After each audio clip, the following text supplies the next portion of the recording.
The special thing about the MC of this story is that no matter how many times he dies, he is always reborn again. It's happened so many times that it's not funny anymore, and each time he is reborn in a different world and time, from the most primitive civilizations to those who conquered outer space. This time, our hero's carelessness cost him his life in a battle against a monster, and he was reborn as a baby again. But he's a pro at reincarnation for a reason. Let's see what he comes up with this time. In this current life he's got, he begins to scan his surroundings, and by the looks of the furniture and room decor, he's sure this must be somewhere in the Middle Ages. With the expertise he's built from his past lives, he can tell this isn't Earth, which makes him wonder if he's in a fantasy setting this time. Personally though, he's found the sci-fi worlds to be more comfortable. They were clean, high-tech, and had other perks. But after taking in his current surroundings, he's at least glad he's not born into a poor family. They've even got maids, which leads him to believe this must be a humble upper-class family in a fantasy world. But more than anything, he's pretty glad that this hot chick is his mother, and he's enjoying every kiss from her to the fullest. Though the language she's speaking is unfamiliar, there's something he can understand without knowing the words. The feeling of her holding him so tightly, out of fear of dropping him, and the warmth in her eyes tells him that he's gotten a loving mother in this life, which is a blessing in itself. You see, through his countless lives, he's met and gotten to know all kinds of mothers, but motherly love wasn't always given. Sadly, he's even been abandoned right after birth, and there was also a time he was exploited as child labor. But this time around, he has a good feeling that this life won't be as hard as many of the ones he's lived. That's when a maid comes in and insists on holding the prince as the lady might be exhausted. The mention of prince catches our boy off guard. He wasn't expecting to be reincarnated as royalty this time. Still, he can't quite figure out why his mother does not look so happy. He gets his answer soon enough when his mother reminds the maid that people might not consider this child a prince. Apparently, this lady, Rifana, had a humble background. She used to be a maid, just like the one before her, named Chenna. She tells Chenna to simply call her by her name, saying there's no need for formalities since no one else is around. Rifana believes the only reason they call this child a prince is because the king's blood flows in his veins. However, the truth is far from honorable.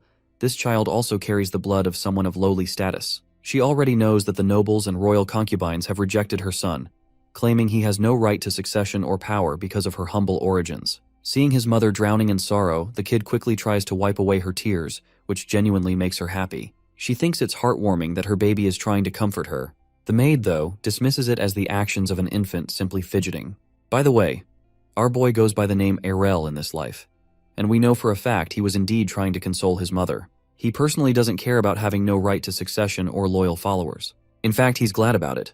Being overshadowed means the powerful aristocrats won't give him a second glance, making him practically invisible to the rest of the royal family. This suits him perfectly. He's ready to live the life of a carefree prince with nothing to worry about, and his gut feeling tells him that this 101st life is going to be amazing.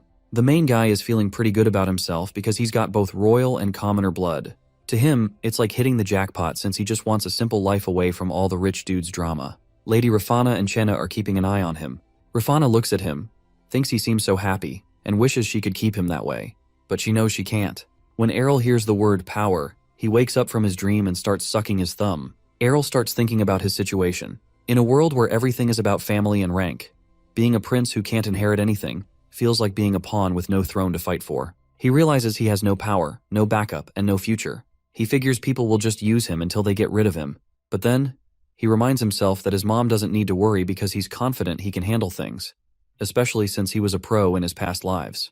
3 months go by, and Lady Rifana looks at baby Errol while he's sleeping. She thinks he looks like a little angel. She strokes his hair and wishes it felt like the king's.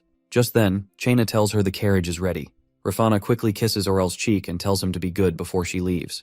As the door shuts behind her, we see Errol wasn't really asleep. He was faking it. He laughs but quickly covers his mouth so Chenna doesn't come running in to check. Errol thinks it's tough work being this charming, especially as a baby with everyone watching him. He then sits up, ready to do something no baby should be able to do. Power up. He knows time is short, and he needs power to make his life easier. In every world, he knows one thing is always true. Strength is everything. If he's strong, nobody will mess with him. While cultivating, Errol starts thinking about all his past lives and how he didn't waste them. One of his biggest wins was creating a method that lets him train even as a baby, the Origin Creation Qigong technique. It's something his 30th reincarnation invented, and it's a total game changer. This method lets Errol work on both his natural Qi and Origin Qi at the same time. The best part? Nobody can even tell he's training. Arl does some quick math and figures out he'll have 60 years worth of inner chi by the time he's 10 and 180 by 20 if he keeps this up. Once he gets past the early stages, he won't even need to focus so hard. He could train while chilling in Chaina's arms if he wanted. To speed things up, Errol uses his energy to stimulate his nerves, moving all the chi to his brain and frontal lobe. The heat from this process spreads through his body, making him sweat like crazy and feel sharp, unbearable pain. As the energy builds up, Errol feels like he's about to lose control. He screams but quickly stops himself. Chaina hears the noise and rushes into his room, but when she looks at him, Errol is lying still in his crib, pretending to sleep. She wonders if he needs a diaper change and leans in to sniff. Errol panics inside, knowing any touch from her might ruin all his hard work. But to his relief, Chaina smells nothing and mutters something about him having a bad dream before walking out. Once she's gone, Errol's body is like a mini furnace, with his energy leaking out everywhere. He struggles to keep it together, feeling like his body might not survive the strain. Nonetheless, he pushes through the pain, determined not to let anything or anyone control his life. Even if it means risking everything, Arl is set on using the origin creation Qigong technique to become powerful enough to live comfortably and on his own terms. Just as he steadies himself, another scream escapes him, loud enough for Chaina to hear outside his door. Chaina suddenly rushes into the room, thinking something terrible has happened. She finds Errol sweating buckets but still lying there, looking like he's peacefully sleeping. Deciding he might need some extra care, she runs off to prepare a bath with herbs. The moment she's gone, Errol jumps to his feet, happy because everything he's been working on is finally paying off. When Chaina returns, she carries him in her arms and says good things to him for being such a strong little guy. Errol just smiles, feeling lucky she hasn't noticed anything unusual. Thanks to his mana concentration technique, his body is constantly absorbing energy even when he's just eating or sleeping. He feels thrilled knowing that in just 3 years, he'll be stronger than most adults. By the time he's 10, his power will be unmatched, and the thought makes him really happy. As Chaina holds him, she hears a strange noise from above, but gets distracted by Errol's cheerful expression. Meanwhile, Errol is already imagining the life ahead of him, powerful, respected, and living like a king. He can't wait for that future to arrive. It's been only 5 months since Errol was born, but thanks to his mana absorption technique, his physical strength and inner energy are leagues ahead of any baby his age. Crawling on the floor, he doesn't stop pushing himself, knowing he's on track to surpass everyone soon. Just as he's focused on his training, Lady Rafana walks in and carries him up off the carpet. She brings him a toy he wasn't expecting, and for a moment, his eyes are glued to it. Seeing her disappointment when he hesitates, Errol quickly starts playing with the toy, pretending to have a blast. Inside, though, he feels secondhand embarrassment for very obvious reasons. Still, Lady Rafana and Chaina laugh at how happy he looks, talking about how handsome and perfect he is. Errol secretly loves the praise but knows it's mostly thanks to his mother's good looks. Even so, he decides to embrace these moments of being the fun baby, knowing this time won't last forever. The baby protagonist suddenly shows them that he isn't happy, and Chaina can't figure out what he wants at first, but all he really wants is food. He starts to cry as he tries to make it obvious. Finally, Chaina guesses right and gives him some milk. While he is busy drinking, the adults start talking about money.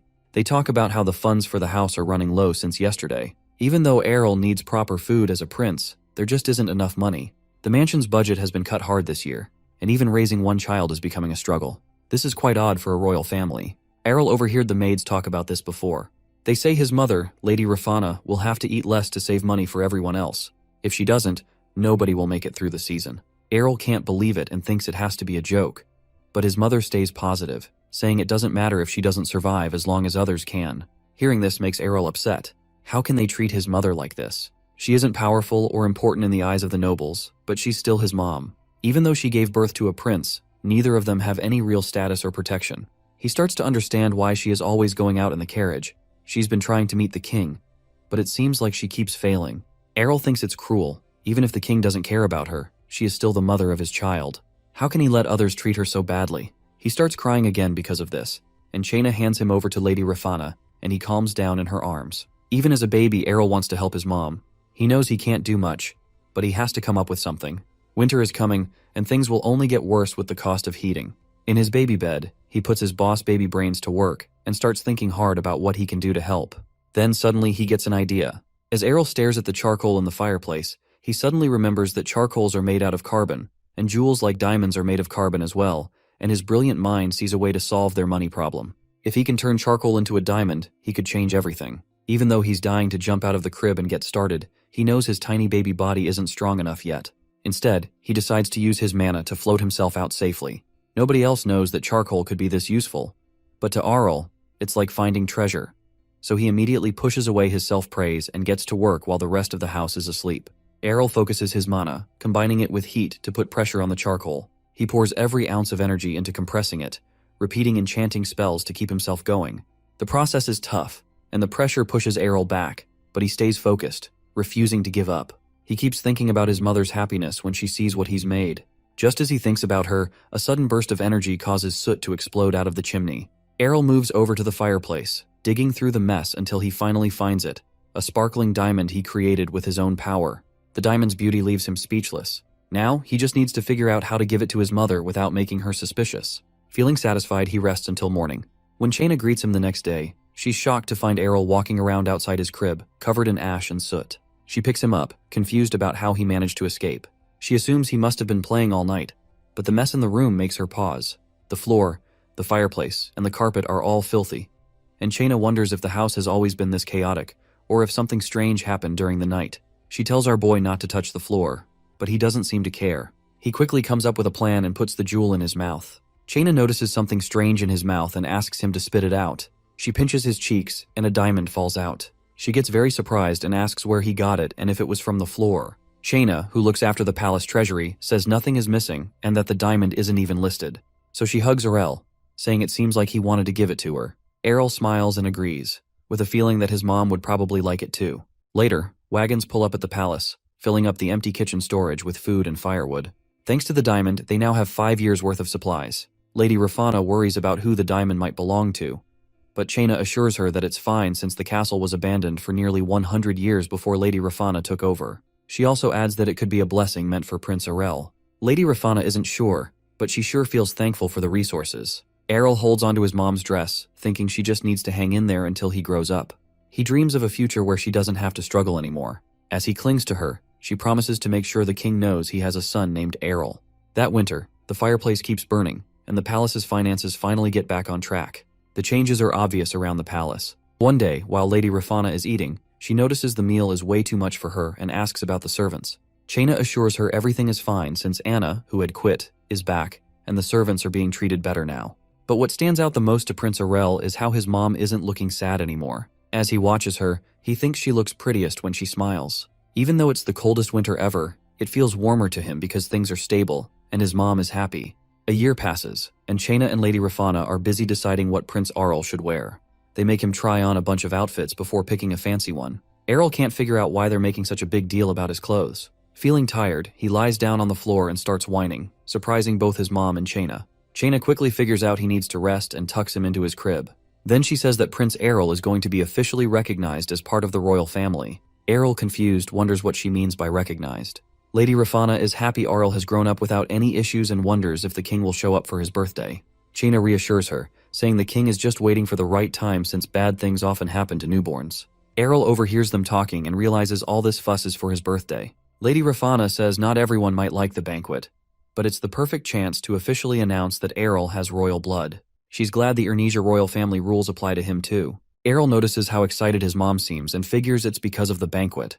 Then it hits him. If there's a banquet, the nobles and other royals will be there, and he might finally get to meet the king. The banquet for Prince Errol kicks off that night with a grand feast and an over-the-top party that clearly cost quite more than a fortune. Prince Errol is kinda thrilled to see the lavish decorations, the food, and the fancy outfits the kingdom homie's wearing. Everything feels like a dream to him. Lady Rafana picks him up and asks if he's amazed. Errol thinks this whole thing is definitely a new experience. Chaina points out that it's probably the first time he's seen so many people in one place, and Lady Rafana reminds him that he's the star tonight, giving him a kiss on the cheek. Errol catches the judgmental stares from the nobles and overhears their whispers about him and his mother, but he doesn't let it bother him. His focus is on one thing, meeting his father, King Terrell of Ernesia.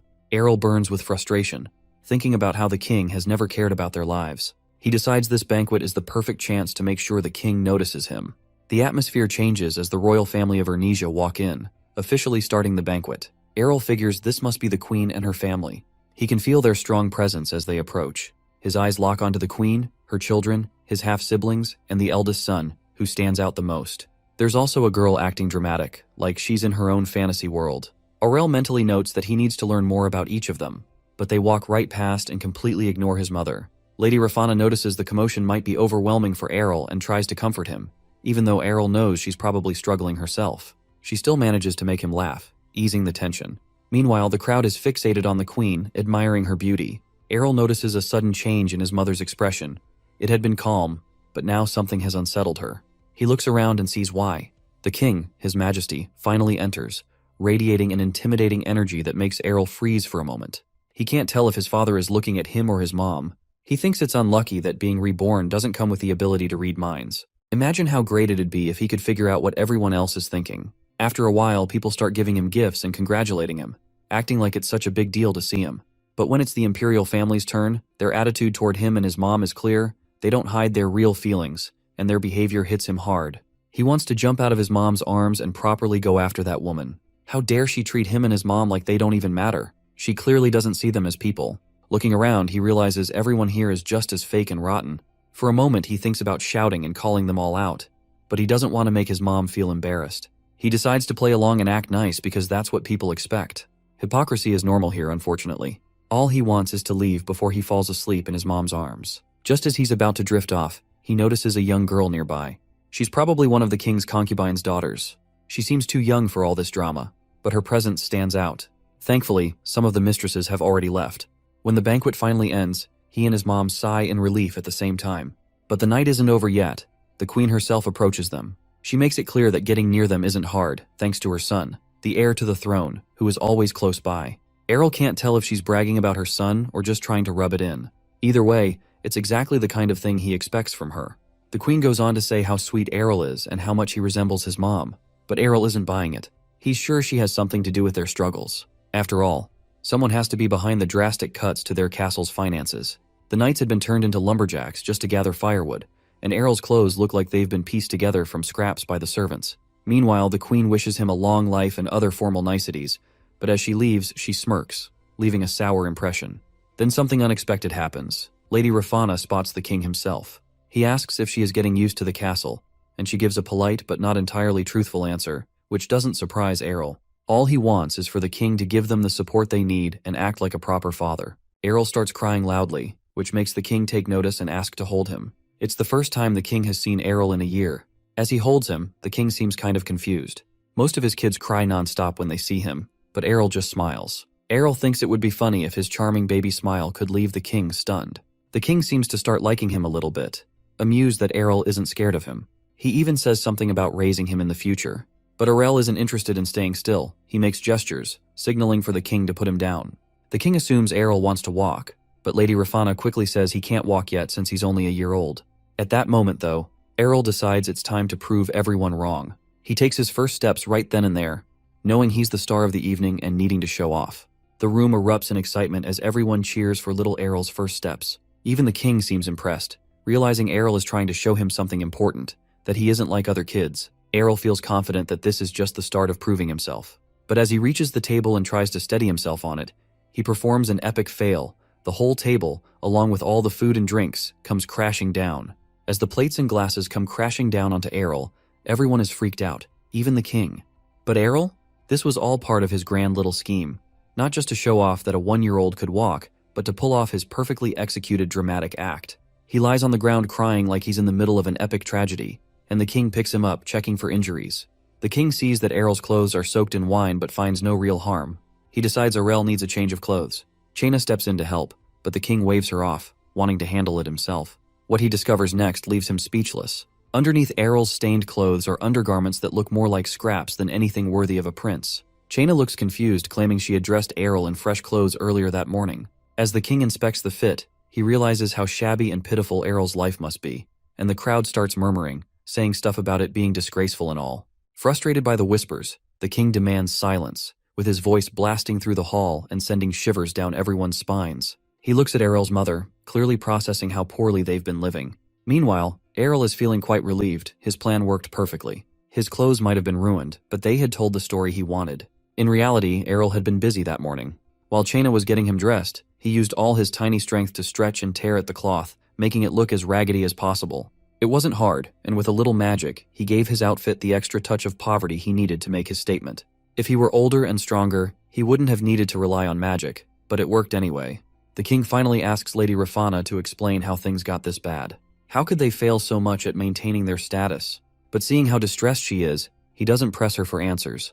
Instead, he turns to one of his officials and asks how funds are distributed for the concubines' castles. The king is disappointed because, as far as he remembers, he'd given clear orders for the budget to be shared equally. Everything was supposed to be running smoothly. So why, at this event of all places, does it look like they've been forgotten? The king can't understand what's going on. He demands the report immediately, wasting no time.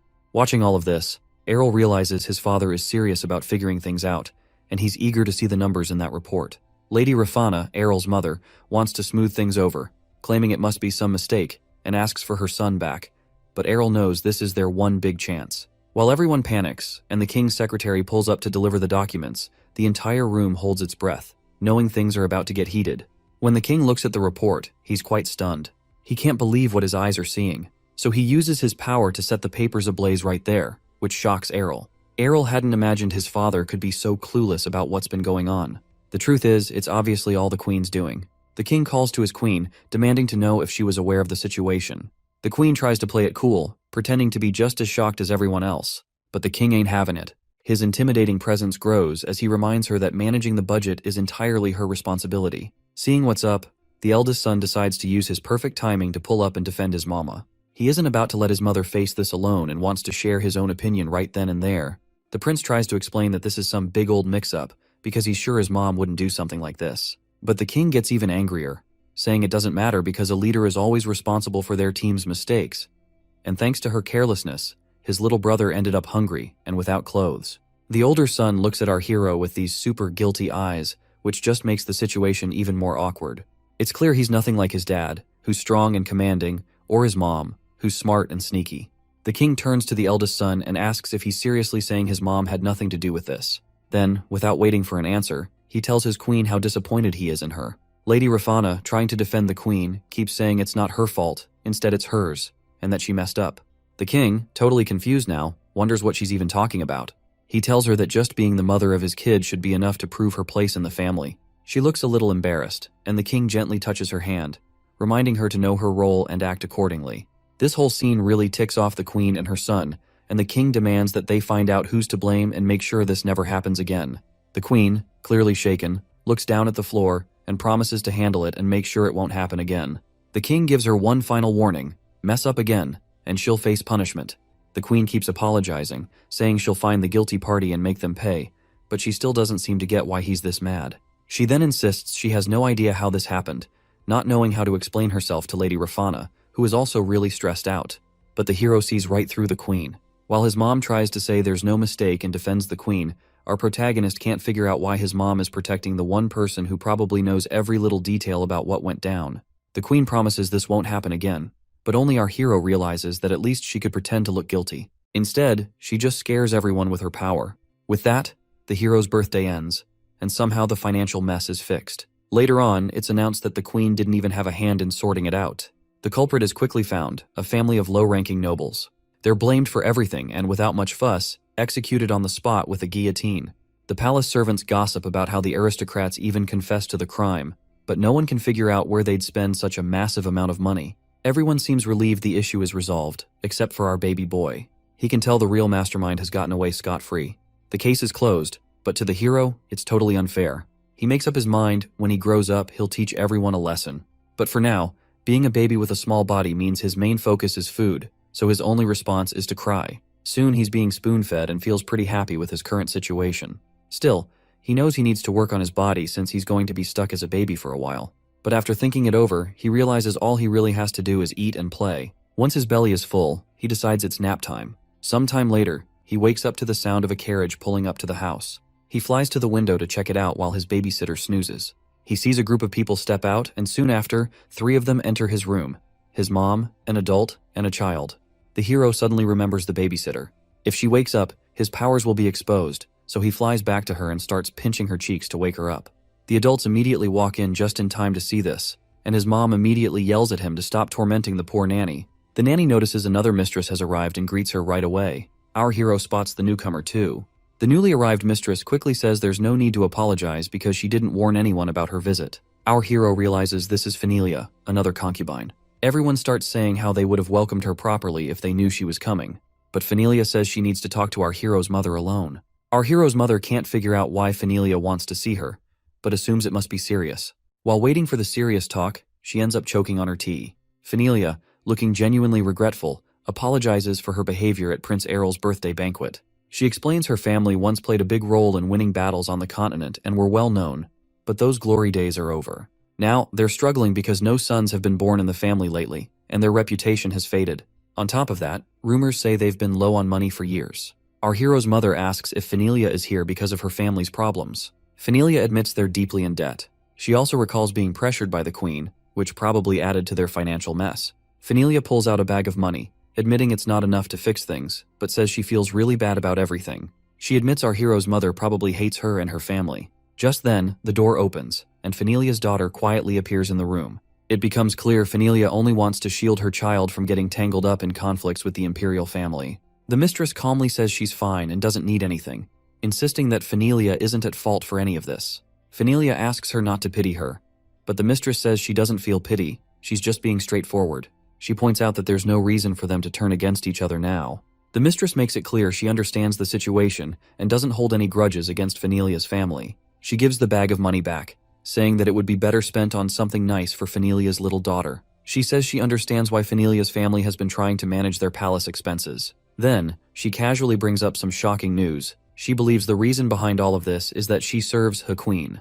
This revelation leaves our boy stunned, and suddenly it all makes sense to him on why his mother is so disliked by others. He starts walking around his room, thinking about how hard his mother's life must be. Chaina notices he's upset and doesn't know how to calm him down. She asks if he's okay, and he quickly fakes a smile to stop her from worrying. He knows he needs to pull himself together.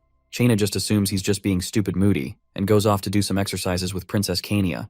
With everyone distracted, our boy decides to sneakily listen in on the conversation between his mother and Fenelia again. This time, his mother is talking about how she can't escape the queen's oppression. She explains that her main goal is to protect Errol while he's still young, and to stop anyone from hurting their family further. Her tone is more serious and determined than it's ever been. Lady Rafana wants to get closer to Miss Fenelia, but it's clear she has more on her mind than just being friendly. Fenelia sees this, but respects Rafana's determination and agrees. They both figure they can rely on each other when things get tough. Meanwhile, Prince Errol is deep in thought, realizing his mother is fully aware of what's really up between the queen and the concubines, which involves both him and her.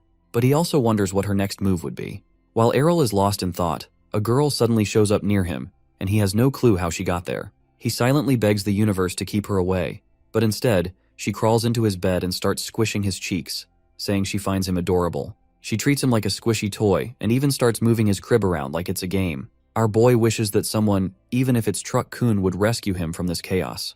Then comes a cat, and at first it seems like the cat thinks Errol is cute too. Errol knows there's no escaping now. The nanny says that the princess might visit. Of course, the princess is eager to come over, and Errol realizes he's on his own with no escape in sight.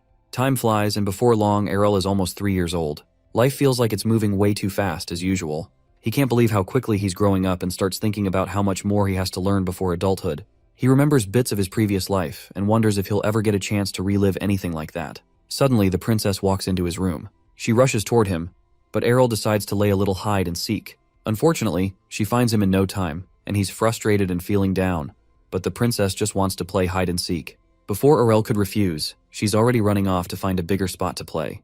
They end up outside, and it's clear the princess has been visiting a lot since Fenelia came over, with help from the nanny, of course. Errol doesn't mind too much because it seems like these visits are building a strong bond. Even though Errol is still small, Kania believes he's already someone who can be looked after. But she also says that when Errol grows up, it'll be his turn to take care of her instead. The princess makes Errol promise he'll come as soon as possible, but the little prince can't figure out why she's so fixated on him.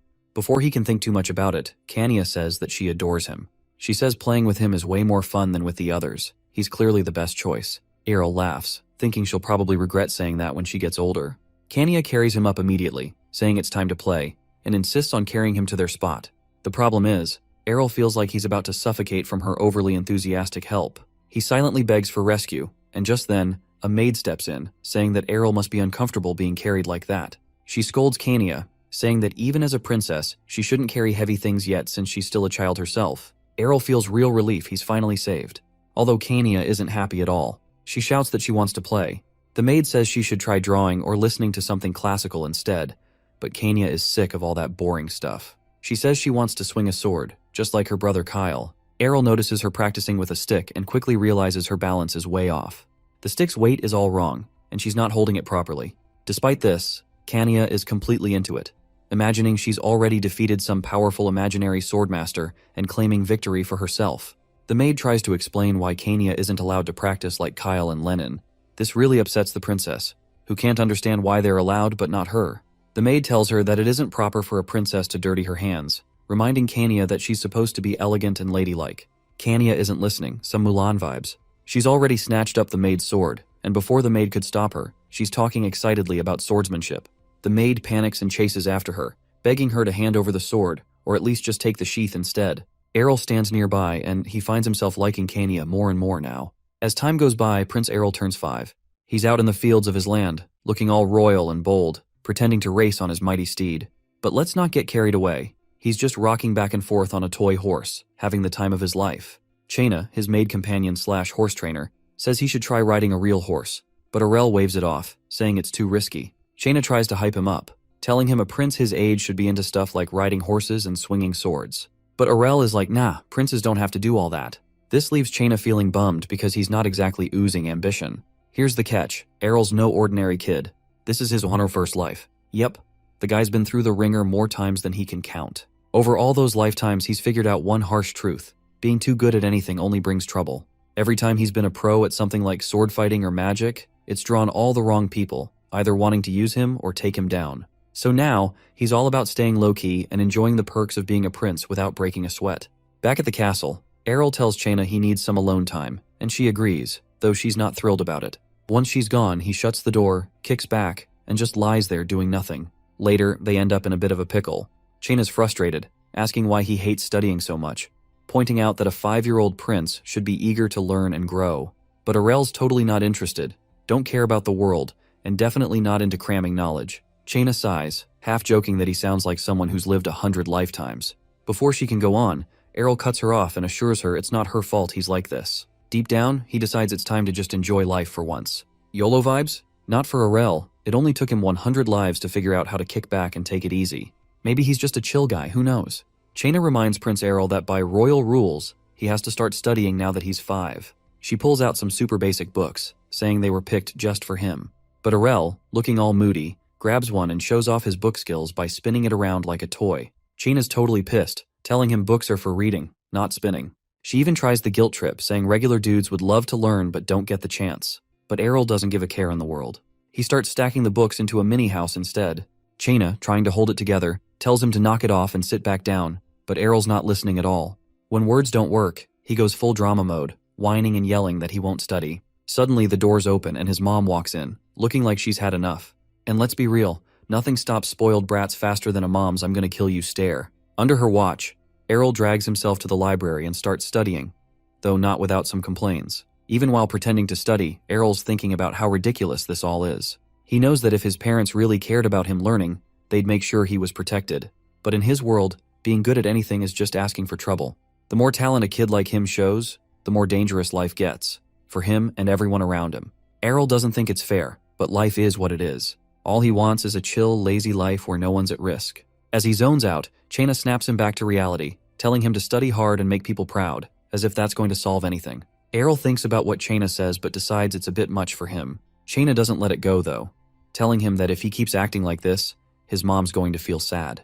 That hits a nerve, and Errol finally decides to put in some effort for his mom's sake, not because he suddenly loves studying. Even so, he's firm on one thing: no sword training, no magic lessons. He's had enough of dealing with the chaos that comes with being gifted. Instead, he starts thinking about other, less risky plans for his future. A few days later, a fancy carriage pulls up at the concubine's place. Chaina tells Errol that a mage from the magic tower is here to check his mana. If he's got the talent, they'll start teaching him magic. That's bad news for Errol. He knows any decent mage would sense the crazy amount of mana he's hiding. He figures the only way out is to keep his mana under wraps. As he walks down the hallway to meet this tester, he keeps his head down, trying to look as plain as possible. Chaina tries to cheer him up, saying even if his mana isn't super impressive, he can still work on it. But when they open the door, the tester's face says it all, shocked, like they just saw something they weren't ready for. The mage stands up quickly and looks right at Prince Errol. As they size each other up, Errol watches the mana flowing through the mage, wondering how he looks in the mage's eyes. The mage grabs Errol's arm to check his vitals and says that something feels off. Chaina, trying to hype him up, asks if Errol is special. But the mage isn't sure whether to call him special or just plain weird since he can't sense any mana in Errol at all. Even after trying to probe with mana, the mage finds nothing, leaving Chaina completely shocked. Errol leans back in his chair, feeling all chill about how well he's hiding his mana like some last-stitch secret weapon.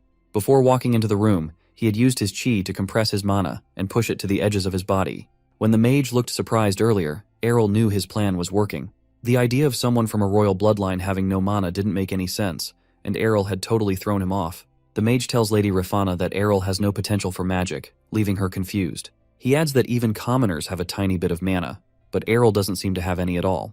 Some Rockley and Guy vibes. After hearing this, our boy starts to wonder if he went a little too far. Lady Rafana looks crushed, realizing her son might not have what it takes to become a mage. But this is exactly what Errol wants. He's playing the long game, making everyone think he's totally useless with mana. As he sits there pretending to sulk, he knows this is just the start of his act. The next day, Errol meets his new swordsmanship trainer, a young knight named Landfill Tagaron. Errol takes one look at him and silently judges him as boring and weak, not even close to his level. In his past life, Errol had fought monsters and survived brutal battles, so this guy doesn't impress him. Still, Errol decides to play along, agreeing to train and encouraging both of them to grow stronger together, even if he's not expecting much. Errol secretly thinks this whole training thing is more for Landfill's sake than his own. He's definitely not interested in doing anything too hard. Like his sister Kania, who walks around wearing weights to get stronger. So many Rockley references in this. The dude explains that intense training like that is a tradition for the Kinchester family, but Errol says it sounds like something martial artists would do, not royalty. When Errol asks about the plan, the swordsman dude explains that swordsmanship isn't just about strength, it's also about balance and flexibility. To prove his point about flexibility, Landfill flexes on them kids, showing off some fancy sword moves and suggests starting with simple exercises, like balancing on logs. Errol immediately complains about being scared of falling, even though the logs are barely off the ground, but Landfill assures him that even if he does caplunk, it won't hurt. Errol then asks what he's supposed to do since he's afraid of heights. Next, they move on to flexibility training. Landfill assumes Errol would have no problem since he's still a kid, but Errol shocks him by struggling to even touch his toes. The swordsman dude doesn't give up. He decides it's time to practice with wooden swords. He explains how to use centrifugal force to swing properly. Errol gives it a try, but his grip is so bad the sword goes flying. Landfill looks stunned as Errol completely messes up the exercise. Errol, pretending to be crushed, tells Landfill he's hopeless at swordsmanship. But Landfill encourages him, saying it's only his first try and he'll get better with practice. Handing him another sword, they continue the session. The whole time, Errol is very aware of someone watching him. His clumsy performance is all part of his plan to spread rumors about how bad he is, making sure word gets around the city. Rumors are flying among the nobles that Prince Errol is even worse off than commoners when it comes to mana. People are saying he's failed at every kind of training, and he's so clumsy he could trip over nothing. While some find it hilarious, it's not doing Errol any favors. At the concubine's castle, Errol is chilling with cookies and orange juice. Kind of a surprising combo for medieval times, when he hears about a new private tutor coming to teach him. The gossip about him being useless has scared off most tutors, so Errol's curious about who's brave, or crazy, enough to take the job. He looks out the window just in time to see the tutor stepping out of a carriage. A few minutes later, he finds out the guy's name is Gamel Pernia. The vibe in the room immediately gets awkward, with Gamel stuck teaching someone everyone thinks is hopeless, and Errol already bored out of his mind. Errol sighs and figures they might as well start with literature, focusing on foreign and common languages.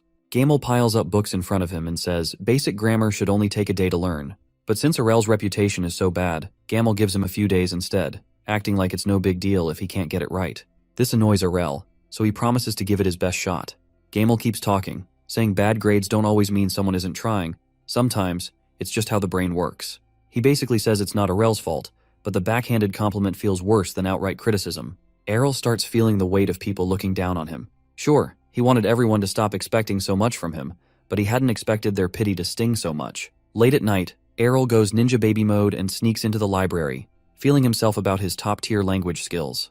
Thanks to hundreds of past lives, he's been fluent in multiple languages since he was a toddler. As he walks through the library, he wonders if he should let everyone know just how much of a genius he really is. He focuses mana in his hands and starts searching for books on vocabulary and grammar, using magic to pull them off the shelves as he walks by because he's too midgety to reach. He doesn't stop there, though. He grabs books in foreign languages, too, trying to know even more than he already does.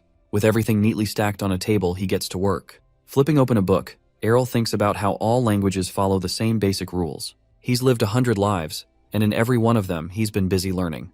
That night, starts studying hard, very much determined Jut to show off just how smart he is the next day.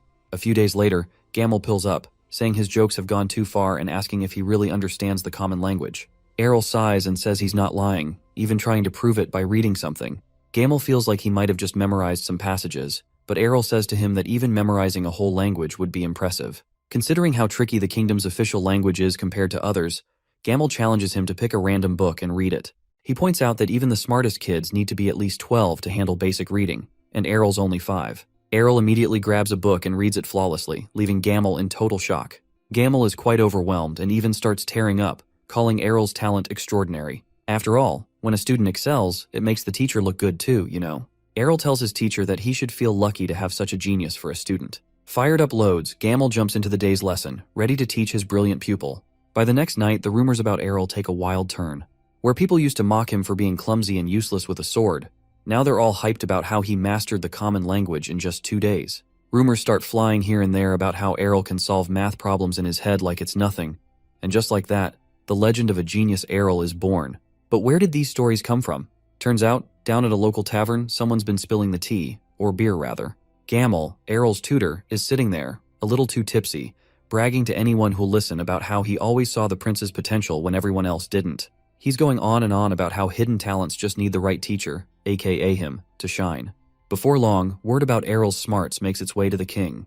The king is pretty amazed and talks with Lady Rafana about how their son might have struggled with all the sword and magic stuff because it just wasn't his thing. Lady Rafana apologizes for causing any worry, but thinks that, as his mom, she should have realized how special he was sooner. The king, seeing her concern, reassures her. They share one of those heartfelt and very cultured moments that would make the queen need eye bleach, and he tells her he's sure their son will grow up to do amazing things. Meanwhile, our boy is out here eavesdropping on the whole conversation, thinking to himself that, yeah, he'll do just enough to keep the king impressed, pick a good spot in life, and have some fun while he's at it. And so, Errol kicks off his 101st life, this time as a brainiac prince. A few days later, he notices more guards hanging around outside the concubine's castle. It doesn't take long for him to figure out that since he can't fight or use magic, the king probably sent them to keep him safe. Errol feels a little proud, guessing the king's in a pretty good mood. But then, some loud sound behind him grabs his attention. Chaina has dropped off a massive chest, and his mom explains it's a gift from the king. Errol immediately opens it and finds it stuffed with gold coins, shiny jewels, and all kinds of treasures. As he's digging through, something catches his eye, a unique-looking necklace. Chaina asks if it's the priciest thing in the chest, but Errol decides it's not about the cost. This necklace is the coolest thing in there by far. Errol puts on the necklace and says it gives you big brain time and also helps you think faster while keeping you from getting tired. Chaina is super impressed, thinking it's all because of how hard Errol's been studying ladle, but he just makes it look like it's no big deal. The truth is, while the necklace looks pretty basic to everyone else, Errol can see the mana-triggering gadget hidden inside the jewel. Not that he needs it, but his inner chi does way more. As he does stuff with the necklace, he starts thinking about Kania, who's been working out like crazy for her sword training and is now seriously ripped. He asks his mom if he can give the necklace to Kania, and she gently pats his head and says that since it's a gift from the king, giving it as a present would probably make the king happy too. She then asks what Errol likes about Kania. He says it's her strength, which makes all the maids burst into a mad laughter. That day, the whole concubine's castle is booming with joy, knowing that Errol is not only recognized but also favored by the king. The young knight even brags about it to his fellow guards, reminding them to take pride in being part of the concubine's castle. A few days later, Arel is sitting in the dining hall with Chaina.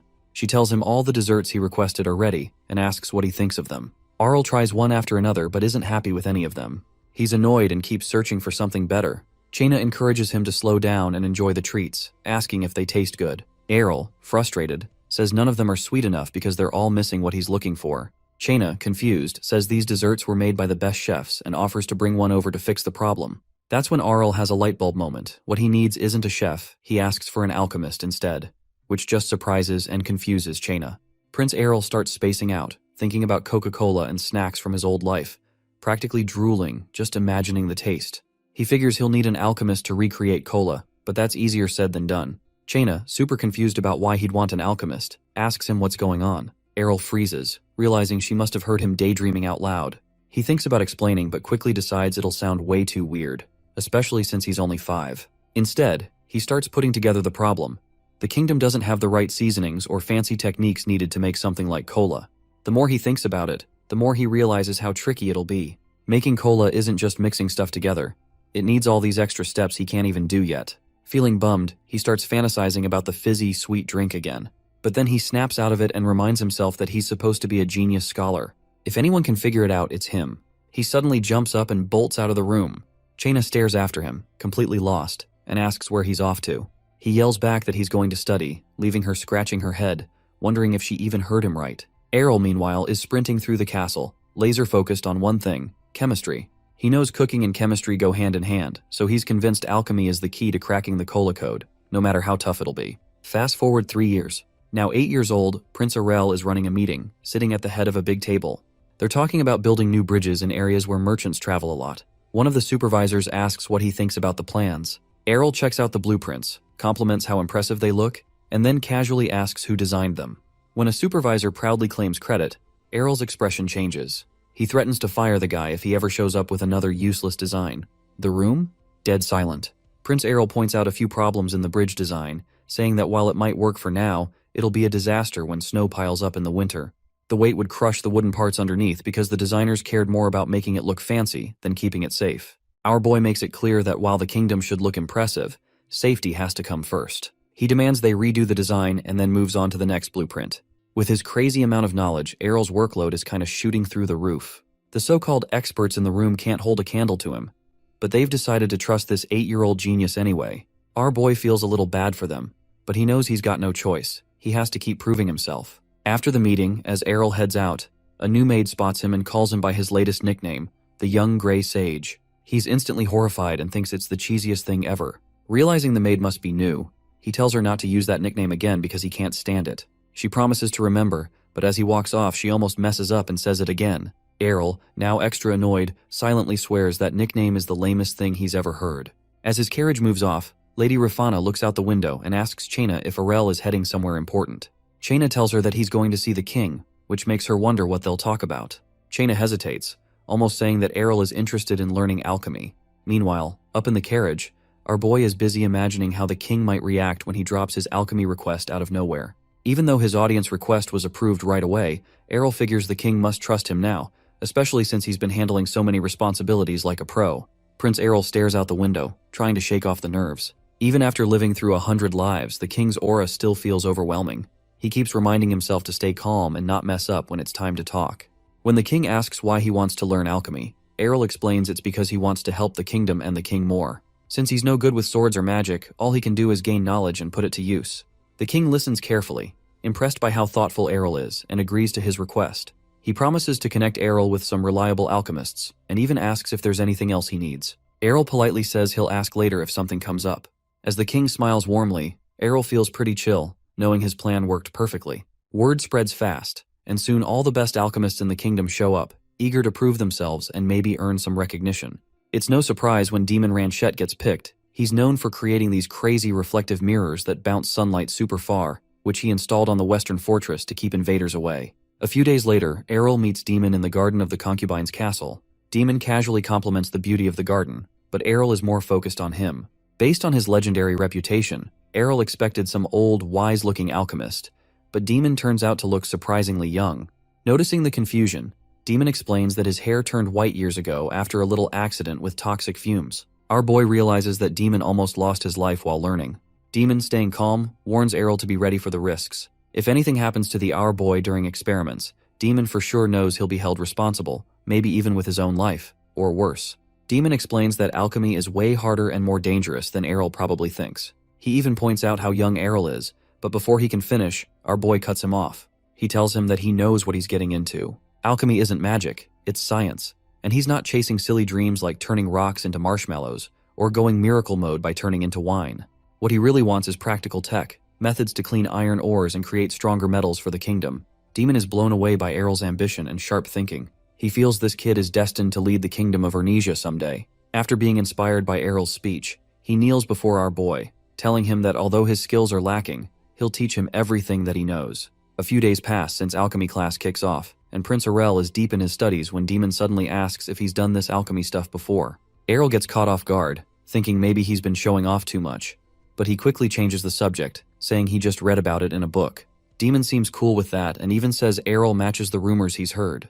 Errol feels relief because of his genius scholar act is working. The two of them end up grinding all day, every day, from sunrise to sunset. As they dig into their research, Errol figures out that you can harden iron by throwing in some eggshells or bone ash. He shares this discovery with Demon, and they keep making progress. Later on, Errol learns how to extract lead and other stuff. He also notices that, aside from some special metals and medicines in this world, everything else is pretty much the same as what he remembers from his past lives. He talks about how lucky it is that the rules haven't changed. Demon hears him and asks what he meant, but Errol tells him that he was just talking to himself. With everything going according to plan, Errol sends a letter to the king asking for more alchemists. The king doesn't waste time and agrees, telling his men to gather the best alchemists in the kingdom. But there's a teensy tiny problem. One of the king's advisors kinda hesitates, cause he's worrying about complaints over the budget, but the king shuts that off immediately. He trusts Errol's work will be worth it and good for the kingdom. Meanwhile, back in the kingdom, Errol says he's going to create a carbonated drink, a soda. The alchemists are surprised and ask if he's seriously planning to make food. Our boy happily says that's exactly what he's doing. He starts explaining some basics, but before he could get too far, the alchemists start feeling disappointed. They came here hoping to achieve big things and bring honor to their families, only to end up making snacks. One alchemist even complains about giving up his cushy, huge professor job at the Alchemy Academy just to get turned into chef's apprentice. To calm them down, our boy promises they'll be well paid no matter how things turn out. That does the trick, and the alchemists start tossing around ideas. First, they figure they need carbonated water, which naturally exists in some parts of the kingdom and can be brought in pretty fast. Our boy notices these guys aren't exactly driven by passion. They're just happy as long as they get paid or earn some fame. Still, he knows they'll be useful for speeding up his research. A few days later, wagons loaded with barrels of carbonated water roll in from all over. This makes our boy very happy, and Demon pops open one of the barrels, but the nasty smell makes him cringe as he asks if they're really supposed to drink this. Errol tells him they need to test if it's drinkable, but after checking the first barrel, he almost gags and decides it's a no-go. The water's an epic fail. He checks the other barrels and yup, they're all terrible. But our boy doesn't lose his cool. He tells everyone they'll have to make artificial carbonated water instead, causing a buzz among the alchemist homies. He hands out papers with some theories, saying that they could crack the problem if they dig into these clues. Seeing how serious this is, Errol reassures them, saying they're the best alchemists around and will figure it out in no time. When he turns to Demon for some backup, his response doesn't exactly scream enthusiasm. These alchemists really are the top-tier brains in Ernesia. Feeling good about things, Errol leaves the room, telling them that messing around with theories and testing stuff should be their happy place, so he won't hover around. Still, he wonders if they can pull this off in just a week, but figures the challenge will only make them work faster. A few days later, Errol is really excited as he tells the alchemists this carbonated water will bring energy to the kingdom and also summon in piles of cash. The alchemists aren't so sure, secretly wondering if it's all dumb hype. But Errol's very surprised when he sees they've already managed to make artificial carbonated water. Our boy grabs a container and is ready to taste it himself. Demon and the others are curious if this stuff will really catch on. The water has a strong kick but no flavor, so they're skeptical. Errol quickly clears it up, explaining it's not meant to be drunk plain, they'll mix it with fruit juice or alcohol. His original dream was to recreate cola, but since he couldn't get the cola fruit, this fizzy alternative would have to do the job like a substitute teacher. To start, Errol squeezes up some lemon juice into the fizzy water and takes a little sip. The taste hits just right, like Goldilocks and the Bears kinda right, making it completely perfect with so much excitement. He passes it around, and as expected, the alchemists love it too. The sour lemon flavor mixed with the bubbly fizz is a total hit, leaving everyone wanting even more. And just like that, our boy's carbonated soda is born. Word of the drink spreads like wildfire, turning it into such a luxury that the people can't get enough of, even outside the borders of Ernesia. Lord Dement, the Earl of the Northern Territories, can't wrap his head around this soda thing Prince Errol has created. He has to double-check with his servant, who confirms it's all thanks to Errol's lead. The drink has turned into a super fancy luxury item and is making bank for the Ernesia kingdom. There are even wild rumors about carriages stuffed with gold showing up at the concubine's palace every single day. Kicking himself for brushing Errol off on his first birthday and thinking the prince is useless, Lord Dement is full of regret. If only he had backed Errol back then, he could have had a piece of the action. Swearing to never miss out again, he vows to keep a closer eye on things. Fast forward 2 years, and over at the concubine's castle, 16-year-old Princess Kania is showing off her sword moves. After finishing her routine, she nervously asks 10-year-old Prince Errol for his thoughts. Arl, pausing for a moment, tells her she looks super cool and impressive. Her escort pops up too, saying her swordsmanship is flawless. Errol agrees, thinking she's way more skilled than any boy his age. Kanya gets really happy, jumping around and thanking them for their kind words. Watching her bounce with excitement, her escort says they want to take a break, and Errol thinks she looks really cute while being so cheerful. After the training session, Kania and Errol sit down in the garden for some tea. Kanya brings up all the news about Errol's soda success, saying it has not only helped the palace but also boosted the kingdom's economy. Errol, playing it cool, calls it his duty as a prince. Kanya then tells him of a rumor about him being the perfect son, which has apparently made a lot of people jealous of Lady Rafana. But there's more to this story than just Errol's soda fame. After learning his mom, Rafana, comes from a fallen noble family that used to run a small territory and has been living like regular dudes, Arel decides to hand over the soda distribution to her family. This turns out to be a genius move, as people aren't just buying a bottle or two. They are lining up to grab crates of soda. The demands are higher than the Grimace shake. Some people are so desperate for the drink that they pay double or even triple the usual price just to get it. On top of soda, Errol also introduces yogurt and another drink to the market, and both become insanely popular. Thanks to all this, Lady Rafana's family goes from being regular nobles to being richer than any merchant in the kingdom. Their house is so packed with gold decorations, from the floors to the ceiling, that it kinda blinds anyone who tries to walk through it. Rumors are spreading like wildfire, and soon people start comparing Prince Errol's successes to Princess Kania's efforts. This leaves Kania super frustrated and upset. She is so annoyed she ends up in tears, begging Arel to tone things down. Arel just laughs at it like it's not a big deal. Trying to change the topic, he offers her some soda and waffles covered in his syrup, assuring her that he can spoil her with the treat. But Kania isn't interested in snacks. Instead, she whips out her sword and tells him exactly what she thinks his problem is. What good is all that money if he doesn't even know how to fight? As she points her sword right at him, she says that she is going to teach him how to handle a blade. Errol, clearly unimpressed, thanks her but says no, explaining he has no interest in being a swordsman in this life. He remembers his past, where he had lived the life of a warrior before, but Kania isn't about to let him off easy. She immediately launches a surprise attack, showing him some sword techniques while pushing him to fight back. Errol sighs, realizing it will be faster to just go along with her. He figures if he plays along, it might help her achieve her dream of raising a family full of swordmasters. Despite looking really delicate, Kania has a ton of energy and passion, and our boy decides to use his chi bit by bit, brick by brick, deciding to help her reach her goal. A few days later, Errol finds himself riding in a massive carriage on the way to see the king. He admires how huge it is, joking in his mind that it's like riding in a Lamborghini.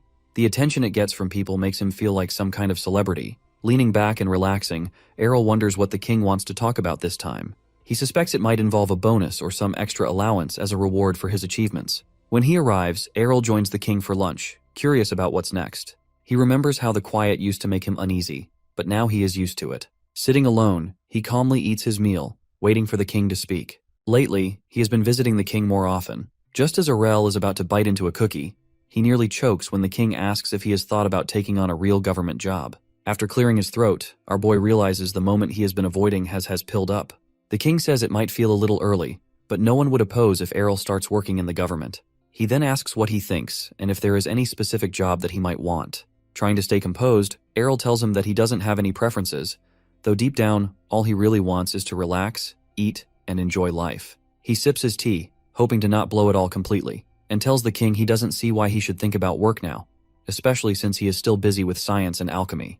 Keeping his poker face, Errol waits as the king sits silently. In his mind, our boy wonders why the king wants him to take on a role when the first prince isn't even involved in government yet. He thinks about the queen, and the first prince staying quiet, and how he has always been careful not to cross any lines with them. He also feels lucky that the last big ball has been cancelled thanks to the chaos caused by the freak prince. Ain't no ball like a prince ball. Arl knows being liked by the king is one thing, but being trusted with a big government role is something else entirely. He dislikes gossip and doesn't want to get caught up in any drama with his brothers. Was the king trying to stir up trouble between them on purpose? Errol feels that this might be the case. He thinks about how survival isn't just about being clever or strong in the wild. It applies to royal life too. To sit on the throne, you need the strength and sharp instincts of an eagle. Without that, even all the knowledge from his past lives wouldn't be enough to stay safe. Maybe the king wants a world where only the strongest survive. Either way, Errol isn't about to fall into the trap this time. A few days pass since Prince Errol talks with the king. Now, he is riding a horse, looking excited as he thinks about how this is his first time going so far from the concubine's palace. And it's not on a toy horse this time, it's the real thing. The wind hits his face, and he feels free like never before. He thinks he deserves this breath of fresh air after all the time he spent working hard and staying indoors. He remembers the times he used to explore everywhere, even across worlds, just to find strong people to challenge. But today, he's happy just enjoying this horse ride. Then Kania calls out, telling him to slow down, kinda impressed by how well he rides. In his head, he thanks her for taking him along, but out loud, he says it's all because the horse is smart, not him. He looks back, wondering why so many knights are escorting them for such a short trip. He notices some of them look pretty tough. Kania tells him that she didn't ask for this many guards, but before she finishes, Errol cuts in, reminding her she's a princess. Safety definitely has to come first, even if it means losing a bit of freedom. Suddenly, our boy feels something strange coming from in front of them up ahead. It's like a weird, heavy energy. He stops his horse and wonders if it's some kind of magic. His sister asks why he stopped, and he tells her they should turn back because he thinks there might be monsters in the forest. Kania looks confused and asks how he knows. And our boy makes up a stupid reason about having a strong sixth sense and says the feeling is bad, like a trap is waiting. Kania doesn't believe him, of course, and immediately charges toward the strange energy. Shocked, Errol yells for the knights to make sure she comes back safely. One of the knights awkwardly admits they are actually on the right path. Turns out just beyond the forest is the princess's training ground. Errol is confused and asks about this training ground, but in the end, he just follows his sister, who seems completely sure of where she's going. This whole thing started a few days ago. It all just kinda happened when Kania and Errol were out here eating together with no danger. Kania told him about Trip soon and invited him to tag along.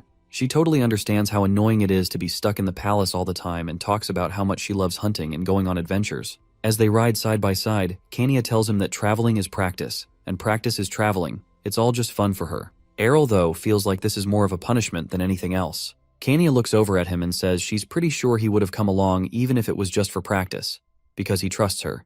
And since she's his sister, she promises to protect him if they run into any monsters. Errol doesn't say much, he just smiles, thinking about how awesome she is. Soon they reach the training ground. Errol gets right into planning mode, laying out the strategy. Some troops will lead the monsters to one side, Kania will break through, and the rest of the team will handle the ones caught in the trap. The goal is to make the best use of their time and energy while letting Kania show off her skills. The plan kicks off, and the guards round up 20 orcs for Kania to fight. She grabs her sword, rushes at them, and takes down the first orc with a slash to its neck. She sends another flying with a quick slash. Errol watches, kind of doubting at first that she'd even take one down during her first try. But as he keeps watching, he has to admit she's got serious skills. He's a little jealous, of course, and rightly so, but mostly impressed by how strong and calm she looks while fighting. Kania doesn't stop, going from one orc to the next, increasing her kill count. Kania's skills leave everyone hyped, watching her pull off amazing moves for a 16-year-old. The training keeps going for a few days, and she just keeps showing off how talented she is. One night, they're chilling by a fireplace. Errol asks if she's tired, but Kania says she's good and even wishes she could have fought more. Errol tells her not to push herself too hard, reminding her how people mess up when they let their guard down. He even brings up a mistake from his past life that cost him big. As they hang out, Kania is busy raving about how good the meat skewer tastes. Errol watches her and thinks how, at that moment, she just looks like any regular 16-year-old girl. But then, as the night goes on, he suddenly asks why she wants to be so strong. Kania is surprised but answers seriously. She says that no matter how skilled she gets, nobody will actually support her choices because she's a princess. People think it's just a phase, and one day she'll quit all this sword stuff, settle down, and marry some random guy for politics. Errol gets it. In their world, it's totally normal for princesses to have arranged marriages for the sake of alliances. Kania is already at that age where people expect it. But before Errol can say anything, Kania interrupts his thoughts. She straight up says she hates that life. Errol is surprised, but she explains how much she admires him. He's out there doing what he's good at, earning respect, and making money while helping the kingdom. She wants the same thing. She wants people to see her for her skills, not just as someone who'll marry for politics. With a determined look, Kania says that she'll control her own life. Errol smiles, impressed, and confidently tells her she's definitely going to change her destiny. Kania smiles back, saying she wants to be like him. Then she remembers their journey ends tomorrow. Errol agrees. This trip has been amazing, and he's glad he came along. The next day, Kania is still out there taking down orcs like it's some kind of personal vendetta. When one orc charges at her, Kania wastes no time and slashes it clean across the torso, dropping it instantly. Everyone watching is amazed. She keeps hunting orcs, even on the way home, like she's on some kind of unstoppable rampage. The orcs that were trying to hide don't stand a chance and get caught easily. Errol eventually yells out to her, telling her it's time to stop. He points out that there's nothing left to fight and they really need to get back home. Kania looks around, sees she's surrounded by a pile of defeated orcs, and finally agrees to call it a day. But then she notices her horse looking rough, like really rough. It's worn out from all the action and looks like it needs a break ASAP. Errol says they should ride together on his horse while her tired one gets sent to the magicians for some magical stuff. Kania hops on and takes the reins, since, let's be real, she's the better rider anyway. And our boy's totally fine with that. They start heading home with the guards following close behind. Everything seems fine at first, but of course, that doesn't last. Errol feels something's off and looks up at the sky. Kenya asks him what's wrong, but he can't explain it, just has a bad feeling. He focuses his chi to try and figure out what's up. Then he spots it, a wyvern. Errol freaks out and quickly grabs the horse, telling Kenya to hang on tight. He's ready to make a run for it. Turning to the guards behind them, he shouts, warning them about the wyvern, and tells them to get into the woods for safety. The guards can't believe it and think it's nonsense. They picked this spot because the local lord, who loves hunting wyverns, swore there were none around. Then things go south fast. Someone raises the alarm, and just like that, a massive wyvern dives down, snatches a guard like a toy, and flies off with him. Everyone loses it. People are yelling and running everywhere, completely shocked to see the very monster they thought didn't exist here. Prince Errol keeps it together and takes charge, while Princess Kenya looks back nervously to see what's going on. That's when it hits her. There isn't just one wyvern. There's a whole flock of them. Errol sees it too and is super confused. Wyverns usually prefer to be loners, but now they're acting like some organized death squad. These creatures aren't just hunting, they're wiping everyone out for the fun of it. What really throws him off is that they're using crazy magic like acid breath, making them even more dangerous. Behind Errol and Kenya, the scene is pure chaos. The ground looks like a battlefield where Hope went to die. Kenya stares at the guards getting wiped out, but Errol tells her to focus and hold on to him tighter. Right then, one of the wyverns locks onto them and starts chasing, charging up its acid breath to unleash on them. Out of nowhere, a mage steps up and saves the day, blasting the wyvern's attack away with a fireball. The group of magicians at the back jump in to cover Errol and Kenya, throwing spells left and right to clear a path. But Errol knows the truth. They can't just keep running forever. This fight isn't over yet. Wyverns are tough to crack unless you've got some real magical skills. Anything below class 4 might as well just be throwing rocks at them. The magicians are giving it their all, but it's clear that they're about to hit their limit. With 2 wyverns closing in fast, our boy doesn't waste time. He converts his mana into a deadly projectile, call it a spirit bullet or Ganjidong sniper, and nails one wyvern right in the head. Then he takes out the other, no sweat, and lets the mages bask in the glory like they did all the work. But out of nowhere, a wyvern crashes down in front of them, cutting off their escape route. Just as things are about to get ugly, Kenya calls out for her mom in a pure panic mode. Her personal guard shows up with Superman's timing, slicing the wyvern clean in half with one swing of her sword. The guard doesn't stick around to celebrate, though. She tells our boy and his sis to make a run for it to the woods for safety. Errol feels relief and is impressed by her skills, hoping she might buy them some breathing room. But before he could even relax, he hears a strange voice in his head, almost taunting him. Errol looks around fast, trying to figure out where that creepy vibe is coming from. Then a dark-robed man steps into view, holding some weird stick and laughing like he's auditioning for Evil Villain of the Year. Errol's instincts scream trouble. Well, obviously, just as he tries to size the guy up, the mage skips introductions and starts summoning magic like it's about to go down. This catches our boy off guard as he expected an answer, and not for him to whip out the 9 and start blasting.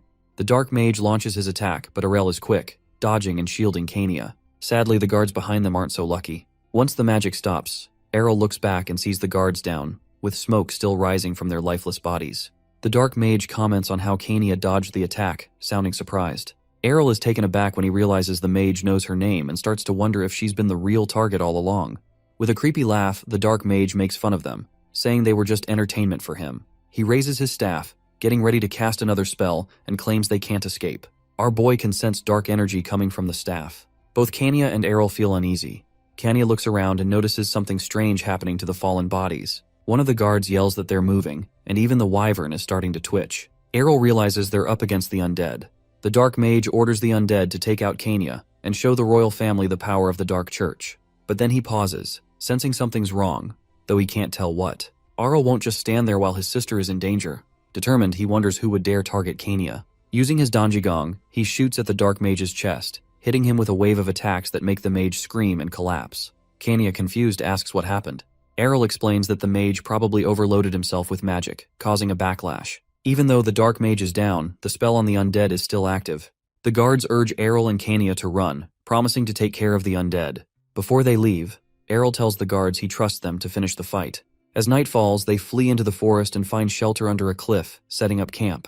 Kenya is still worried, but Errol reassures her that the undead will be gone soon now that the dark mage is defeated. Errol tells Kenya not to worry, saying the guards are on their way and everything will be fine. As he tries to start a fire, Kenya asks how he learned to do that, since he's always busy at the castle. Errol gets a bit nervous and explains it's all about rubbing 2 flammable things together to create heat. If Kenya hadn't been watching him so closely, Errol would have just used his mana to create heat and avoid the hassle of using his hands. After a bit of struggling, he finally gets the fire fired up. Kenya wonders if maybe she should have skipped the training, but our boy tells her that it wasn't her fault, just an unexpected mess. She then asks if he was scared during the whole thing. Realizing he's been acting way too serious, our boy decides to be more honest. He admits they're royal representatives and have to hide their fear, even though the wyverns were pretty terrifying.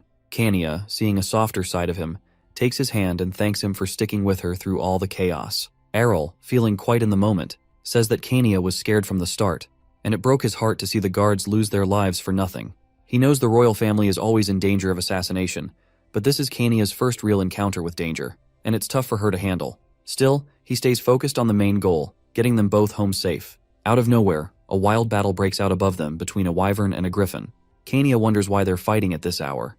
And Errol, noticing a nest on the cliff, figures the wyvern is after the griffin's cub. The wyvern manages to sink its teeth into the griffin's neck, sending it crashing into the rocks below.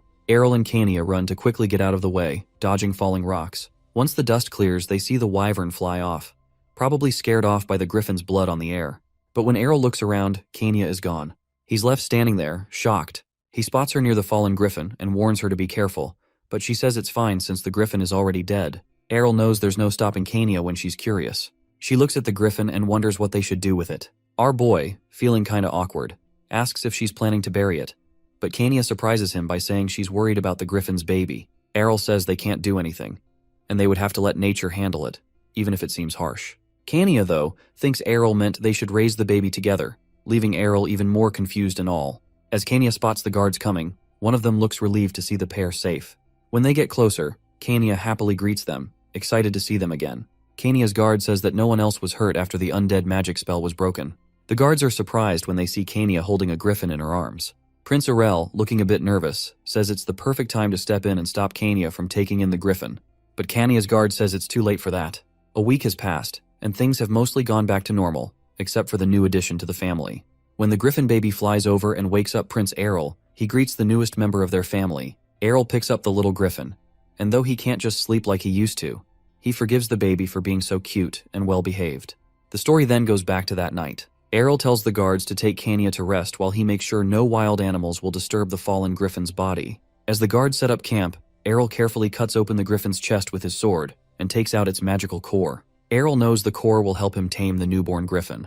While Errol plays with the cub, he sees Kania arriving at the castle. She quickly gets out of her carriage, and the griffin baby excitedly greets her. As Kania spends time with the cub, Prince Errol hears about a wanted order across the kingdom. A bounty is placed on the Dark Church, the group behind the attack on Kania, with rewards for anyone who knows where they are. Prince Errol notes that the Dark Church isn't the only group causing trouble for the kingdom. He suddenly wonders if he's been too focused on wealth. A guard, overhearing him, asks what he means, but Errol just sends him away like it doesn't matter one bit. As Princess Kania finally catches the griffin, Errol thinks about why someone would target her, considering she doesn't hold much power or influence. Still, she's a princess and part of his family. He starts thinking that maybe he should become a swordmaster and try to become an aura expert by the time he's in his late 20s. Errol, trying his best to change the topic, approaches Kania and asks if she wants to do something fun. Kania asks what he has in mind, and moments later, swords are clashing, and some mana kinda appears around their blades. Kania notices the surge and starts to think about it, but before she could finish, they both pull back after one last strike. Kania excitedly asks how she did, and Errol happily tells her he used his aura. He secretly enjoys how well his plan worked and how she bought it. She asks him if she could learn it too, and wonders where Errol studied it. He vaguely replies, saying something like that, then explains that using aura mostly relies on the brain. Kania, a bit discouraged, assumes she can't do it because she's not smart enough. Errol reassures her, saying that's not the case. Kania jokes that it's just because he's a genius, but Errol explains that she just needs to learn how to control the aura with her brain, and he'll teach her. Excited, Kania asks if she'll be able to master it quickly. Errol tells Kania that if she follows his method, she'll master aura quickly. Secretly, he thinks about why her progress is so fast. He's been quietly transferring mana into her. He tells her to focus and follow his guidance. Meanwhile, Kania's guard eavesdrops on their conversation from behind closed doors. Weeks pass, and whenever Kania visits Fly, she trains in both swordsmanship and aura with Errol. Kania becomes an aura user at an amazing speed. One day, while looking at her sword she asks if this is the power of aura. Errol congratulates her but reminds her that this is just the start of her journey. One unexpected result of their training is that Fly temporarily grows after being exposed to the strong energy from aura practice. Fly rests on Errol's shoulder, and he complains about the griffin's weight, even if it shrinks back down. Errol tells Kania that mastering aura is only the first step. They need to train harder to control their strength, movement, and use aura to its fullest. Kania may even be able to use aura while riding Fly. She laughs at Errol's bold imagination, but he insists he's serious. While petting Fly, Kania asks if Errol is right. In his mind, Errol believes that day will come soon. Suddenly the door suddenly opens, and a voice announces that His Majesty has arrived, surprising both Errol and Kania. Errol wonders why the king is there, as he should be busy with his preparations in the north and not just stopping by for a breath of fresh air. The king enters with Lady Rafana, and our boy respectfully greets him. The king says that he's heard they've been practicing swordsmanship lately. Errol downplays their training, saying it's been minimal, and that he's mostly been working on experiments and trying to tame the griffin for border defense. The king seems pleased, wanting to see Errol's progress in different areas. Just then, two servants bring in a large chest. They set it down, and both Aurel and Kania are surprised by what's inside. With a serious expression, the king tells Aurel to try the sword. It's a special weapon made just for him. Lady Rafana protests, saying Errol's too young to use such a sword. But the king laughs, saying he doesn't expect Errol to wield it yet. He just wants Aurel to touch it as its owner. Errol casually picks up the sword, shocking everyone. As he holds it, Errol wonders if it's time to take swordsmanship more seriously from now on. The king is surprised about Errol's interest in the sword that was gifted to him and figures he might have some potential in swordsmanship. But all that potential goes when Errol falls over with the sword and figures that he should probably abandon swordsmanship in his current life. Since he's already good at other things, learning the sword will only put him in the battle royale that is the struggle for the throne. So he has to act as the weak little brother, even when he's training. He can't let his effort go to waste, so he thanks his father for the gift, but mentions that swords aren't his thing. So he suggests that the sword should be given to Kania instead. She has a load of potential and has been improving pretty fast. I mean, her skill even gives other knights second thoughts about their jobs. Seeing Errol's decision, the king accepts this on the condition that Kania should show that she is worthy of the sword. This sudden decision shocks Kania and Aurel. But Aurel remembers that the king is also pretty strong as a swordsman. So, a duel has pretty much been declared, and all Kania has to do is swing her sword. Even with that, Kania begins to panic. So Errol pats her on the back and encourages her to display her skills to her father and probably beat up an old man. So the two of them prepare for the showdown, and the king notices that her stance is different from the classic knights. Just from that, he already knows that she is going to use an enhanced sword technique. With that, the duel officially begins, and Kania dashes towards her father at a very fast speed thanks to her physical strength and explosive mana. But Errol wonders if it really is the best idea to attack the head first, plus they are using real swords. Instead, the king stands there and smiles like the Chad he is before defending against Kania's attack. She is shocked by this, seeing that her opponent is also using aura. The king commends her blow but still deflects her to the floor like it's nothing. He is impressed with the fight his daughter put up since he's got to use aura on a level that he hasn't used even on people like knight captains. This makes me wonder how strong the kingdom's military actually is. But anyway, Kania figures that she still has much to learn. The king mentions the fact that Errol has been teaching Kania, and he was using a different way of teaching since the normal method wasn't working for her. With that said, the king asks if Errol can teach his method to others. Errol, on the other hand, realizes that his father actually wants to create an unstoppable army of aura experts using his training method, but there is no way he's going to teach them. So, Errol apologizes and explains that it will be difficult to achieve the same results with Kania since she already had potential from the start. Plus, he has been observing her ever since they were together, so that's how she was able to improve so quickly. But the truth is, it doesn't take much observation to come up with a suitable training method, and he would rather do anything than scar his eyes looking at a bunch of macho knights. Even with the disappointing news, Errol still wishes to give his father some hope. So he decides to share an improved training schedule but mentions that it's only for royalty, since sharing a secret training method with the other aristocrats will only mean trouble. So the king eventually agrees to his condition, and Errol is honored that his training technique will now be passed down to different generations in the royal family. But still, he laughs at the fact that the training they will pass through will be something else entirely. A few months later, the king is training, and a couple of maids witness the chaos. From how he's wrecked training dummies and the entire room itself, he finds the training method to be effective and has even reached the last stage as an aura expert. Unfortunately, Errol cannot use the training program because of his weak body, and the king believes he needs the training more than anyone else. So he decides to do something about it. Later on, Errol has some tea with Kania and is shocked when he learns that he will be assigned a personal guard. There are tons of people who volunteered for the position. Errol takes a look at the applications. He knows that most of the knights there are big shots. Errol feels accomplished about how his reputation has really improved, but he doesn't see the need of having a bodyguard. But he doesn't want to show off his powers or what happened the last time to repeat itself. So he gets to pick a maximum of 3 bodyguards. While he goes through the documents, he decides to do interviews so he can take their skills, character, and traits into account. As the cultured individual he is, Errol doesn't need a million IQ to know that he would want the ladies to be his guards. However, the others do not know what he has in mind. With that, he finally leaps onto the table and decides to get the plan moving. When it's time for the interviews, Errol begins to wonder what he has just signed up for. Even though they are most likely quality knights, they are definitely not the slender damsels he imagined them to be. I mean, you can't blame them.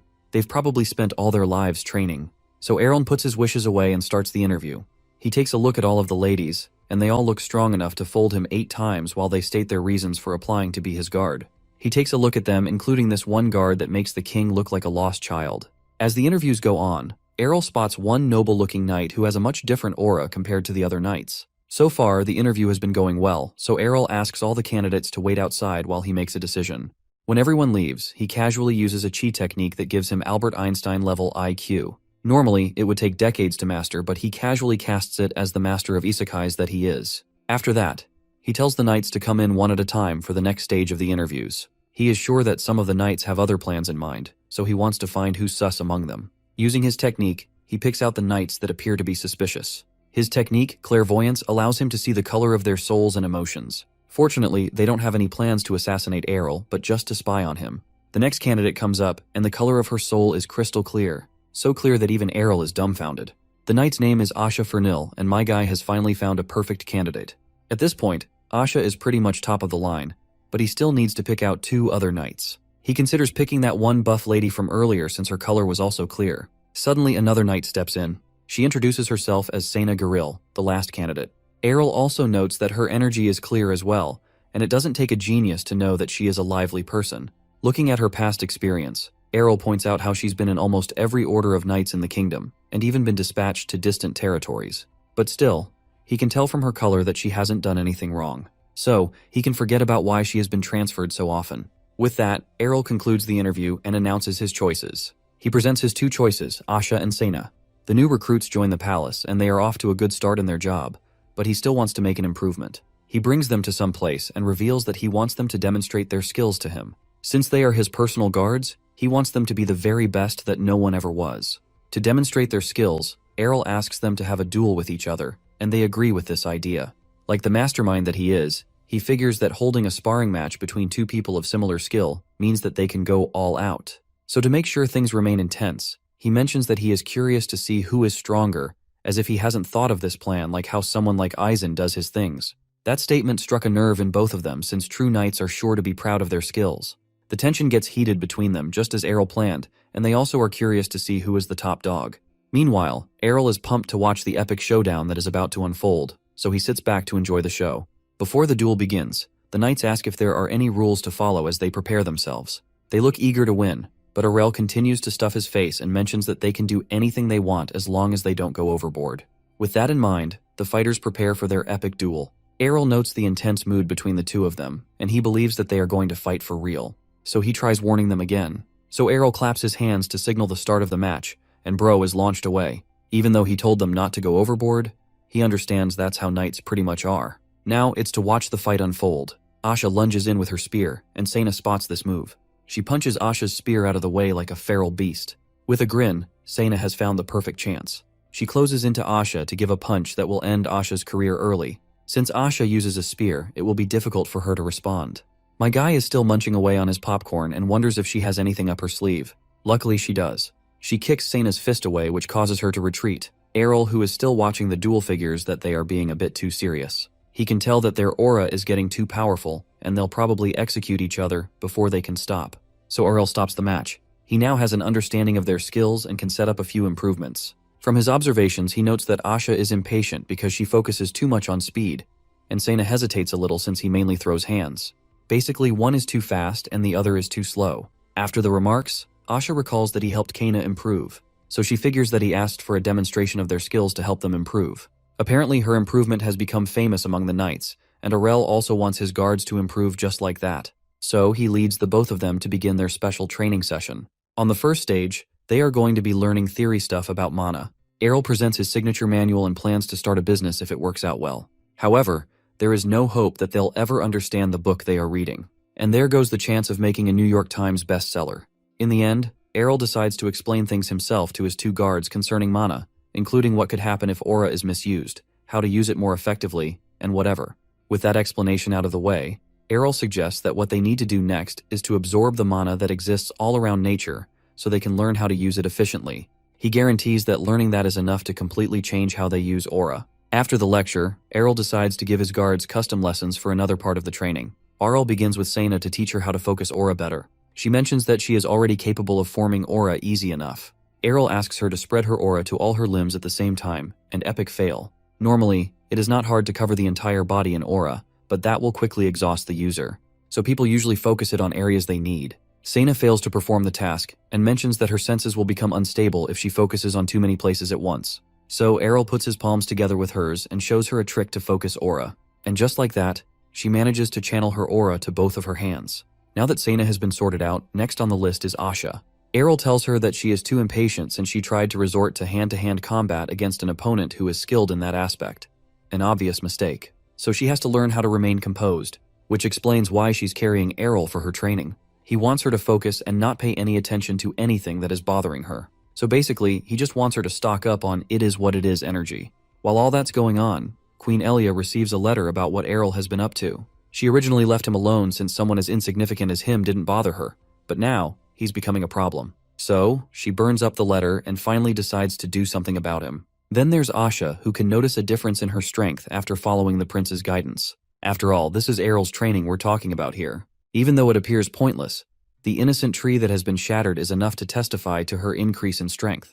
In a bit of background check, we learn that Asha was a daughter of House Fernil, a family that wasn't very wealthy and lived in a small countryside region. Because of a famine, monsters attacked them and everything went downhill pretty much from there. What's even worse is that the aristocrats who kept in contact with House Fernil abandoned them. In the end, Asha joined the knights to make ends meet. The good news is that she was talented in combat, so she quickly awakened her aura and was stationed in the royal capital. But the bad news is that she was placed in the order with the worst knights. Even the captain wasn't worth calling a captain. Even with how old he is, he's still an aura beginner and only had his position because of a few officials who were fortunate to put him there. This memory doesn't sit well with Asha, so she takes out her aggression on an innocent tree and plans to make her captain resemble the tree the next time she spots him. She applied to be a personal guard out of desperation, but who knew she would get chosen at the very first moment. Luckily, her family is living much better now thanks to Errol, but her current goal is to save up a bit of cash so she can send her little brother to the academy. In the end, she aims to repay Errol thanks to his kindness to her so far. On the other hand, Sena prepares to work out since she is just not sure of how else to do things. Her family has worked as mercenaries for generations. She was raised in a tribe of mercenaries who do not belong to any nation. After the war with the Empire 30 years ago, the mercenary business began to look a bit sour. So Sena was asked to go into the world so she could start a new life for herself. She didn't see any issue with leaving her village or training as a knight. But her main shock came when she heard her father was killed by an evil feudal lord. Just like her father, she was pretty much a classified idiot. Like how she would beat the living daylights out of a fellow knight for accusing villagers of stealing and killing them just to get promoted. And honestly, she doesn't regret that moment a single bit. It felt great if anything. Then she just got passed around and ended up getting sent to dangerous areas. After the endless roaming, she eventually applied as a personal guard and then got to know Errol. She has a good feeling about working with him and is very grateful for it. With the background checks out of the way, the two knights head to begin their job for the day. As for Errol, he doesn't seem to have much of a talent in combat, but his skill is unmatched when it comes to learning. He's a certified businessman who brought wealth to the kingdom by selling products, and even helped Kana to become an aura expert, using a theory he developed himself. Of course, his reputation as the young gray sage who does nothing is well deserved. At a meeting, the king and a few other officials discuss the fact Arel will be 14 soon, and the coming-of-age ceremony that will follow. One official suggests that the ceremony will be a good opportunity for Arel since he's using his talents in multiple fields, adding something else about some territories being available. The king gets the hint that they're pretty much saying that they should give a territory to Errol. Obviously, he is angry with this, since it is just an excuse to banish him. It turns out Errol's reputation has spread all the way to different countries, and the speculations that the king will make him the heir to the throne. But the king wasn't having any of that, so he slams his aura-charged fist on the table. He has made up his mind that his heir will be the crown prince. Plus, he already knows that Errol has no interest in the crown. Another official speaks up. He mentions that rumors have already begun to spread, so people are beginning to pay less attention to the crown prince. The duke warns him about something concerning the former king, but the king rises from his seat and silences him. Someone comes over with a bunch of documents from other aristocrats who all share the same opinion. They are all concerned with the imbalance within the royal family. The king takes a look at the appeals, and each one of them says the same thing. so it turns out they will have to exile Errol. In defeat, the king acknowledges the concerns and has no choice but to take action. Errol learns what happened in the meeting through a note. He tosses the note aside and he already knows that he's being exiled even with how nicely it is put. However, that is pretty much the best news Errol has had. He is excited to get his own territory. It turns out making himself stand out has finally paid off, and couldn't care less about the aristocrats. Finally, Errol can now make his dream fortress. Well, he is excited until he learns that the aristocrats assigned him to the northern territory of Fahilia. It is a place where snow falls all year round, and the ground is too barren to even farm anything. So, Errol decides that he will leave a month after the coming-of-age ceremony, giving him a year and a month to finish preparations. Since being independent in a different territory is a major task, he expects those who are really prepared to join him. He will find different roles for those who stay back, but he expects those who follow him to move quickly. As the crowd leaves, Errol already figures that the alchemy team and most of the workers are already destined to follow him. Sena has already been ahead of them and was stationed in that area for a year. After all, she gets drafted to different locations like no one's business, and she testifies that the place is extremely cold. With how Sena tries to talk about the location, Errol figures that they might as well be heading for Antarctica with how she's reacting to the place. So much for a nice territory from the ever-loving aristocrats who wanted to exile him. But still, he finds the place to be much better than expected. They could have sent him to a place where surviving for a few seconds will be a world record, so he doesn't find Fahilia to be so bad. Later on, Asha asks why Sena isn't being honest. She knows that Sena was about to say something earlier. Just as she said earlier, Sena explains that the place is pretty cold and empty. Along with being a frozen wasteland, she was actually stationed there to guard against the monsters that can't endure the cold. Asha is more than ready to follow Errol no matter where, but she can't help but wonder if it is okay to follow with that. Sena doesn't see anything to be worried about since she knows that Errol has something up his sleeve. She noticed that he didn't have a look of despair or anything, so she believes that everything will work out. With that said, they finally decide to send a message to their families before they leave. Then there's Errol, who just finished up with his plans. He knows that his mother looks pretty heartbroken even though she hasn't said much. He told the maids not to tell her where he will be stationed, but he can't help but worry about his mother's safety since she'll be alone. Even a princess like Kania got ambushed. So he thinks of a few plans so he can contact her, but eventually decides to think about it later. But for now, he decides to plan the move first. After all, a harsh environment is the perfect place for a reincarnation pro like him to live carefree. He summons a magician, and Feiyan shows up with his disciples. He never expected someone familiar to show up. Either way, he asks him to keep a secret and passes a plan for an item that he would like to be created. Feiyan takes a look at the plan, and he is instantly shocked by what he is seeing. He wonders if Errol drew it, and he did. Only that he made a few modifications to an artifact he gave to Kania, but his design will make it twice as effective and reduce production costs by 90%. Of course, this fact is very impressive to Feiyan. Errol asks if he can make it, and Feiyan mentions that it will be possible as long as he has the right materials. But one problem is that he knows the creator of the original artifact, so he doesn't want to make a rip-off of someone's work. Errol notices his hesitation, so he decides to give him a little something to guarantee results. So he hands over several fat bags of cash, and moral ethics has left the chat. The man and his disciples instantly fold and are prepared to work. After witnessing the power having tons of cash has to offer, Errol wonders if it can be finished within a month. Then he takes a look at his current investment and figures that Feiyan could be suitable as his personal magician. Aro learns how fast money can make people work when Feiyan presents the newly created necklace to his boss a few days later. He never expected it to be finished in 10 days, plus the quality is pretty good. However, his workers are obviously overworked. Since Arel likes it, he suggests that they start mass production. As Feiyan asks how many, one of the workers prays that it is only 5. But I guess they aren't going to get any form of sleep when Errol uses 50, and that's just the starting point. With that, they head off to slavery. I mean work. Errol already understands their pain, but dying 100 times still seems bad enough. For the next step, Errol heads out with Asha in a carriage. She wonders where they are headed and suggests that he could have sent someone for the errand, but he insists to pick things up by himself this time around. Arl eventually reveals that they are headed to a slave market, and Asha is obviously shocked at this information. She figures that he has probably gone mad with power already, but Arel tries to convince her that there is an explanation. Asha gets an idea that her boss might be starting up cotton fields with this one, or probably coal mines or something. But Arel knows that there is no way he's like that. At least that's what we think. With how far she took her imagination, Asha apologizes for it since that's not how Errol works. Normally, when you imagine a slave market, you'd think of a place that could be worse than hell or something like that. You know, shattered dreams, endless torment, fate worse than death, stuff like that. But in reality, at least in this novel, it is surprisingly pretty tame. Even Errol is shocked about this. Of course, it would be a shame if one random slave caught some strange disease and spread it around. which explains why it is very neat. A person comes by and reveals the place to be the best slave market in the capital. He welcomes Errol and introduces himself as Ian, the manager of the establishment. He shows his Arl and Asha around the place and explains about the slave market that is completely legal, by the way. The people who become slaves are people who must have either failed to pay up taxes or belong to families that were destroyed. A person doesn't immediately become a slave after any of these, but at least there's a lower chance of starving if they become a slave. Then there are the criminals, but Ian suggests that there is no need for Errol to pay them any attention. Errol notices that Ian is filtering out the criminal slaves since he is royalty, but it is still fine for Errol either way. Finally, Ian takes a seat in his office and asks Errol for what he might need. He needs a large number of slaves. Ian asks how many he would need, and Errol says he needs 150, a number that shocks Ian. Errol wonders if the number he mentioned is too much to handle, but Ian can handle it since the place also has other branches outside the capital. He can't help but wonder why Errol needs that many, but the young prince assures him that he won't do anything bad with them.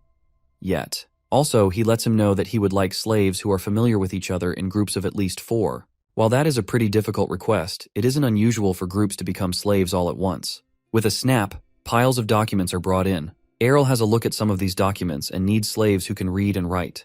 Plus, he also asks for them to be transported to a certain location. With negotiations done, Errol asks Asha to unveil the goods that make every businessman drool on the floor. Now things are pretty much guaranteed for Errol as he is instantly promoted to top VVIP customer. On the way back, Asha wonders what Errol needs the slaves for since having hundreds of them isn't something anyone can do on a casual Friday night. Errol reveals that he wants to make them residents of his new territory. In addition, he is going to give his new mana necklace thing to the slaves and educate each of them from there. Asha never expected that to be his plan, so she can drop all the weird thoughts now. Errol plans to transform the terrain from a frozen wasteland to a dream kingdom. I mean, he just wants to live life comfortably. Everything he's doing now is just to live the best lazy life ever. He will also nurture the ones who will work in Fahilia and build the greatest paradise anyone has ever seen. One morning, Errol lies on his bed thinking about all the preparations he has to make to get independent and the fact he has to say goodbye to everyone he loves. Then there's a knock on the door, and it's his mother. She rushes over to give her son a hug. She suggests trying to talk with the king about the relocation once again, but Errol tells her not to worry and promises to visit often. Even with the fact he has a year left to go, his mom is still sad that he will have to go.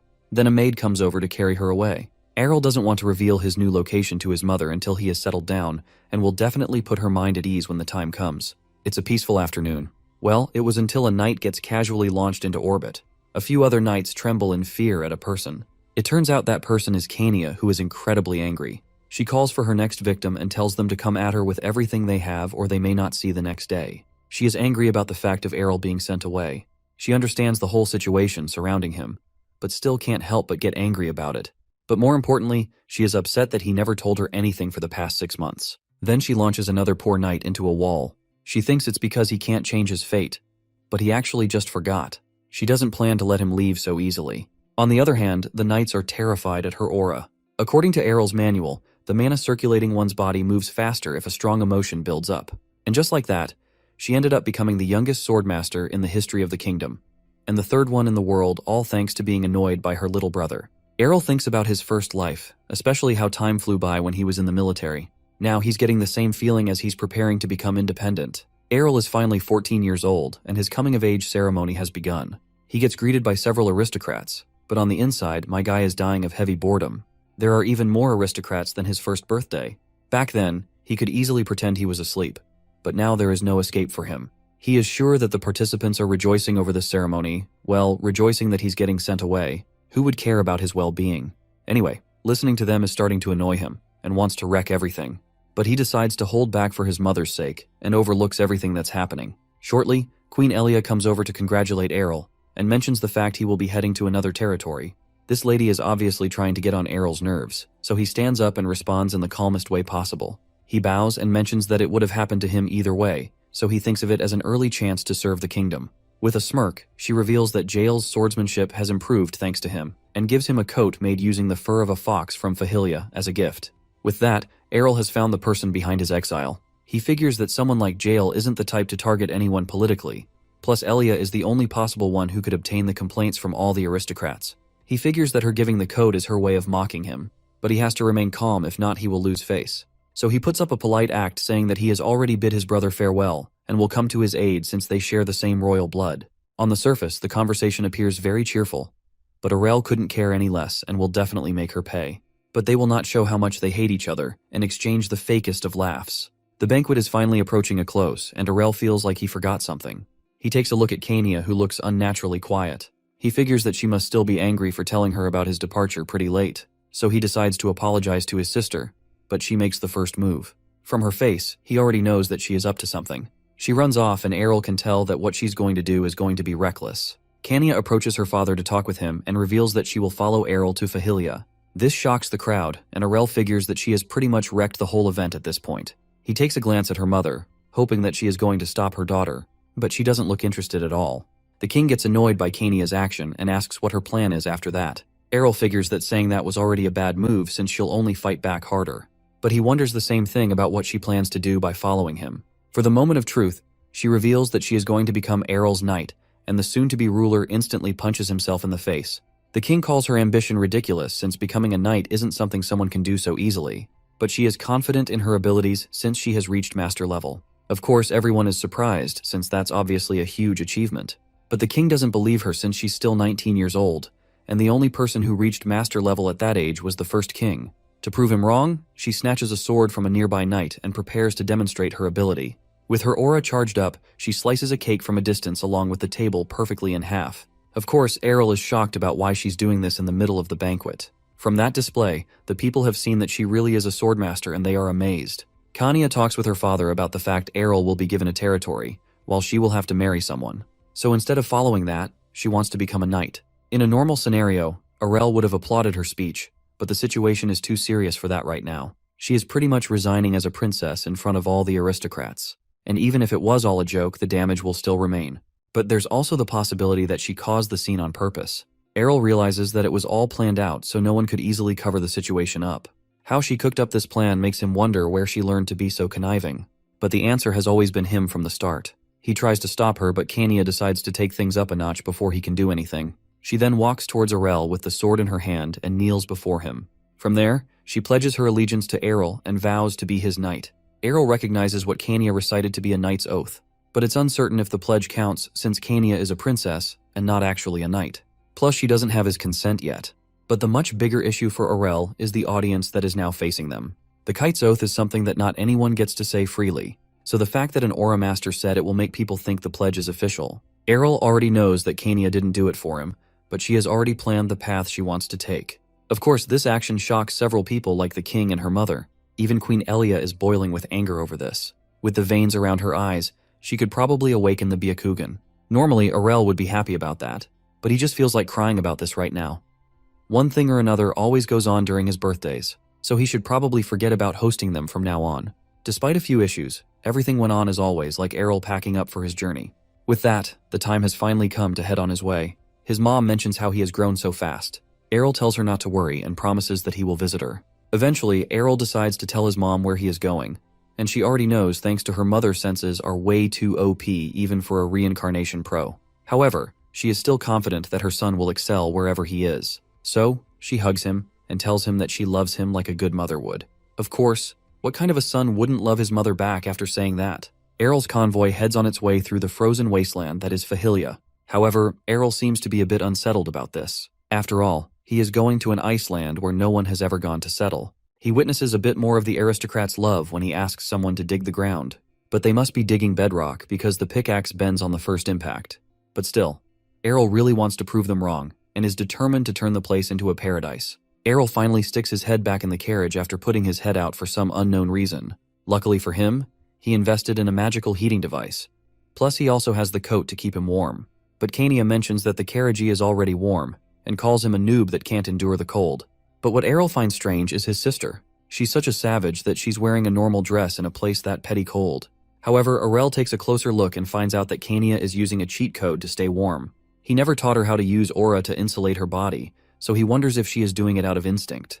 He finds her talent scary, and Kania thinks that it's something everyone does, confirming how much of a pro she is.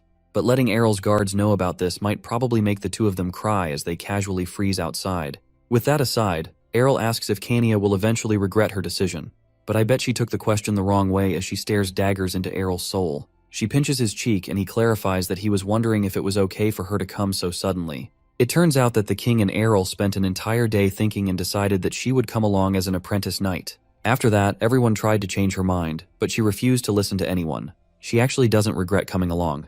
If anything, she finds it to be the perfect opportunity to escape. If she remained at the palace, she would have gotten married soon. Kania is 19 years old now, and Errol is amazed that she made it so far without getting engaged to anyone. So he wonders if that's actually why she decided to venture with him. Just like him, she hates walking along a set path, so it doesn't surprise him about why she came along. Basically, Kania is in search of her own freedom. With that, Errol finally arrives at the gate of his new kingdom. He takes a look at all the people who are currently present under his command, and he figures that he has a great start already. So, it's officially time to start building a paradise. For a start, Errol splits his responsibilities with Asha and Sena so they can command all the troops in Fahilia. However, he doesn't plan to give any tasks to Kania for the time being. It would be a shame if she somehow obliterated the barracks on day one. Instead, she goes for a walk, and Errol figures that she probably didn't expect to do much. With that, Errol heads to work.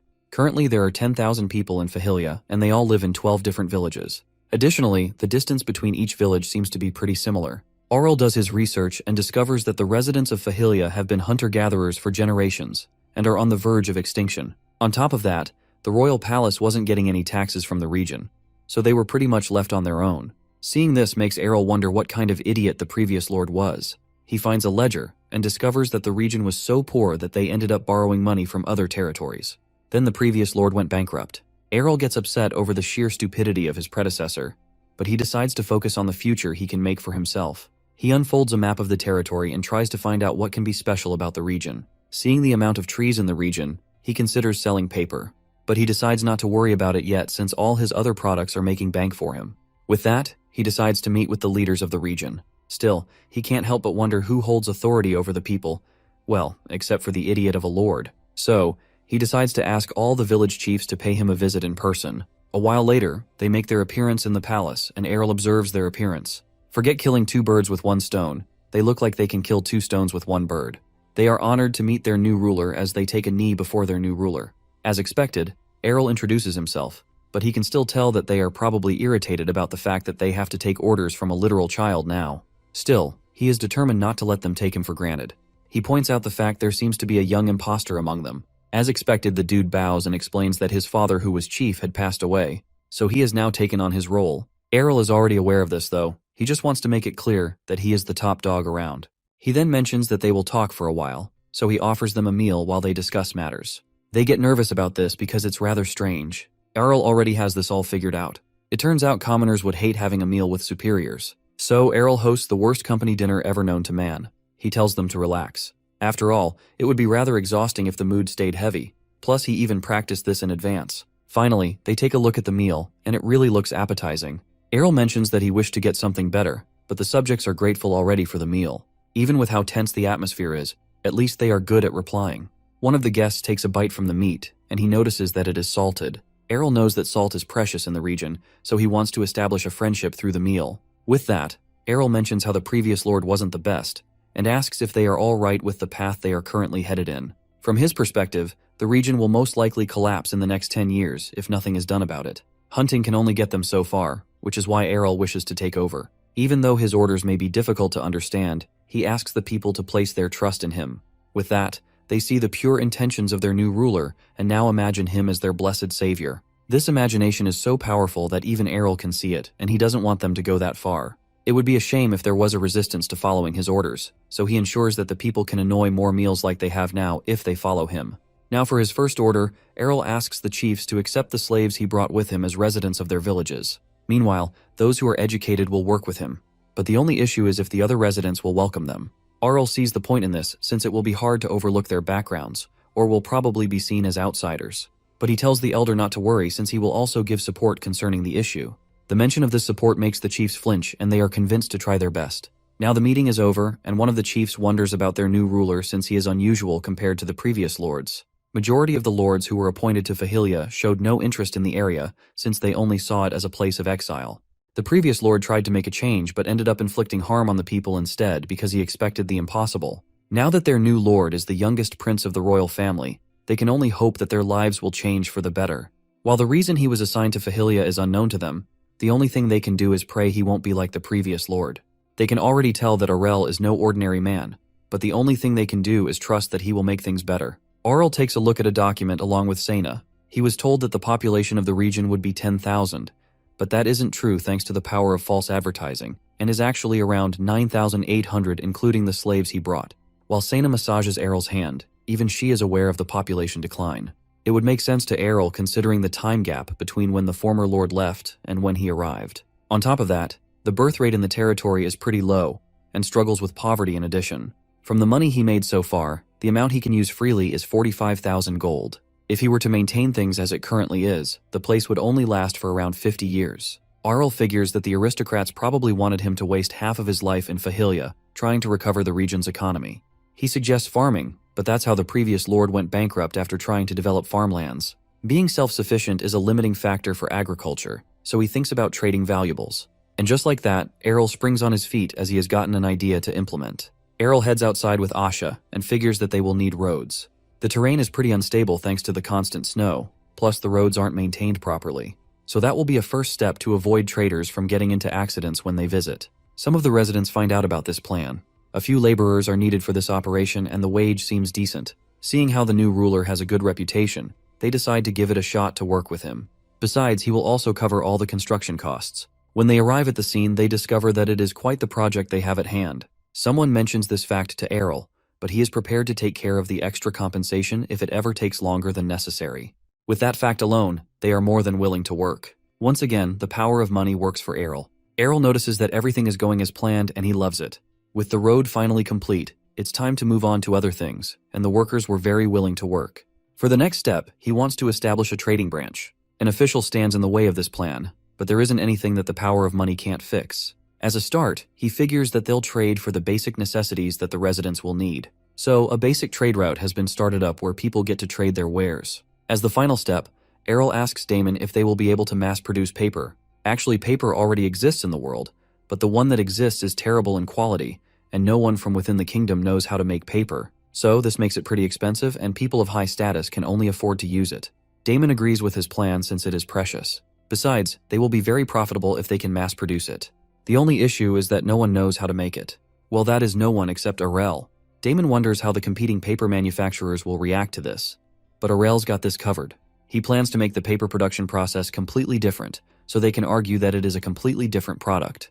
But to do that, they will need another kind of equipment. He passes a plan to Damon and he finds it to be perfect. However, he isn't sure if it's something they can make on their own. The chemicals can be handled, but developing the machines is a different matter since the best blacksmiths in the region aren't able to make something like that. But Damon is sure that the dwarves of the royal capital will be willing to help. This fact about dwarves reminds Aurel of the fact they have a forge in the capital and can make anything no matter how complicated it is. Hearing that, Aurel prepares to use his superpower of money spending. But it turns out the dwarves are much different from the rests. Damon tells him that they will refuse to help if he tries to use money. But they are proud craftsmen who will prioritize requests to display their skills.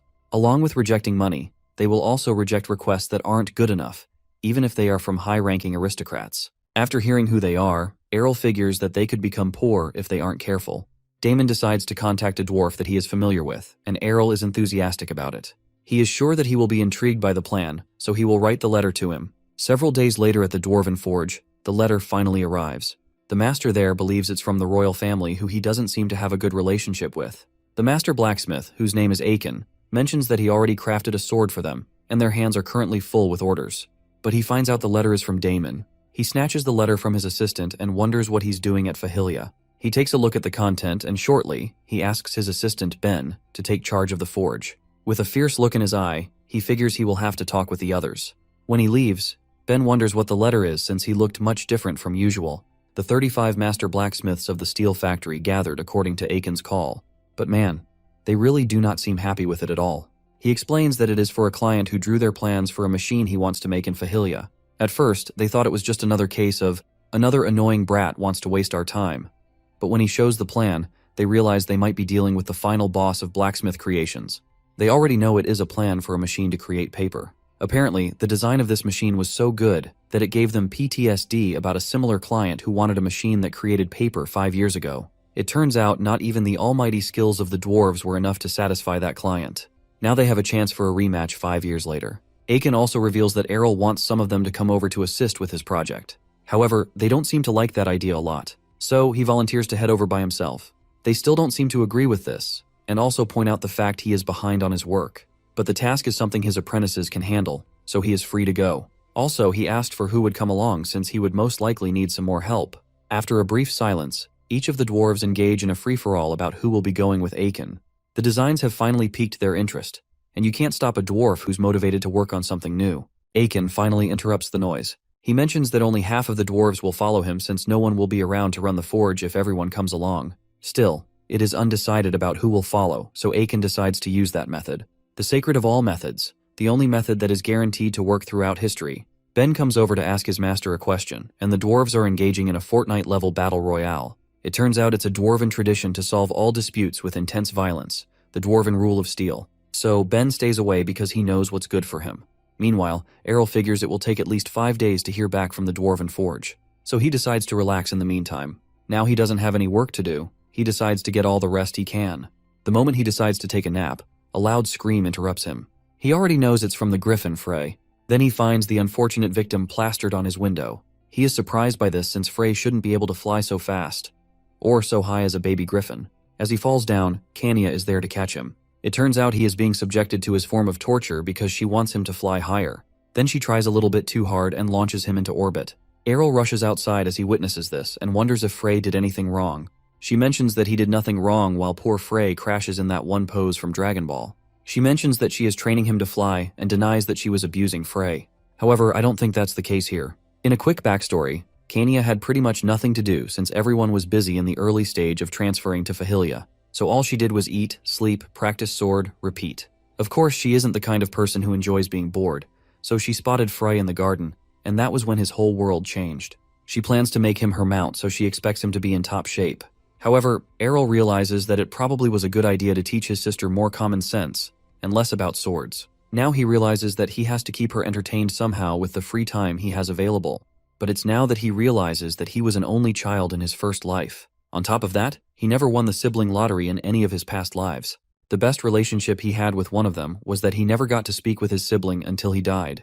So Errol is unsure of how to deal with siblings. He snatches Frey from Kanya and saves him from his suffering. So as an attempt to be a good brother in his current life, he asks to do something together with his sister. Arl and Kanya play a game of chess, and it's pretty obvious who's losing here. Out of frustration, Kanya flips the chessboard since it is obviously not her kind of sport. Errol figured playing chess would mean they wouldn't have to play in the cold, but she is already bored of it, so he gives himself a handicap to make things easier for her. Errol gives Kanya a modified artifact so she can think more quickly and easily. Besides, he's built up enough chess experience from all his past lives, so she will need all the help she can get. So, they begin another game of chess. The pendant seems to be working to enhance Kanya's IQ until it decided to peace out. From there, Kanya had enough of it and slices the chessboard with her sword. Now they can't play chess anymore since Kanya has destroyed the board and caused a leak in Errol's brain. Arl tries to come up with something else, but he really doesn't want to go back outside. He wonders what she has been doing, and the only thing she has pretty much been doing is going on various trainings that will make Bruce Lee proud. On the other hand, Errol has just been a sack of potatoes in his room. Seeing the interest between the two of them, Errol tries to come up with something they can both enjoy. Both of their stomachs begin to rumble, and Errol gets an idea from that. He suggests that they have a go at cooking together, but Kanya shivers at the mere thought of it. She doesn't buy the idea of it since her cooking could probably put nations to an end. But Errol informs her that it is necessary to learn since she is becoming a knight. After all, knights have to eat something when they are away on missions. After pointing out this fact, Kanya is defeated and agrees to learn. Now that Arel has convinced her, he wonders if teaching a sibling to cook is something a brother would do. The two of them head to the kitchen, and Arel announces that their first dish will be a stew. Since it is a pretty simple dish, how bad can things get? Besides, Errol doesn't plan to get food poisoning on day one of training, so they get to work. Errol comments on Kanya's knife mastery as she slices all the ingredients into Lego bricks. From there, they prepare the stew. When it's finally done, Kanya tries it and it tastes better than she thought. Errol agrees with her and adds that it's been a while since he made the recipe, but it's still good either way. Arl suggests that Kanya should try making it again, but this is actually all part of his master plan to get a nap right after he finishes eating. But that plan disappears when a butler who has seen things rushes in searching for Errol. He was instructed not to bother Errol concerning small matters, so the fact he's here means something must have happened. So out of urgency, he asks what happened. It turns out the dwarves have arrived and they are willing to beat the living daylights out of the butler if Errol didn't show up. So Errol figures that his break is over. Normally, he expected the dwarves would act normally and send a reply letter, But they weren't normal people, and they showed up pretty suddenly in person. Errol welcomes them, but Aiken cuts to the chase, walks up to Errol, and asks if he was the one who drew the plans. Fortunately, Asha is there to break up any conflict that could have gone down. She demands Aiken to apologize for that, but he commends her spirit even though she is a lady. Now the Dark Souls music begins to play, but Errol quietly reminds her that they generally just don't give a flip, and says that they have to respect their differences. Plus, the greater the skill, the ruder they tend to be. So Asha backs down. Seeing how things started, Errol wants to finish discussions quickly before Asha tries to commit murder. He admits that he drew the plans, but Aiken says he's capping. Errol still tries to convince him that he's the master craftsman, but Aiken refuses to believe him, and bets that a royal person like him couldn't even design a basic wood plank. Now Errol is pissed and he orders Asha to make some dwarf skewer. In the end, the butlers had to calm the both of them down before things could get any further. Now that things have finally calmed down, the dwarves finally accept who crafted the plans. So far, that's what the meeting has been all about. With that out of the way, Errol wonders why such sweaty dwarves come to visit him in person and intended to prepare a nicer welcome. But they don't care about that. They discuss the plan for the machine that Errol needs the dwarves to create, because Fahilia doesn't have blacksmiths skilled enough for the task. Again, Aiken is someone who is so proud, so he expects that humans are not skilled enough to create it. And Errol has just witnessed the famous dwarven pride, so he decides to fight fire with fire and talk about how proud he is of his planning skill. Now the dwarves have received a taste of their own medicine. Aiken acknowledges Errol's skill just as planned, and they decide to talk about the main matter at hand. Before Errol can ask if they will accept the task, they have already decided way before that they will take the job. Errol is shocked by how instantly he accepted it, since they haven't discussed other things like payment.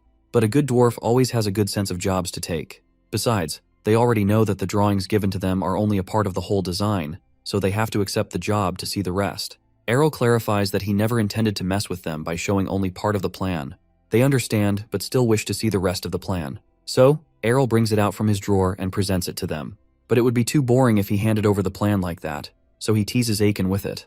Of course, he doesn't appreciate the game Errol is playing. Errol uses the chance to tell him that he will give him the other plan when he successfully makes the parts of the first plan.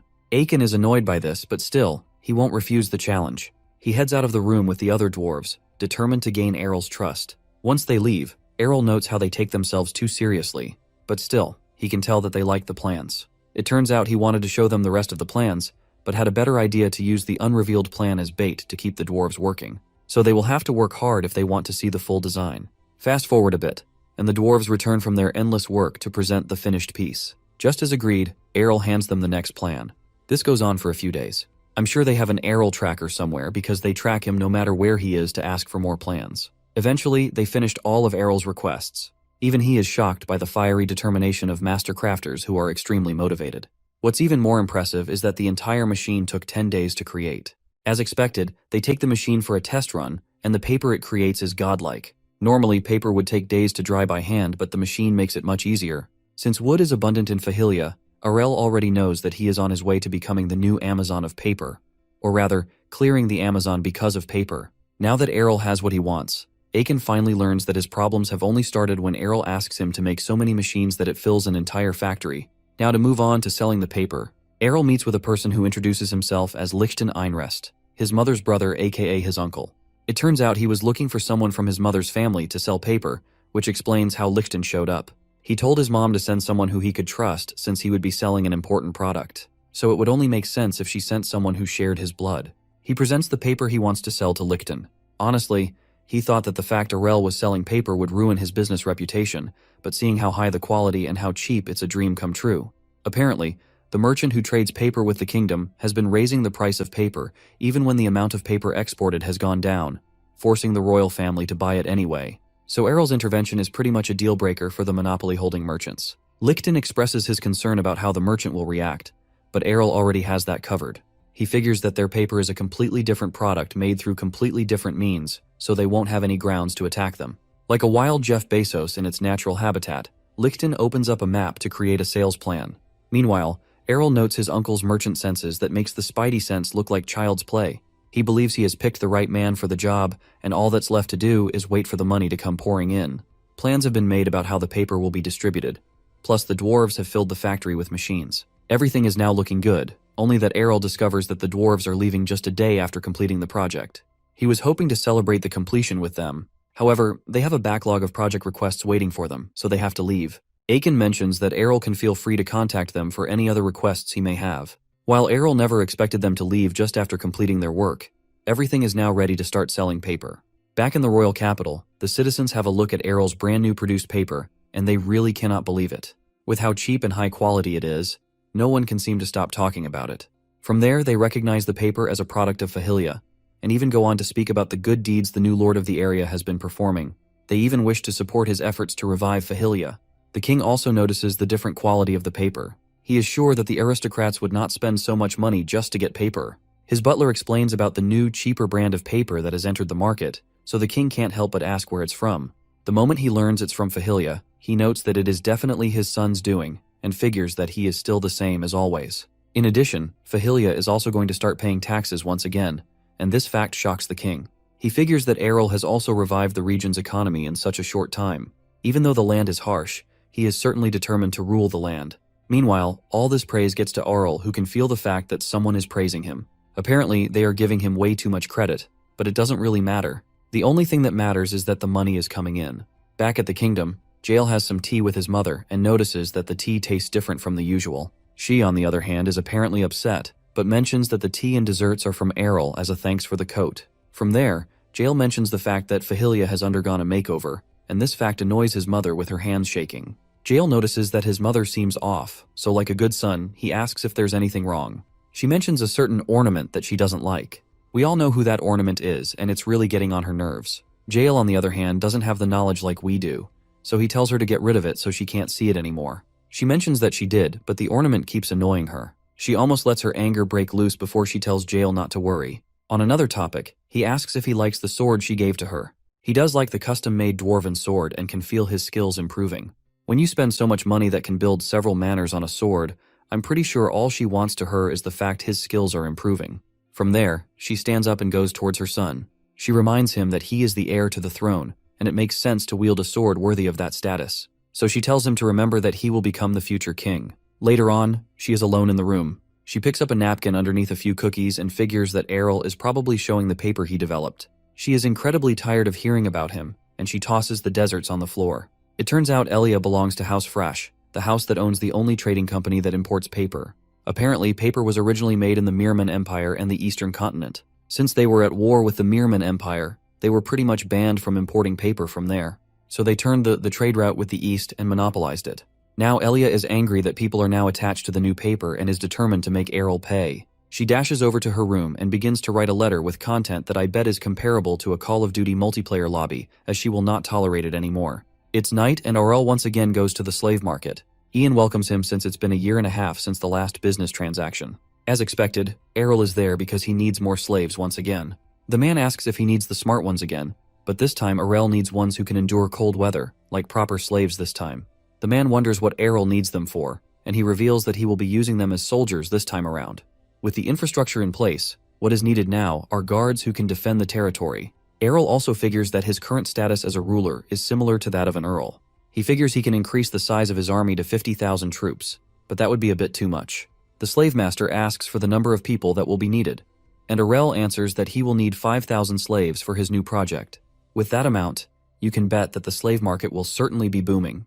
Once again, the power of money is there to save Errol. Moving on, Errol admires the design of a dwarven sword. He managed to train the slaves provided by Ian and also got the dwarves to make soldier gear for 5,000 people. Just like the last time, they managed to do it in a short period. Originally, the slaves looked pretty bad when they arrived at Fahilia, but a few acts of hospitality later, they became more enthusiastic in training and have become extremely loyal to their new leader. With the soldiers in place, the territory will now be safe, and now it's time for Errol to have some rest. However, a few ninja-looking dudes break into the area. It seems they are searching for the location of the paper production machines and their mission is to destroy them. Apparently, Errol's antics have angered the mercenaries commissioner, but what's more important is the amount of cash they'll make from this job. They note the two guards taking watch and they kill them in a classic ninja fashion. With the guards out of the way, they head into the building only to find it empty. A guard uses a magic tool to blind them before several guards show up and capture all the dudes. One of the assassins tries to escape, but gets ambushed. He only expected there to be 200 troops in the territory, but he was clearly wrong. Errol shows up all sleepy with his guards and isn't surprised that people would be after his machines. The stranger quickly surrenders and mentions that he is only following orders, but that is none of Errol's concern. So as punishment for trespassing and trying to cause damage, Errol orders that they should be interrogated and pretty much torture them. With that, Asha and Sena head to work while the Lord heads back to sleep. Normally, Errol would have forgiven them. But when it comes to things that are dear to him, you better write your will. Even with how laid back he is, he knows when to draw the line. This is something he has learned after countless reincarnations. It's another day in the land of Fahilia, and the intruders from the previous night have been punished according to the law. It turns out nothing was gained from interrogating them, so things were left at that. Now Errol has some free time on his hands and he decides to test out a magic teleportation circle. He got Feyan to make one for him, and it was so expensive that he thought about that fact twice. His merchant skills have surprised Errol. Now he's become a regular customer for his uncle. So, Errol decides to use his teleportation circle to head home since it has been a while since he last visited. He puts in a few magic stones into the stand surrounding the circle, which causes it to activate. Now that his end is set up, all that's needed to do next is for his nanny to set up the same circle at the palace. He asks Kania to come with him, but she is very nervous about this. She has no choice but to follow since Errol insists. Plus, she also has a bit of free time on her hands. Errol notices her expression and wonders what is wrong. She unintentionally reveals that she had an argument with her mom and would be awkward to visit her after that. With that fact, Errol believes she should definitely come along so she can reconcile with her mother, and she nervously agrees with this. She seems scared, so Errol tells her that using the device is safe. The only issue is nausea. He activates the device and Kania gets scared. She holds on to her brother and unintentionally squeezing the life out of her little brother, making him think he will probably not make it alive. With Errol potentially dead, they finally arrive at the palace. But Errol still has something to say about his sister's strength. As he takes a look around, memories of the past come back to him, and he has really missed the place. He takes a deep breath before falling onto the field to relax. He is definitely glad to be back from a land of ice. The nanny comes over to welcome Errol and Kania. She was a bit worried she wouldn't be able to use the magic circle properly, but thankfully, it worked out. She informs the two of them that their mothers are waiting inside, so they split up to say hello to them. Errol wonders if his mother, Rafana, is doing well. After all, he promised to visit her often. He runs over to meet with his mom and hugs her. She heard about how well he has been doing from Lichten, but she is still relieved to see him in person. Errol is surprised he has been writing letters to her since the paper business always drained his soul. Of course, he is excited to tell Rafana how everything has been going in Fahilia, and wishes to make good use of his time so his mom will not be worried about him. He goes on to tell his mom about several things about Fahilia like the wildlife and the daily life of the people, focusing on putting her mind at ease. It is not long until someone else approaches the scene, and Errol notices this. Looking at the timing, he can already tell that whoever the person is, they intentionally want to interrupt his conversation with Rafana. It doesn't take a genius to find out it's Queen Elia. Errol wonders why she is acting all surprised since he already announced the fact he will be visiting. Still, he can't help but notice that she probably has something up her sleeve, so he decides to feel her out. So he engages her in some fake small talk, and also mentions the paper he developed which is affecting her family business. The world's most painful to watch conversation. On the topic of paper production, she mentions a few rumors she heard and Errol wonders what she is talking about. He informs her that he has already made preparations and Elia commends his efforts. Still, she warns him to be careful before she takes her leave. On the outside, Errol waves her goodbye, but he believes she is starting to cross a line from the warning she just gave. Rafana figures that she is probably having a bad day, but Errol figures that he has deal with her soon. The short visit to the palace is finally over, so Errol and Kania decide to head back to Fahilia. Errol waves his mother goodbye and then asks Kania how things went on her end. She responds that it went well and smacks Errol on the back for worrying that she would fight with her mother again. But actually, Errol already asked the maids to report what was happening. It looked like they were about to fight again, but they actually made up this time around. Either way, the two of them teleport back to their territory. A few days later at Fahilia, Errol is already challenged with a new problem. He wonders if it will be worth it to invest in magicians, since they can do a lot of things like manage the teleportation circle, help with growing crops instantly, and even defend against monsters. But most importantly, he needs someone who can help him deal with the totally challenging experiences of being a ruler. He thinks about this because he doesn't want to end up drawing so much attention to himself. Now he has a territory, he has a perfectly good reason to hire them. But another reason is the factory attack.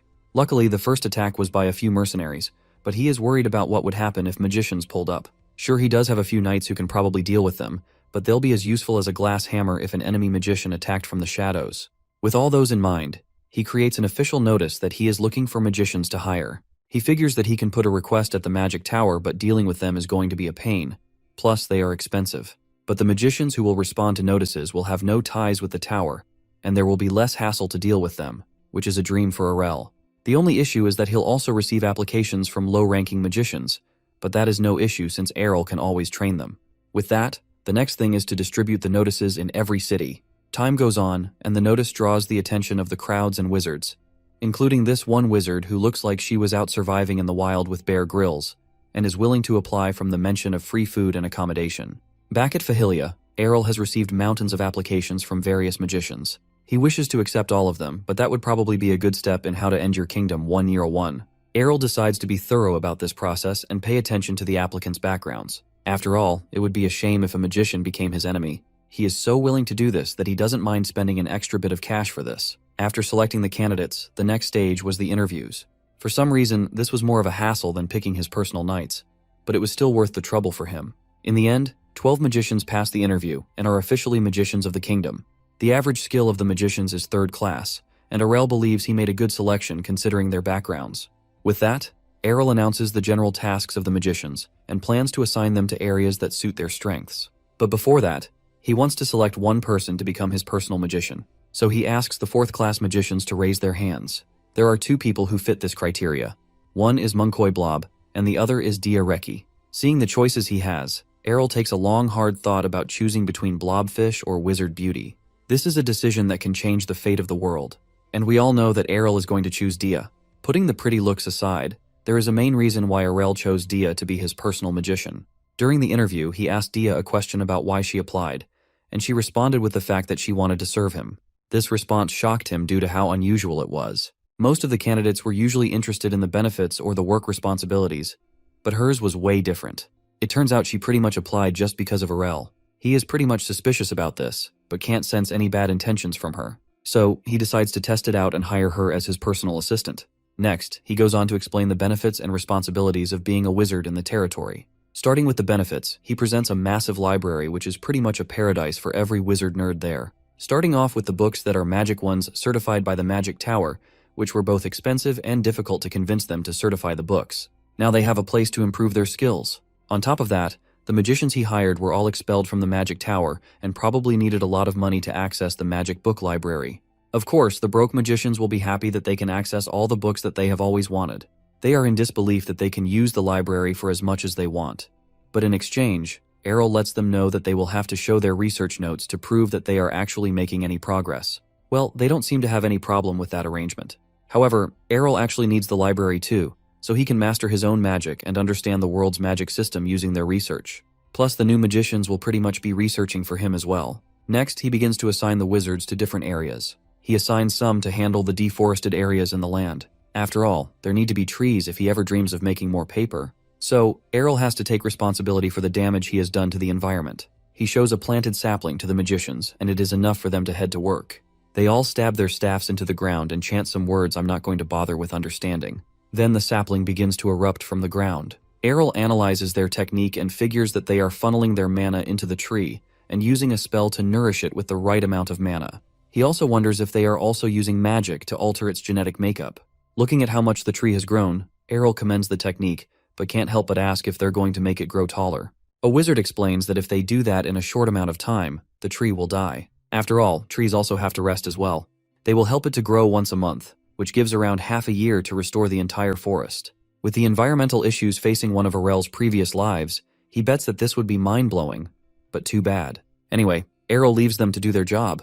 For the next group, he gives them the task of maintaining the village's fields. He plans to make Fahilia to become a place that is self-sufficient through farming, rather than only relying on hunting. A wizard asks if he should grow crops at the current location. While that is the main goal, he asks if they are willing to go around the 12 villages to cultivate them, and this question sends chills down their spine considering how much work that would be. Of course, Errol is not an evil ruler. All he wants them to do is to adjust the field to the right conditions, and the villagers will take care of the rest. He scribbles a plan and asks the magicians if they can handle it. From the looks of it, they are sure they can handle the task. To help with their job, Errol mentions the fact that he brought over some magic tools and wants to test them out. They place the magic artifacts around, and then they create a barrier that will allow only sunlight to pass through. With that, the group has officially created the Mana House, not to be confused with a greenhouse. So, they went ahead to install the rest of those devices in the other villages to save the villagers from starvation. After that was done, Errol assigned 2 magicians as part of the magic tool research team, and another 3 as security. Lastly, there's Dia, who is Errol's personal magician. Her job is to guard him and to also carry out errands. She's pretty much his magic errand girl since he's not in a position to use magic. but for now, he wants her to skill up by reading magic books. She is way more than passionate about this, as she wishes to support Errol in any way that she can. Errol can tell that she is just as sincere as she was during the interview, and wonders what's up with that. Shortly, a book drops from Dia's cloak. Errol picks it up and he recognizes it as one of his night books that the knights couldn't understand. He hands it over to Dia and wonders why she has such a book when she's a magician. She received it from a person she knows but got attached to it because she found aura and mana are similar in theory, an idea Errol also shared in his research. This book has pretty much been a lifesaver for her, and she mutters that she is willing to go even across continents to serve the adored author of the book. Errol, on the other hand, feels she is going way too far with her dedication. All he did was write some basic theories in it, and doesn't recall it being so inspirational. Besides, Dia enjoys the food around the palace, which gives the actual reason she came along. Even with that, Errol figures that it's probably a good thing that she is so dedicated to him, but he still hopes that making her his personal magician was the right choice. In the library, Errol learns about how magic works. Now that he's understood the theory, he tries to remember how Dia uses magic so he can try it out. With that, he is now able to channel mana as a flash of light emerges from the library. Now Errol is on the way to becoming a magic pro. With the magic training in progress, Errol proceeds to pay attention to his other responsibilities. He arrives at the capital of Ernesia, and their destination is the Dwarven Forge. While they stand in front of the factory, Asha considers wreaking havoc at the main base of the annoying dwarves. She plans to annihilate the entire building if they try anything funny, but Arel tells her not to do that since they're mainly there for business. She tried to object, but she was officially banned from doing anything. Shortly, the intense heat of the factory breaks the conversation. Just as they head inside, Errol already wishes to escape with how hot the environment is. Ben introduces himself to the two of them, including the fact he has been an apprentice of the bitter Aiken for 15 long years, and volunteers to be their guide. Of course, Errol and Asha pity poor Ben who has been working under Aiken for so long. On the other hand, Ben mentions that he was meant to come out to welcome them, but his master didn't tell him anything. He finally leads them to the room where Aiken is, while the other two sympathize with the struggle he's going through. Then there's Aiken, who is pretty impatient with his visitor's arrival. Errol mentions how impatient he is. He wasn't planning to arrive right after sending the letter to him. So Aiken serves his guest a cup of wine and wants to get right into the meat of why Errol came to visit. It turns out Errol has a much different request this time around. This time, he asks for half of the dwarves to work as his personal craftsmen in Fahilia. Without a second thought, he rejects the proposal and points out that Arel sounds drunk already. Aurel finishes his request by mentioning that he wants half of the dwarves to establish a branch at Fahilia. He adds that he will even pay for all the expenses. Even with that, Aiken still refuses the offer, or to even work in a place like Fahilia. Besides, money is pretty much the least of his concerns. So instead of that, Errol offers to hand them his personally developed technique called Damascus Steel. Aiken's face lights up on hearing this, and he figures that Damon must have given him information about this fact. It turns out the dwarves came to Ernesia in search of Damascus Steel, a rare metal that doesn't exist in their homeland, and had the dream of being able to forge that metal. Now, Errol reveals that he knows how to craft it, and even promises other exclusive techniques if they agree to work under him. This is enough to make Aiken serious, and even Errol can tell by the dramatic shift in his tone. With the proposal out there, Aiken inquires what Errol's conditions for the deal are. He mentions that they will have to work under him for 10 years. Of course, Aiken refuses to agree with this before they finally agree at 5 years. With negotiations made, Aiken is going to inform the other dwarves and asks for a month to get ready.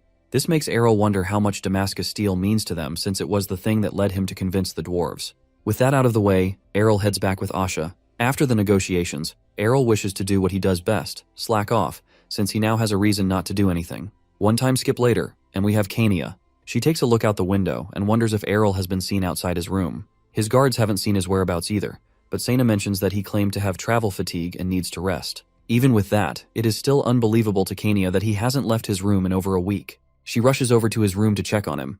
When she busts open the door, she finds my guy living his best life. He welcomes Kania and figures that she arrived to have dinner with him. While she is stunned by what she is seeing, Arl prompts Dia to arrange the scene for the both of them. Using her magic, she lifts Errol into the air, puts on his clothes, and then sets up a dining table for both Errol and Kania.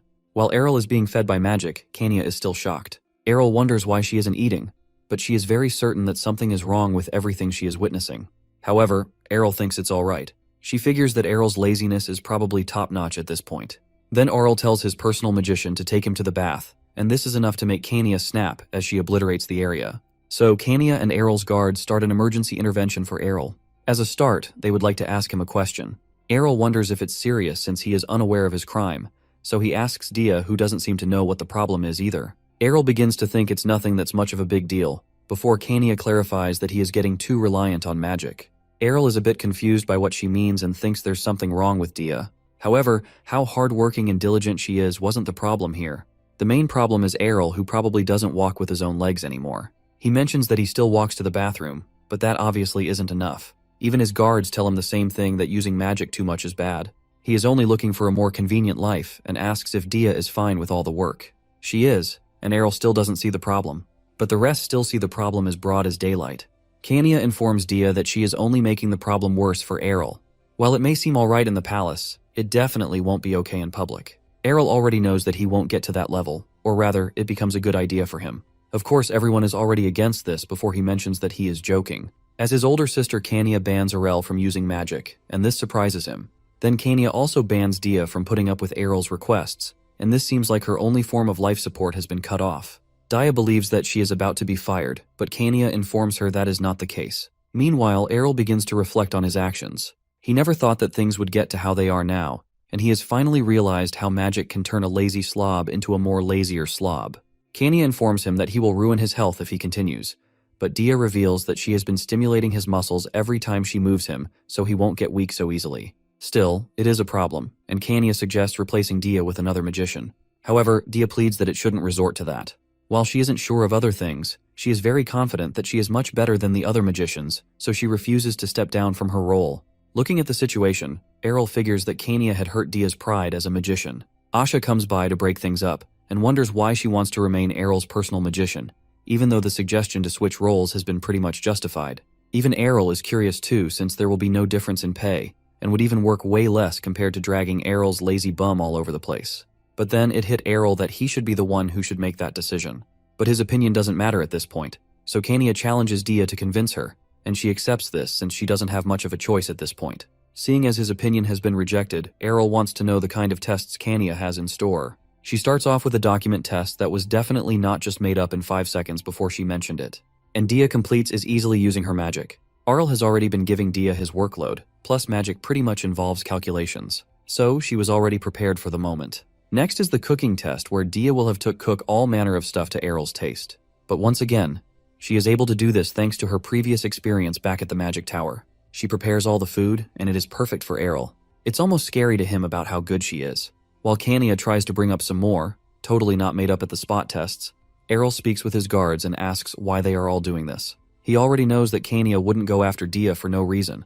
Plus, they would have tried to intervene, but they aren't doing anything. So he knows they have another reason for doing all of this. From there, it turns out that Kania is suspicious of Dia. There was an incident a few days ago where the magic security system was partly destroyed by an unknown individual. While they don't believe Dia is the culprit, Asha presents a letter from the intruder to Errol. He reads it and finds that whoever it is wants Dia back at the Magic Tower.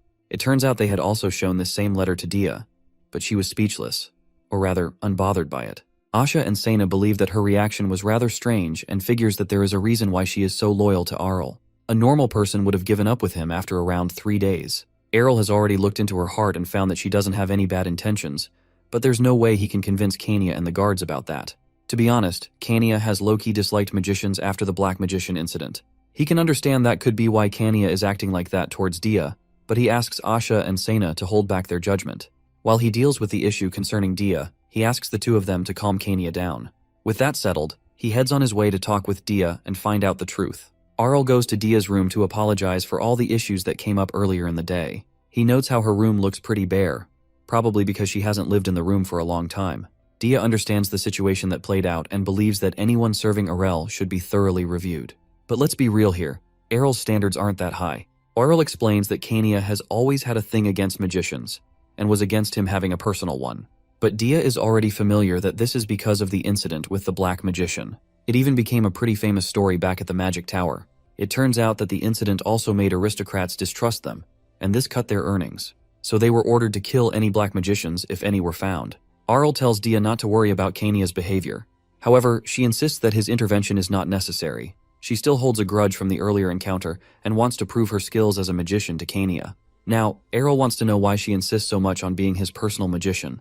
Even though they have never met each other, Errol can't understand why she is so obsessed with him. From there, she explains about her past. Dia was taken in by the Magic Tower as a poor child after a disease killed everyone in her village. her family included. On hearing this, Errol figures that they must have taken her in since they recognized her potential in mana, since Tai only take in orphans once they recognize talent. Even with that, Dia wasn't good at magic, so she was demoted to chore girl. This confuses Errol as he wonders how the gap in skill got bridged.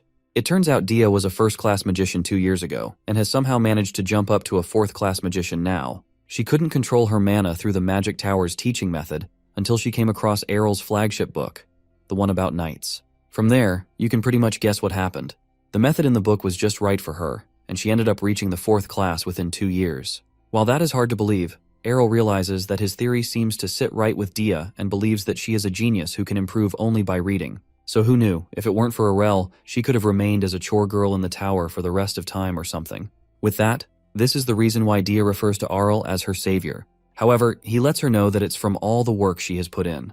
But she will still call him what she wants to call him. She's apparently stubborn. After that, Dia left the Magic Tower, and her master, former master, was very angry with this. However, she didn't care since she improved, no thanks to him. But she really hates the fact that he went around telling everyone that she reached the 4th class because of him. After that, she went on a journey to find where her savior lived, and even went to the other side of the continent just to search for him. It was then she found that Fahilia was hiring magicians, which allowed her to find Errol and consider him as her true master. After this story, Errol suggests that she could have told the same story to Kania, but she doesn't want to share that embarrassing story with anyone else, and also wants to be respected for her skills. So Errol promises not to tell anyone and heads out of her room wishing her good luck. In the night, Errol is in his bedroom. He speaks with Phaon, who seems to be aware of Dia. Even he admits that she had undergone an unfortunate fate, and her master wasn't a very good one. He also adds that she developed her skills alone and risked the penalty of leaving the tower. It turns out there is a contract made to protect the secrets of the Magic Tower, and once it is broken, the offender loses half of their magic circles and goes back to being a low-tier magician. Finally, Errol learns how strict the Magic Tower can be, so he thanks him and turns off his device. He places it aside and thinks about all the risks Dia took just so she can meet with him, so he decides to step in to see how he can help. The next day, Kania and Dia face off with each other. Errol had to tag along, but he never expected Kania to be so serious about this. She challenges Dia to a duel, and looking at the two fighters, Errol already knows that this is a pretty unfair battle. He tries to stop them, but Dia insists since the only way Kania will accept her is through a battle. Kania, on the other hand, doesn't get why she is so loyal to Errol, so she wants to find out on her own terms. Errol sees that the situation is going out of hand, and wonders why his two guards aren't stopping them. But what does he want them to do? Even they can't stop it. So Errol wonders what he can do until he notices something in the bushes nearby. The battle is about to start. With all the aura and mana flying around, Dia begins to float. She gets ready to cast a spell, but Errol notices that she isn't using an attack spell. She uses her spell to expose an intruder while Kania tosses her sword sheath at them. Then the thing explodes after gathering some aura in it and turning it into a grenade. After that, Kania and Dia approach the intruder and find out that it's Dia's master from the Magic Tower. Now they've found the mysterious intruder who has been around Errol's palace. He claims to not be anyone suspicious, so he presents his identification papers. He reveals that he came to bring Dia to the Magic Tower, and is angry about the situation she has just put him in. However, she doesn't have any plans of returning with him. All he did was just assign her to do some odd chores and starved her when he got the chance. Even with that, he still demands that she has to return since the Grandmaster has been disturbing him non-stop about it. Errol jumps in and figures that he's actually being pressured to raise another apprentice that is as good as Dia, and that is going pretty well so far. Just as Errol points out the man's lack of skill and incompetence, he grabs Dia by her hand and drags her away. He mentions that he is going to file a complaint about Errol's insolence and adds that Dia will be punished for leaving the tower without permission. Fortunately, Errol breaks his grip and mentions the fact that Dia signed a contract to be his personal magician.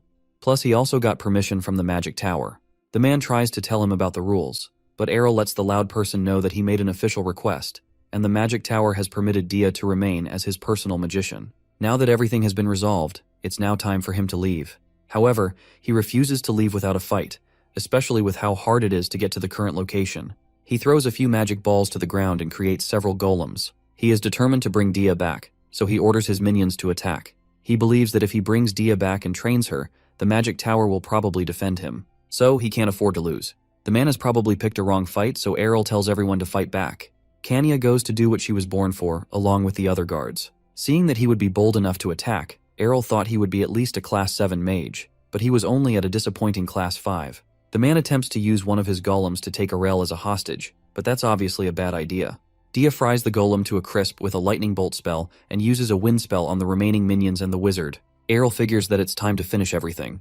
But before that can happen, the wizard uses an emergency escape teleportation scroll to run away. Asha insists on chasing him, but Errol tells her not to worry and mentions that he will file a complaint with the magic tower. Dia apologizes for the situation her personal issue has caused, but it's not a problem, and Errol mentions that she is officially cleared from suspicion. She wonders what he means by that, so Errol explains that he already knew about her master's presence. She wanted to see if she would confront him, which would prove her loyalty to him. She did exactly that, defeated her master, and surely no one will have any other complaints about her. Meanwhile, at a different location, Dia's master is breathing heavily after a narrow escape.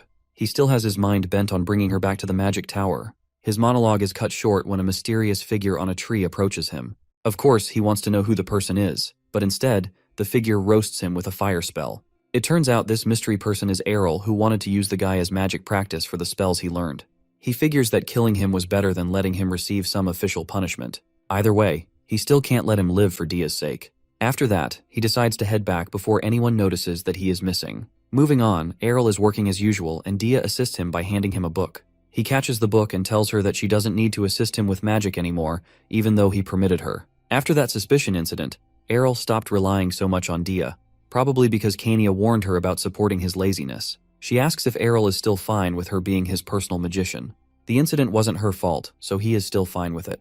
With that said, she commends how merciful Errol is, and decides to reflect on her actions like worrying over something like that. Of course, her level of loyalty still makes Errol very uncomfortable. He also asks what would happen if he let her down. However, she still considers him her savior no matter what. With that response, Errol now has a magician who is incredibly loyal to him and is fascinated by all the people you can meet in life. It's a brand new day. It's peaceful.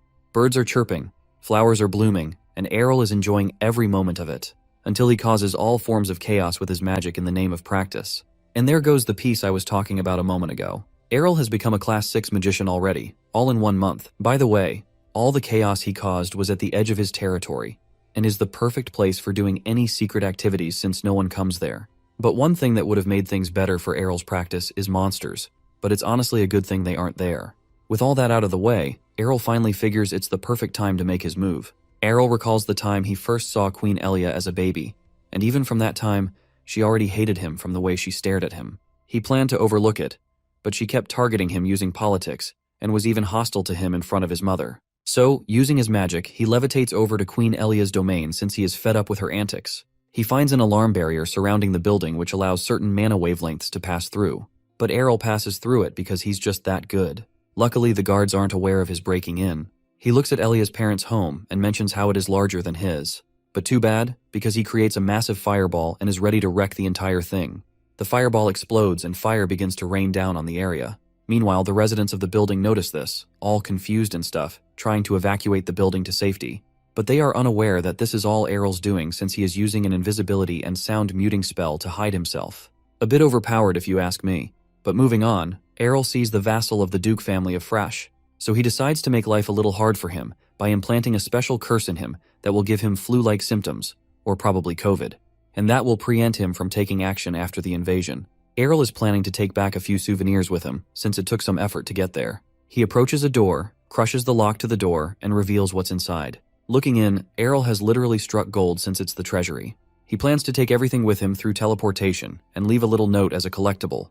Much later, some of the residents escape the building, but they find a letter and already know that it's from the culprit. When they take a look at it, they find Errol's handwork, but they do not know who left the message. After the act, the first person to receive the news was Elia. All the life drained from her after she found out what happened, and she drops to the floor. Luckily, there were no casualties after the incident, only a few minor injuries. Even with that, the question remains about who would do such an act. The king also learns about this and orders that the culprit should be found. Looking at the attack, it is believed to be caused by a Class 6 magician, or a group of magicians, or could even be black magicians like the incident with Kania. Someone interrupts the meeting to inform that the nobles of the Frach family are all ill after the fire incident. Later, Elia finds out that the source of her family's pride, the enormous wealth they had, has all been stolen. She orders her maid to find out who committed such a crime at all costs, but also remains careful since she can also be the next target as well. Back at Fahilia, Asha learns about the situation. She reports that the Frach family's status has fallen, plus no one can help them because they are all afraid that they'll be targets of the next terrorist attack. She discusses everything that happened with Kania, but still, they won't come to ruin since they are a greater noble family. But they still received a heavy blow. Then there's the main culprit who agrees that they should be careful since a terrorist attack will not be nice. He then volunteers to send a donation to the Frash family, probably out of the stolen treasure, as a sign of support to them. At Fahilia, the manor house is working perfectly, and crops are beginning to grow. Even with a place like Fahilia, no one expected to gather anything. Plus, the harvest is twice as big compared to before. This is all thanks to the magicians who have been pulling all-nighters to make sure the tools are just right. Now, Errol takes a look at the manor house and how peaceful everything is at the moment.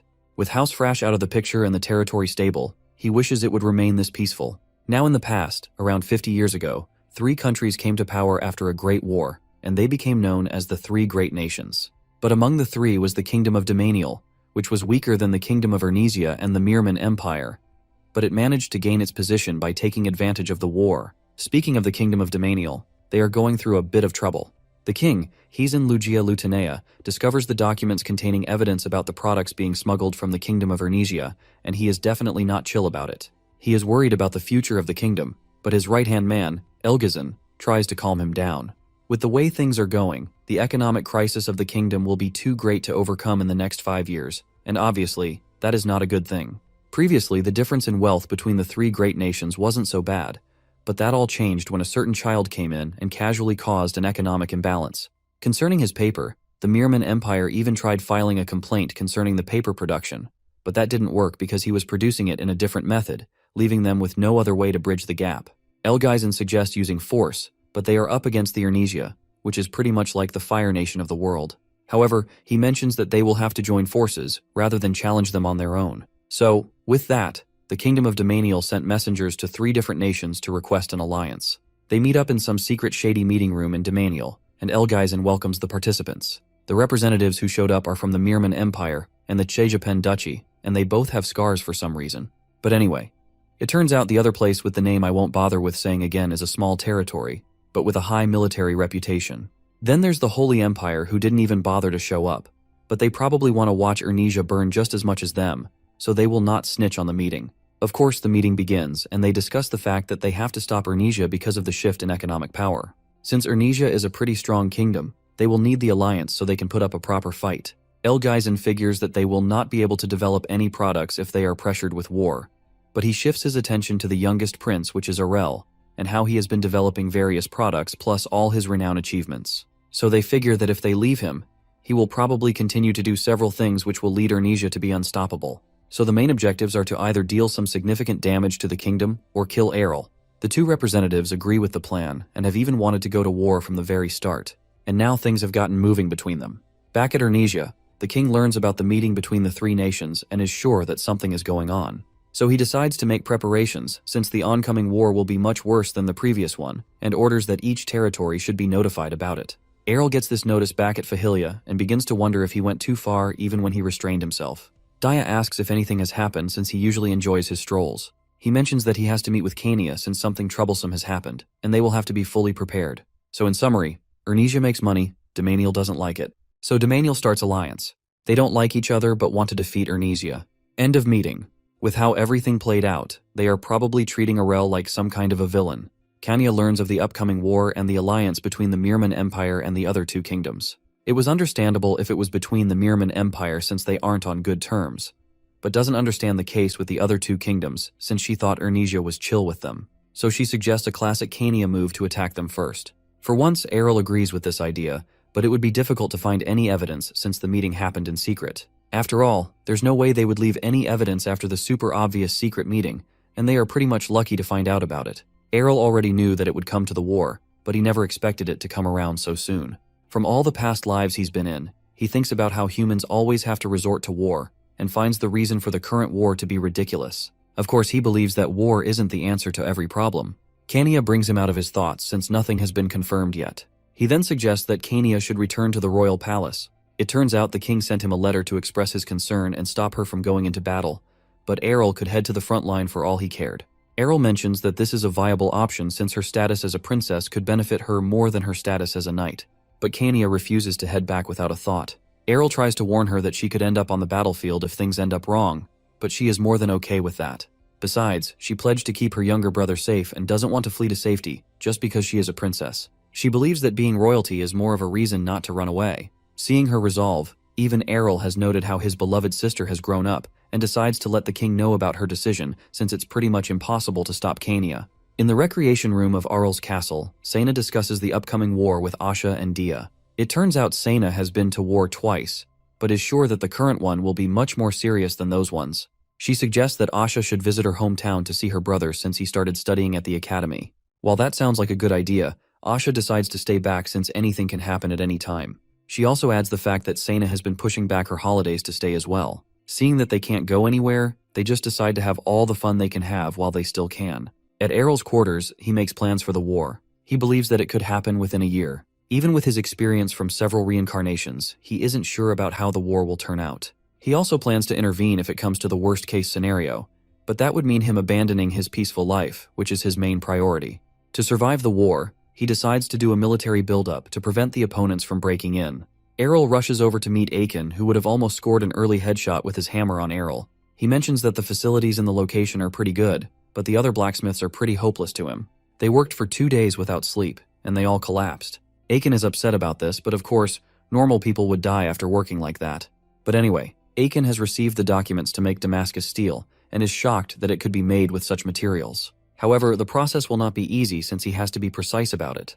To the main point, Arel asks for some weapons to be made, and Aiken agrees to it. When he asks how many he would need, Errol goes over to whisper, which makes even Aiken to be shocked.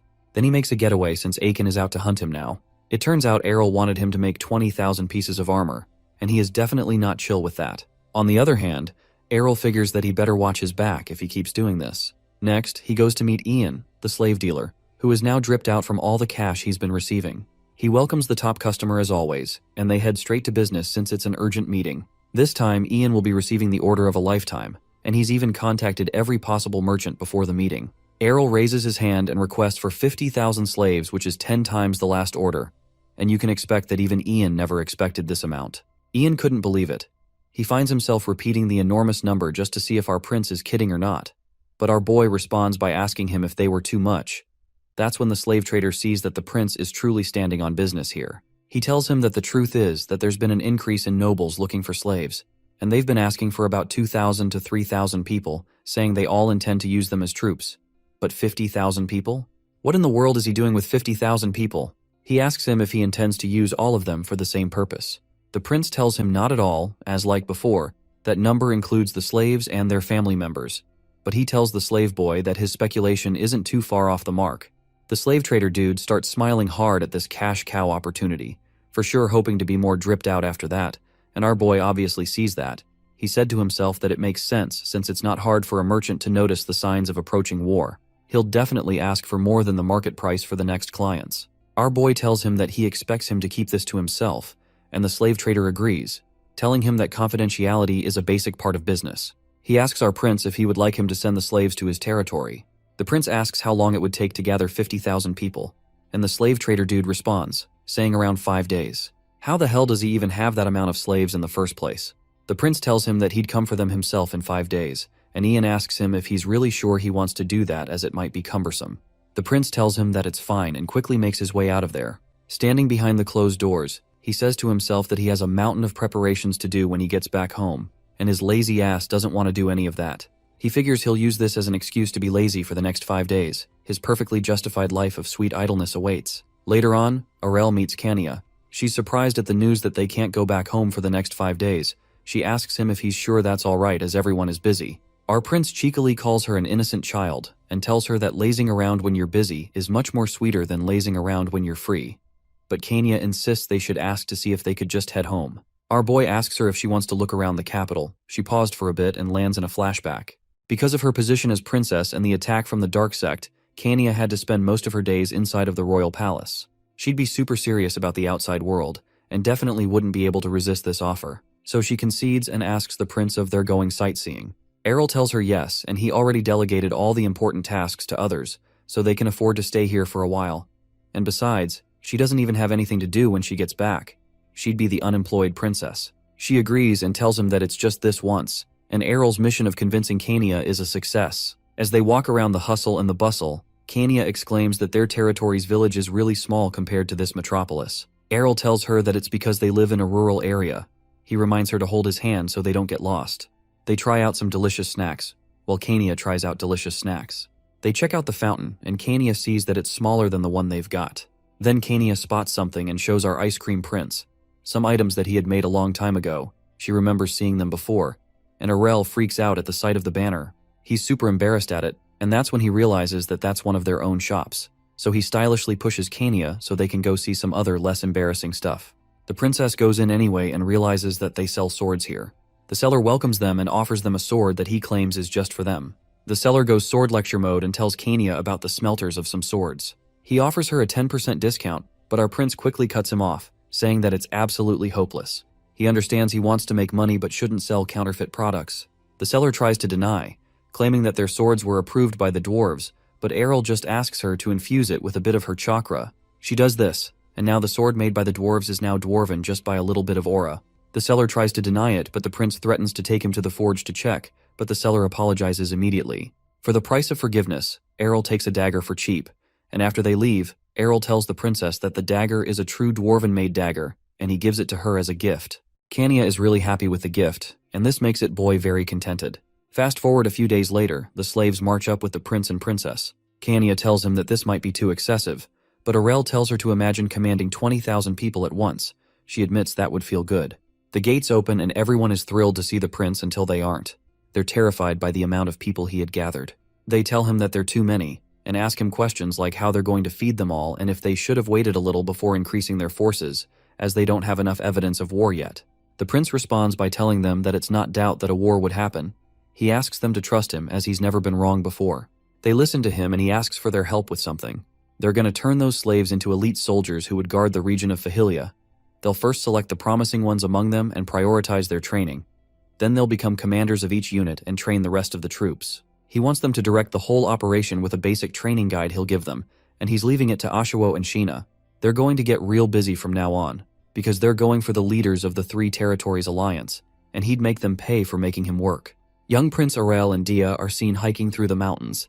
The prince complains about hiking and asks Dia why magicians live in the mountains. Dia explains that only elderly magicians like to set up workshops in the mountains, and young magicians prefer the city. Prince Errol immediately understands. Dia also reveals that she prefers the city too, because there was nothing to eat in the mountains. The prince agrees, but not with her reason. They finally reach their destination, where they meet with Feyan, who expresses how long it's been since he saw the prince in person, and is ready and willing to help. The prince tries to put him at ease, saying that he just wanted to buy something that is a little tricky to acquire. The prince wants stones that can store mana, also known as magic stones, and he'd like them in bulk, but only the ones with grade A purity. Feyan's mood changes. He explains that the request was under the jurisdiction of the Magic Tower and is confused as to why the prince came to him instead. Prince Errol reveals that the Magic Tower won't sell it to him, and Feyan immediately realizes that he is planning on using them for war, to which the prince nods his head. Depending on how you use them, magicians can be like long-range lethal weapons, especially on the battlefield. The prince assures Feyan that he simply wants to defend his territory, and Feyan understands but is still confused as to why the prince sought him. The young prince playfully asks Feyan to stop playing dumb, as he is aware of how powerful Feyan's connections are. Of course, Feyan should know how the prince operates by this time, with money of course. The prince reveals to himself that Feyan is a stubborn old man, which also means he's wise and tight-lipped when it comes to money matters. Feyan reluctantly agrees but warns that it will take some time. Fortunately, our MC thought so too. The prince starts his journey back home happily, as another issue had just been resolved. He feels like he's been working too hard these days, and maybe he should take a break. Dia's sudden halt stops him in his tracks. He asks her what's wrong, and she reveals that she was just a bit shocked about the amount of money he had paid Feyan. The prince brushes it off and decides to whisper to her what his total fortune amounted to, since she looked curious. This information leaves Dia completely stoned, and the prince laughed at her. He didn't even include the money he stole from House Franche. The prince then encourages her not to worry, and they both walk back home. Not long after, back at Yahello, Prince Errol has an important task for his magicians, as he slams a piece of paper in front of them, which the magicians notice are blueprints. He tells them that he needs them ready before the war, and they are top secret, so they'll need to work on them by themselves, alone. This leaves them dumbfounded, but they're being paid handsomely for it. The prince is going to show them what it's like to be true workaholics. Good luck, for it's the hard work of the common folk that maintains the peace in the world. Today, our young prince is going for an outing at the capital with Asha. Asha was suspicious and asked what they were doing there. Prince Errol assured her that they were here on serious business. He sensed her suspicion because he had been making a lot of major deals lately to prepare for the war. He grabs her arm and yanks her towards a really fancy gate. It's the Royal Academy. They were here to see her little brother, who had just started attending. The Royal Academy is a royal educational institution for noble kids. Higher nobles, however, preferred to hire private tutors, so it's basically for ordinary noble kids. Asha tries to protest, but the prince insists, saying that if he were her brother, he'd be mad that his sister is too busy to see him. But she wasn't okay with just wasting time while everyone else was busy. The prince then asks her to stop being stubborn, as he is not the kind of employer who wouldn't let her go see family. Besides, he had already made various excuses to obtain a visitor's pass, so he forbids her from nagging him today. She still tries to protest, though. Then they spot some noble kids, and our prince realizes that he doesn't know anything about Asha's brother. He asks her for his whereabouts, but she admits that she doesn't know his precise location, although she assures him that he would recognize him right away because she is often told that they look alike. Which is true, because the prince spots him almost immediately. His name is Aret, and he's in some kind of meeting, more of a confrontation rather, with 3 girls. The first girl asks Aret if he has considered her proposal with a harsh, serious tone. Aret starts to refuse, and the prince realizes that he's being bullied. The prince offers to help him, but Asha asks him to wait a moment, and eventually, the girls leave. Asha immediately confronts her brother, and he's shocked to see her. Asha inquires about those girls, complaining that he told her he was doing fine in the letters he sent her. The poor lad tries to explain to her, but Asha is being too overbearing, so he refuses to talk to her entirely. Asha is surprised, and Prince Errol realizes that he had never seen her this flustered, so he offers to talk to him on her behalf. The prince then proceeds to have a talk with Aret, bro to bro. He then reveals that he's actually his sister's boss. Aret is shocked to be talking with the third prince, but he tells him not to worry about that. He goes straight to the point and asks him if he was really being bullied by that bossy-looking young girl. Aret hesitates, but the prince assures him that he won't tell his sister, even gives him a pinky promise. Aret reveals that the girl is actually Lady Hyla, the youngest daughter of Marquis Carret. Prince Errol recognizes the name as a noble who had a good reputation and had been at his coming-of-age ceremony. He offers to report her if she truly had been bullying the brother of the third prince's personal knight, but the boy immediately rejects it.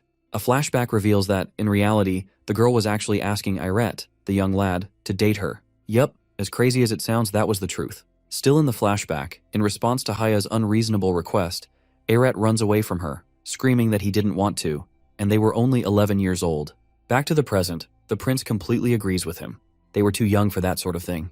Aret complains that she keeps asking him out even though he outright rejected her, and then the other noble ladies are always teasing him on how cute he looks, treating him as a pet. He wasn't getting bullied, he was just troubled by how everyone teases him.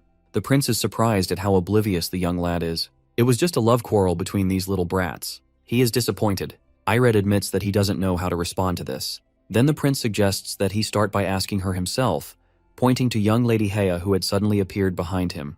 Heya declares boldly that she came back because she had something to say to Aret, and then asks who the prince is. The prince casually replies that they're not strange people, and in fact the lady behind him was her future sister-in-law. He was referring to Asha. Aret screams that she's not, and Asha asks the prince what he meant by that, incredibly flustered. The prince then whispers something into her ear, while Aret begins to panic. Heya, on the other hand, recognizes Asha as Aret's big sister, and her attitude changes entirely, and she humbly introduces herself with a lot of courtesy. She then calmly requests to enter a relationship with her younger brother. The prince acknowledges her courage, while the rest of the gang is dumbfounded. Asha turns to Prince Aurel, asking what she should do. The prince suggests that they leave them be, as long as she doesn't dislike the young lady. Asha is still worried, but the prince thinks that deep down Aret does have feelings for the lady, but he just doesn't know how to respond to her advances. After all, he didn't say that he hates her per se. He reasons that Aret is just rejecting her because of his pride. But left to be, what they have may blossom into something beautiful. Jokes aside, he also adds that their union would be beneficial to Asha's family, as Heya is from a nobility that possesses a remarkable talent for making profits from well-calculated investments. Although Asha isn't all that thrilled about that idea being a reason for dating. Even so, the prince still insists that they let them be. If they truly are interested in each other, it'd be better to just trust her brother and see what happens. Asha finally concedes. Amidst the discussion, a male student suddenly interrupts them, asking if Aret was bothering Heya again. His name is Lord Luchin, and he's demanding to know why Aret had not learnt his lesson and stopped trying to wheedle himself into Lady Haya's good graces. Heya immediately steps up and comes to Aret's defense, asking why the guy was so angry and revealing that it was her asking him out and not the other way around. But that was exactly Luchin's problem. She was rejecting him, and instead trying to get close to a runt like Aret. It becomes pretty clear to Prince Errol, all this was just a ridiculous love triangle. Lucien continues to argue, saying that Aret's house had fallen into ruin, and his sister had to go to work in the middle of nowhere. He adds that if she kept insisting on dating him, she might very well bring shame to her noble house. At this point, both our MC and his knight are starting to get irritated, as they're both labeled as the Lord of Nowhere and Working Sister respectively. Aret then steps up to face Lucien, saying that he had no right to insult Haya or his sister. Lucien is irritated and is preparing to land a solid punch, but is stopped midway by a much taller Prince Errol. Lucien notices the prince for the first time and asks who he is. The prince refers to himself as the hand of justice that will deal with his behavior. He had planned to just watch, but Lucien crossed a line. Lucien urged him to mind his business as he was an outsider, but the prince had official permission for entry and was about to teach this brat some manners when yet another figure walked in, inquiring what all the fuss was about. The prince notices that too many people were beginning to gather here, while Lucien recognizes the new figure as Gattel, and judging by his size, he wasn't a teacher. Gattel goes further to politely ask who the prince is, and the prince gladly introduces himself, as he has been waiting for someone to ask. Gattel almost chokes. What the hell is the prince doing here? He politely suggests that they go somewhere private to talk. There, he apologizes and reveals that he is actually Lucien's big brother. He is also the first son of the family and a swordsmanship instructor at the academy. The prince reckons that Aret should be getting this apology, and not him, and Asha nods to it, but Gattel refuses to intervene as he heard that it was Aret who first caused trouble, and therefore he should be the one to apologize. Asha gets chills. She doesn't believe her brother did anything wrong. But to our prince, it actually starts to make sense. The love triangle at such an early age.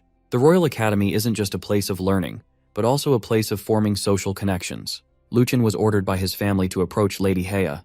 It's probably not one of the reasons for the establishment, but good intentions can get corrupted over time. Gattel continues to say that their house and that of Lady Haya were on good terms, and Aret has no right to intervene. Our protagonist is completely disgusted. He couldn't believe that Gattel calls himself an instructor. With rage, he asks if discrimination was an academic value in the institution. Gattel still refuses to budge. He cannot ignore the difference in class. He believes that forming relationships according to class is a duty of a noble. The prince then turns his words against him, since Asha, Aret's elder sister, was his personal royal knight. That automatically puts her in a much higher class than him. He is speechless.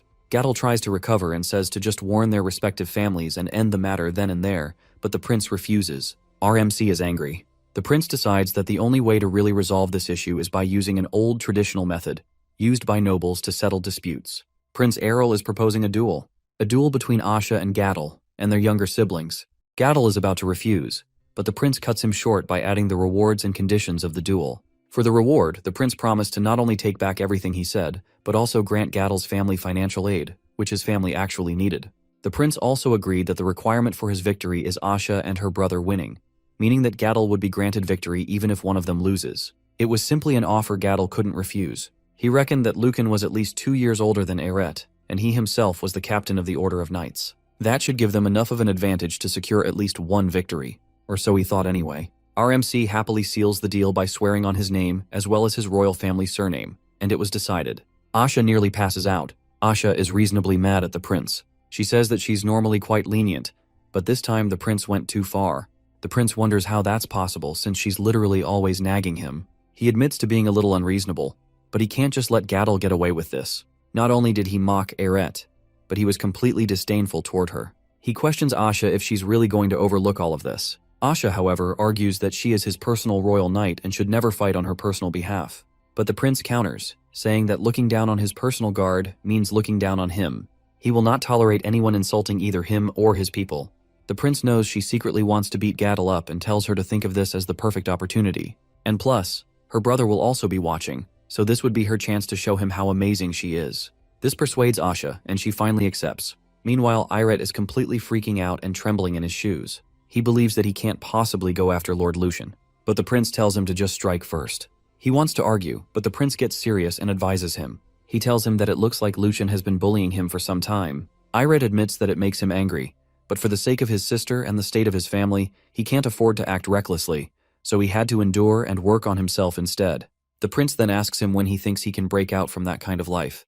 By the time he graduates, it'll be too late. If he continues to wait, he'll be keeping his head low for the rest of his life. This is his chance to show them what he's made of. He goes on to tell him that rushing without a plan will do him no good, but he shouldn't worry, because the third prince has his back. This alerts Aret, and he begins to get excited. Prince Errol then whispers a plan to guarantee his success. The reality is that a duel might sound noble, but it is actually barbaric. Despite the agreement, it is still quite violent. But there's nothing people enjoy more than looking at other people's problems, so it doesn't surprise the prince when a lot of children and teachers show up to watch the duels. Lady Heya meets up with the prince and tells him that she never agreed to any of this, and the prince apologizes for not telling her in advance because he was too eager to beat them. She admits that she felt the same, but this wasn't a fair fight because Eret was no good with a sword. The prince then reveals to her that skills aren't necessary for winning. All you need is the right tricks. The prince uses this chance to ascertain whether Heya is truly interested in Eret or not. He asks her point blank, and she begins to fidget. She starts spilling out all sorts of reasons why she likes him, and blushing obviously like a girl on a first date. She thinks he's so cute that she could bite him. The prince realizes that the girl is just like him, and concludes that she's incredibly dangerous. Meanwhile, the two young boys are getting ready to fight. The referee gives the signal, and the match begins. Luchin takes the first move, screaming, "Die!" and pouncing toward Eret with incredible speed. Heya can hardly believe he's a noble. He is acting so much like an animal, like a tiger that just found its prey. It seems like Eret is in big trouble. Well, until he's not. The prince suddenly starts sending him instructions, which he follows to the letter. He dodges, retreats, and swings exactly as he is instructed, then lands a hard blow on his opponent. Luchin's butt connects with the ground. The crowd murmurs that his stance might be awkward, but he somehow managed to get a hit. The prince is using a mini communication device to help Eret. Asha already knows what's going on, and our prince is enjoying himself. Predicting a child's movement is way too easy for him, as they only practice what they learn. He encourages Eret to keep following his instructions, and Eret agrees. Meanwhile, Luchin, now vexed, tries to attack again, this time from above. He's screaming angry insults and looks so scary that Eret panics a little. The prince tells him to calm down and gives him specific instructions to bend his waist and swing his sword upwards. Eret closes his eyes and does exactly as he's told. He lands a critical hit on a very private, sensitive spot on a man's body, which completely knocks out Luchin and leaves the crowd painfully shocked. Gattel accepts his loss, but he is suspicious of trickery and lets the prince know how dishonest it is. But our very nonchalant protagonist point-blank denies it. Gattel cannot prove anything, and even if he could, there was no rule against outside guidance, so he lets the matter go. Besides, it won't even matter as long as he wins the next one, right? Meanwhile, young Eret is proud of himself and runs to the prince's side. The prince congratulates him, and Heya runs to him, saying that she knew he'd win all along. The prince is surprised at how she didn't hesitate to state a blunt lie. She was so worried. Turning to his sister, Eret begins to worry. He remembers that her opponent Gattel was the captain of the 13th Order of Knights. The prince concurs with him, but it doesn't matter either way, because he is more than sure that Asha will win this fight. He tells the lad to watch carefully and see that his sister is not forcing herself to fight for the sake of her family. The match begins, and Gattel decides that he's not going to underestimate Asha. He's going to fight with full strength from the very beginning. He charges in for an attack. He knows he's always careful and doesn't go down easily, but something is wrong. Suddenly the room is spinning. No, it's not. He is the one spinning, flying across the room. Apparently, Asha had already sped in and struck while he was still thinking. He hadn't even noticed when she moved. It was only after he flew across the room and almost crashed through the arena walls that he realized he had been hit. Critically so. There was no getting up from that. Asha had actually also planned not to underestimate him, but she didn't even get the chance to, as the fight was over within mere seconds. Guess she ended up overestimating him instead. Asha sighs. She pleads that the prince at least let her know before starting something. But the prince is all smiles. After all, not only did she gain her brother's respect, but she got to see him one more time before the war. Also, she can rest well knowing that her brother won't get bullied anymore. He'd make sure of it. Asha smiles and agrees with him. She is very grateful. They both head back to Fahilia, feeling satisfied. When people are faced with a dire situation, they tend to fall into a state of denial. Back home, our protagonist realizes that some lords aren't seriously preparing for war, as they're worried war will never come, and dealing with all the resources and weapons they've gathered would be troublesome. They also criticize our protagonist, who's pulling out all the stops to prepare. His response to them is that he's just preparing for the worst possible scenario, but they don't listen and go on with their normal lives. Until they hear the news. In the Mirman Empire, the king openly declares an alliance between the Domanial Kingdom and the Archduchy of Shejapen. Their goal is to defeat an evil individual that sprouted in the Kingdom of Arnesia and has been wreaking havoc on their economy. This, of course, means war, and the individual being spoken of is no other than our boy, the third prince. The King of Arnesia trembles with rage when he receives the letter from the Three Territories Alliance. They demand that the country immediately cease paper production and destroy all paper-making machinery. The country should also share production methods for their goods and pay a fine for the profits they acquired unfairly. The king decides that it cannot be avoided at this point. War has begun. Sometime later, actual war breaks out. There is fighting on the outskirts of the kingdom. The first prince, Yahello, realizes that the Three Territories Alliance is finally here. From scouts, he finds out that there are about 100,000 troops advancing toward the kingdom. As the heir to the throne, he decides that he must stop them there. So he takes charge and leads men into battle. Meanwhile, back in Yahello, everyone is on high alert. There are no orders to mobilize yet, but they are well aware that the battle has begun. And our MC is also very busy. He is busy cooking happily with Dia. Today's menu is roasted rabbit meat. The prince and his personal magician enjoy themselves over small talk. Once they're done, he decides to make another meal using flour and dried fruits.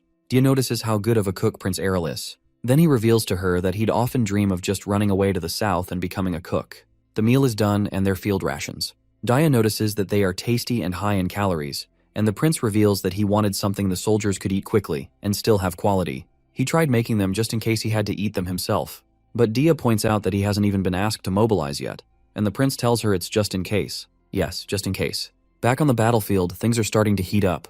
The enemy has already begun climbing the walls of the kingdom. Prince Yahello is trying his best to keep them at bay while they wait for reinforcements. Then news arrives that the main army, numbering more than twice the first wave, is approaching. The first prince is dumbfounded. The enemy just arrived. Meanwhile, at the castle, it's a royal mess in the royal conference room, and the king is tired of it. The enemy's numbers keep increasing, and Prince Yahello's safety is at risk. The king decides to withdraw the front line and regroup. He declares that every lord and noble must join the war. It's a nationwide draft. Normally, royalty is never sent to the battlefield, but Prince Yahello wanted to prove himself, so there he is. Prince Errol has just received the orders from the king. He's been expecting this. A 3-to-1 war is too much to handle after all. Our MC knows that the kingdom's survival is essential to living his dream sweet life. He has no choice. He has to become a war professional. He leaves only the minimum number of soldiers behind to defend the territory and prepares to head to the battlefield. It's been a while since he saw Frey, the griffin. He's all grown now and needs to start pulling his weight. He senses Kania and tells her to stay back, but she refuses. She's stubborn as usual. The prince is aware of his sister's strength, but he just can't send his own family member to war. But she herself isn't comfortable sending her brother to battle alone. She insists that siblings must stick together. He finally concedes. He then reveals a gift from Kania's mother, a very majestic sword passed down in her battle family for generations, named Keltia, after the first head. Kania is unsure of her worthiness, but the prince assures her that she deserves it. He then leaves her alone for some time, as she's starting to get a bit sentimental. The third prince of Ernesia, Prince Errol, decides that he's going to reduce the casualties of this war as much as possible. Those who fight will be rewarded, and those who fall will have their families taken care of. Whilst trying not to let people see his fear, he tells them he doesn't want anyone to sacrifice themselves, but to defend the kingdom through valiant deeds. And the march to the front line begins. They arrive at the northeastern battlefront to see injured soldiers everywhere. It's been a truly fierce battle. They immediately speak with Prince Yahello, who admits that he has failed as a commander. Our MC doesn't really blame him though. He did his best against soldiers thrice their size. He has a good heart, unlike his mother, the queen. Things aren't looking good. The enemy has seized their border fortress, and 320,000 troops are currently attacking them. They've stopped temporarily to regroup, but will resume their attack tomorrow. Prince Errol realizes that if he had been just a few days late, this place might have already fallen. The first prince decides to use the 23,000 soldiers Prince Errol brought to stall for time while they wait for reinforcements. But our protagonist doesn't like the idea of his carefully trained soldiers being disposed of like that. He proposes a better idea, to attack right now instead of waiting for tomorrow. He then shows the first prince what he brought with him, something the dwarves had been working on, a siege tower. Archers and magicians are stationed inside, and they attack from within. It can also be dismantled, transported, and reassembled by the dwarves who came along. Prince Yahello is pleasantly surprised, but that isn't all. Our protagonist still has more tricks up his sleeve. Next, he introduces the spear wagon, which has a shield with spears on it, used for both offense and defense. They could focus on defense while Prince Yahello and his troops go all out on offense. It is time for a counterattack. At the enemy's base, the three generals of the alliance are discussing. The first battle went well, but the resistance is getting stronger. They start to worry a bit, until one of them reveals that the individual responsible for the war is literally fighting on the front lines, Prince Errol. He wants to see what the boy is truly made of. Another worries about his safety, but the first assures him that he remembers the agreement. They're planning to crush the kingdom of Ernesia. At the same time, in the midst of battle, our protagonist is leading his army of 23,000 against an enemy more than twice its size, with a shield-like formation. The enemy thinks they're cowards for hiding behind their shields, but they stop smiling when a rain of arrows suddenly descends on them from Errol's army. They take a hit, and then adapt by raising their shields to avoid the arrows and keep on advancing. Soon, they clash. There's a clear difference between dwarven-made weapons and the enemies. They use the spear wagon to break through the enemy's defenses while maintaining formation. Soon, the surroundings are stained with the enemy's blood. They try to retreat, but they have been cornered. They then resort to their magicians, as they're more powerful than ordinary soldiers. The magicians start casting, but their magic turns off like a lit candle in the wind. The enemy is confused. They soon realize that Errol's army also includes magicians hiding behind the siege tower and dispelling their magic. Dia is there as well, and she thinks the enemies must have poorly trained magicians because the magic being dispelled was so weak. The enemy magicians are relieved because dispel magic drains mana quickly, so they won't have enough to cast offensive spells. They only realize how wrong they are when bolts of lightning strike from nowhere. Turns out that Errol already planned for this, which was why he possessed very rare mana stones that store mana. The enemy is dumbfounded. Their numbers are reducing fast, so they have to flee. Out of the 50,000 soldiers, only 20,000 manage to escape. Our protagonist has won. He admits that war is never pleasant, no matter if you win, and asks Asha and Sena not to pursue them, but instead gather up injured soldiers as prisoners, regroup, and stay vigilant. He really just wants to have fun, not wars. The first prince is so happy with his younger brother and tries to praise him, but our protagonist somehow manages to attribute the credit to luck and back to the first prince, which he moronically accepts. Our protagonist just wants an easy life, not war achievements or credit. He'd happily give that away. It is now time for the first prince to lead the offensive attack as previously planned. No better time than now. They're licking their wounds, and their morale is probably low. Prince Errol encourages him to do as he sees fit, and he leaves. Meanwhile, our MC will just lay back in the rear, relaxing and being completely idle for now. The kingdom's main army, led by Prince Jael, launches a full-blown attack. Because Errol's army had already critically weakened the enemy's forces, they are able to focus all their power on attack only. To counter the numerical advantage of the enemy, the kingdom's army uses ferocious ambushes from the flanks and the rear. Behind all this chaos, back in the rear, is our nonchalant protagonist and his guards, enjoying life over a very delicious meal. It's been a while since they had good food. He offers Kania some rabbit meat, but she passes. Asha voices her complaints about them dining while others are fighting for their lives. But Sena tells her that it's the shameless who survive on the battlefield, and Prince Errol happily agrees. Thanks to his tactics and equipment, his army gained a reputation as a slow-moving but impenetrable defense force, which served as a good reason to position him and his army in the rear. Because he attacked them first, the enemy was now wary of him. He could not risk attacking them again, so he decides to take the day off. War can wait. The prince begins to worry that Dia isn't sleeping in a comfortable position. She had done nearly all the work of the magicians during the battle and was quite exhausted, but insisted on eating before resting, which led to her collapsing mid-dining. The prince decides they should all get as much rest as they can today, for things are about to get really busy. Meanwhile, at the enemy's base, the commander is getting worried. They know Prince Jael is inexperienced but troublesome, yet he's not the problem here. That counterattack caught them off guard. They really thought that Prince Errol was just a merchant, but he managed to wipe out 60% of their army with only half the number. War is supposed to be about experience and understanding what needs to be done, but somehow, a 16-year-old with no experience whatsoever got the best of them. And more puzzling still, he insists on staying in the rear. The commander knows that with his abilities, the third prince could easily turn the tides of this battle. The next day, Arl and his army leave to join the kingdom's main army in order to reclaim the border fortress that had been captured by the enemy. Midway, the prince decides to cut their speed and slow down. He suspects that an ambush may be awaiting them. Kanya asks him why, so he gives her the reasoning behind his thinking. He knows the enemy won't make the same mistake of attacking them head-on, so it only makes sense that they'd wait for them along the path they're taking. If they're really planning to attack him, he decides to screw them over first. Just as the prince predicted, there is an ambush waiting for him and his army. The enemy is getting confused as to why they're late. They finally arrive and the ambush starts. But no, Prince Errol and his army are already ready for them. Defense barriers are up, and the attack is on standby until the moment of impact. Before the ambushers can realize what's going on, hordes of attacks have already begun descending on them, and their magic has been completely dispelled. It's no use. They try to retreat, but numerous bear traps and an angry Sena are waiting for them along the path they came from. Sena sends a message from the prince to them, saying that they should be prepared for the consequences of starting a fight, as she pummels each and every one of them. One dumb soldier tries to attack her head-on, believing he couldn't possibly lose to a woman. He doesn't last seconds before he is sent hurling toward the ground. Asha later meets up with her after having defeated the rest. This was a very easy win for both of them. The prince's strategy was not to make them avoid his army out of fear, but because they were simply too much to handle. He wanted them to become a nuisance, a thorn in the enemy's side. too troublesome to deal with. The ambushers from the Three Territories Alliance were completely annihilated. Afterwards, the army of Fahilia led by our protagonist successfully reclaims the Bother Fortress. The enemy tried launching several attacks after that, but they couldn't break the now morally boosted army, most especially because Kania was fighting with them.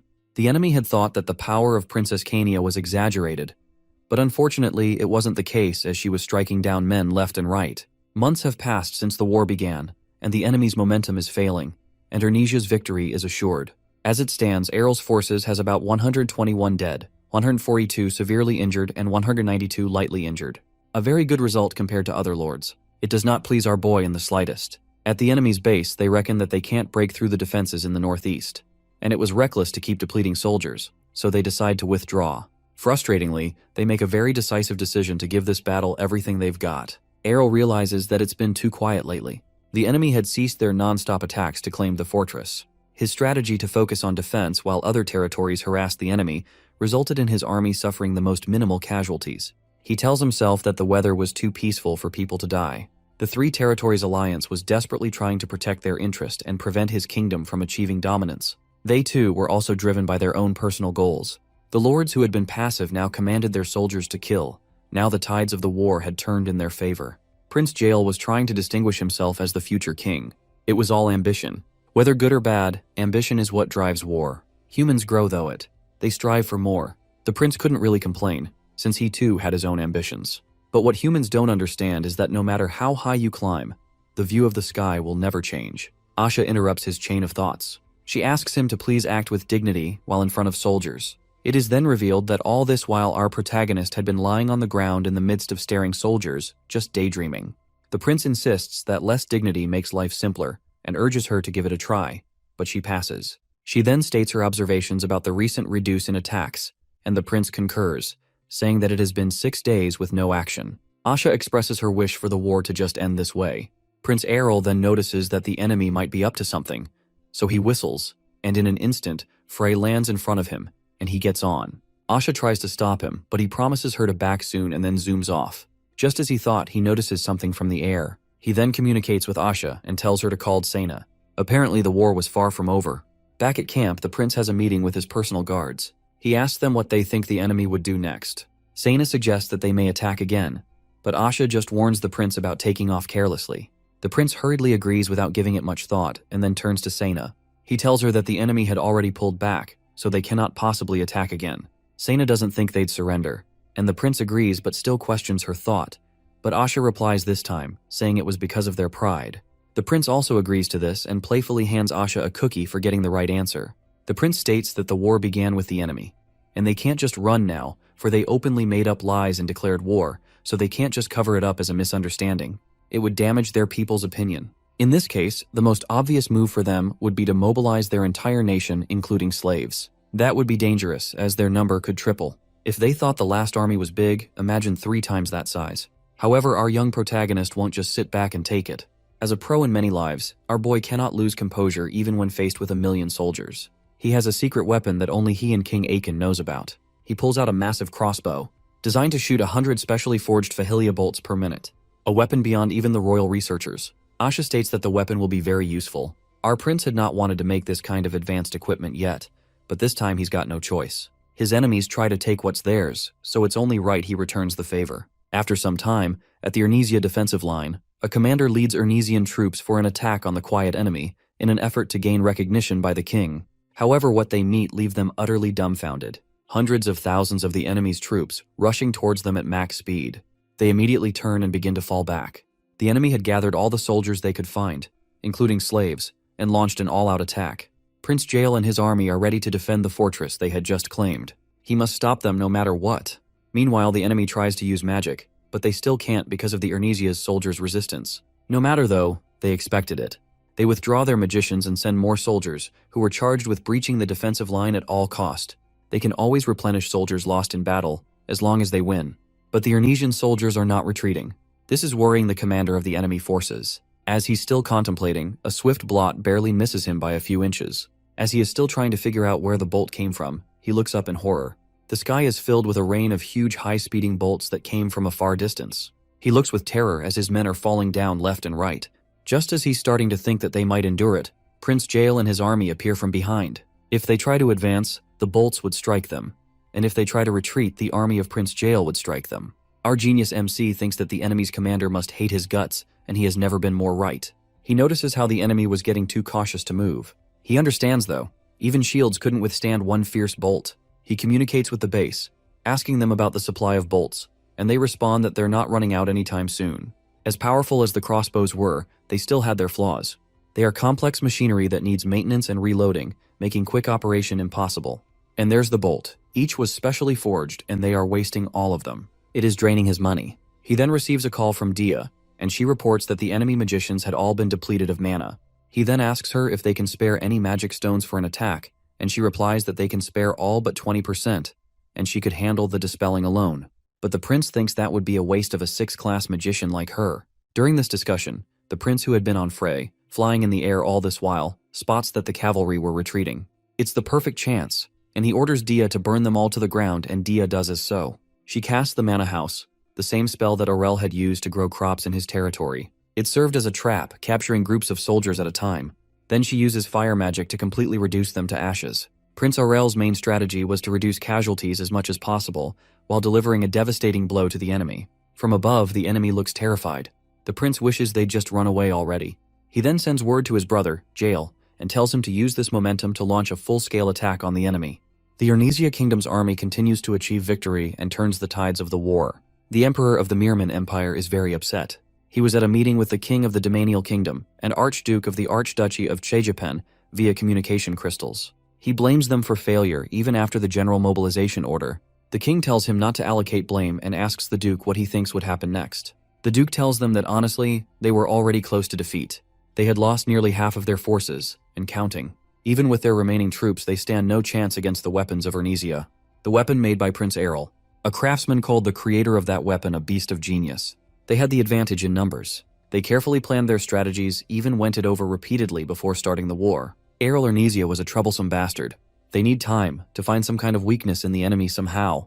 Just then, a servant interrupts them with highly urgent news about the Urnesian army. Meanwhile, outside the gates, in the front of the border fortress of Domanial, Kania stands proudly with a smile. She asks her brother whether she should go ahead and destroy the gate, and our protagonist give her the thumbs up.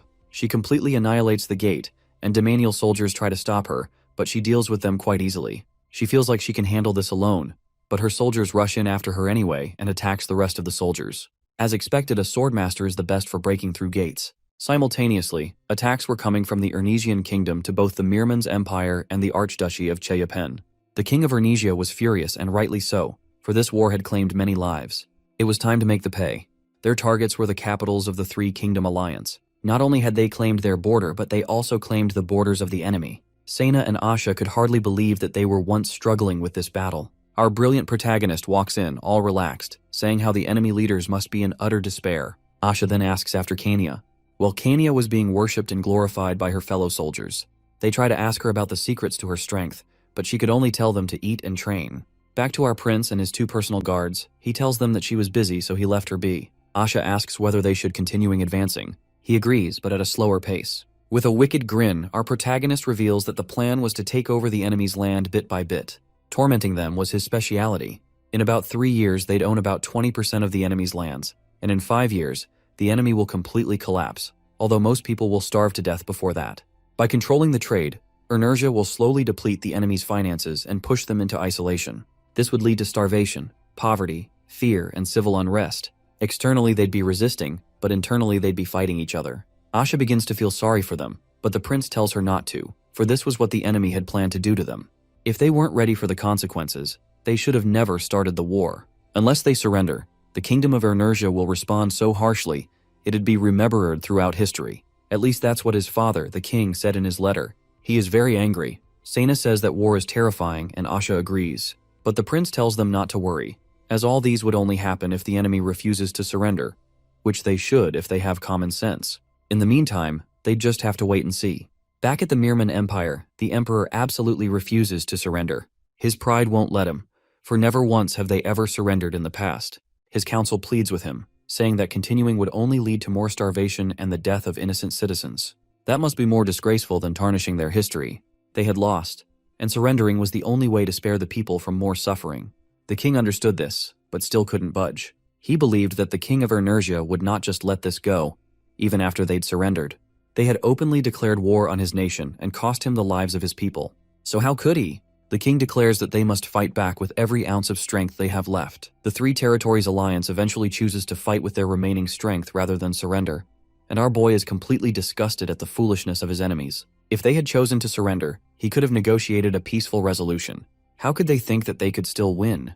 The fight isn't even worth watching anymore at this point. As expected, the enemy's last-ditch attack ends in failure. They lose their morale, and repeated losses shatter their spirits. They receive a letter from the Kingdom of Enersia, ordering them to stand down and surrender so that they could be shown mercy. The king has no choice as he had completely lost. Soon, Enersia receives their letter of surrender. Our protagonist is overjoyed. He could finally go home.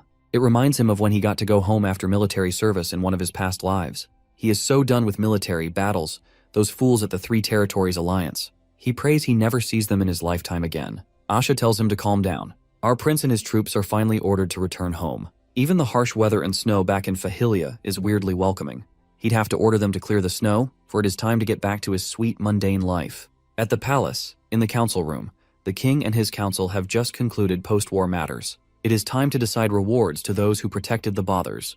Gold and slaves would be granted to the Mangraves. But when it came to Prince Arel, they are a loss. The council expressed their worries about the prince possessing a powerful weapon such as the massive crossbow.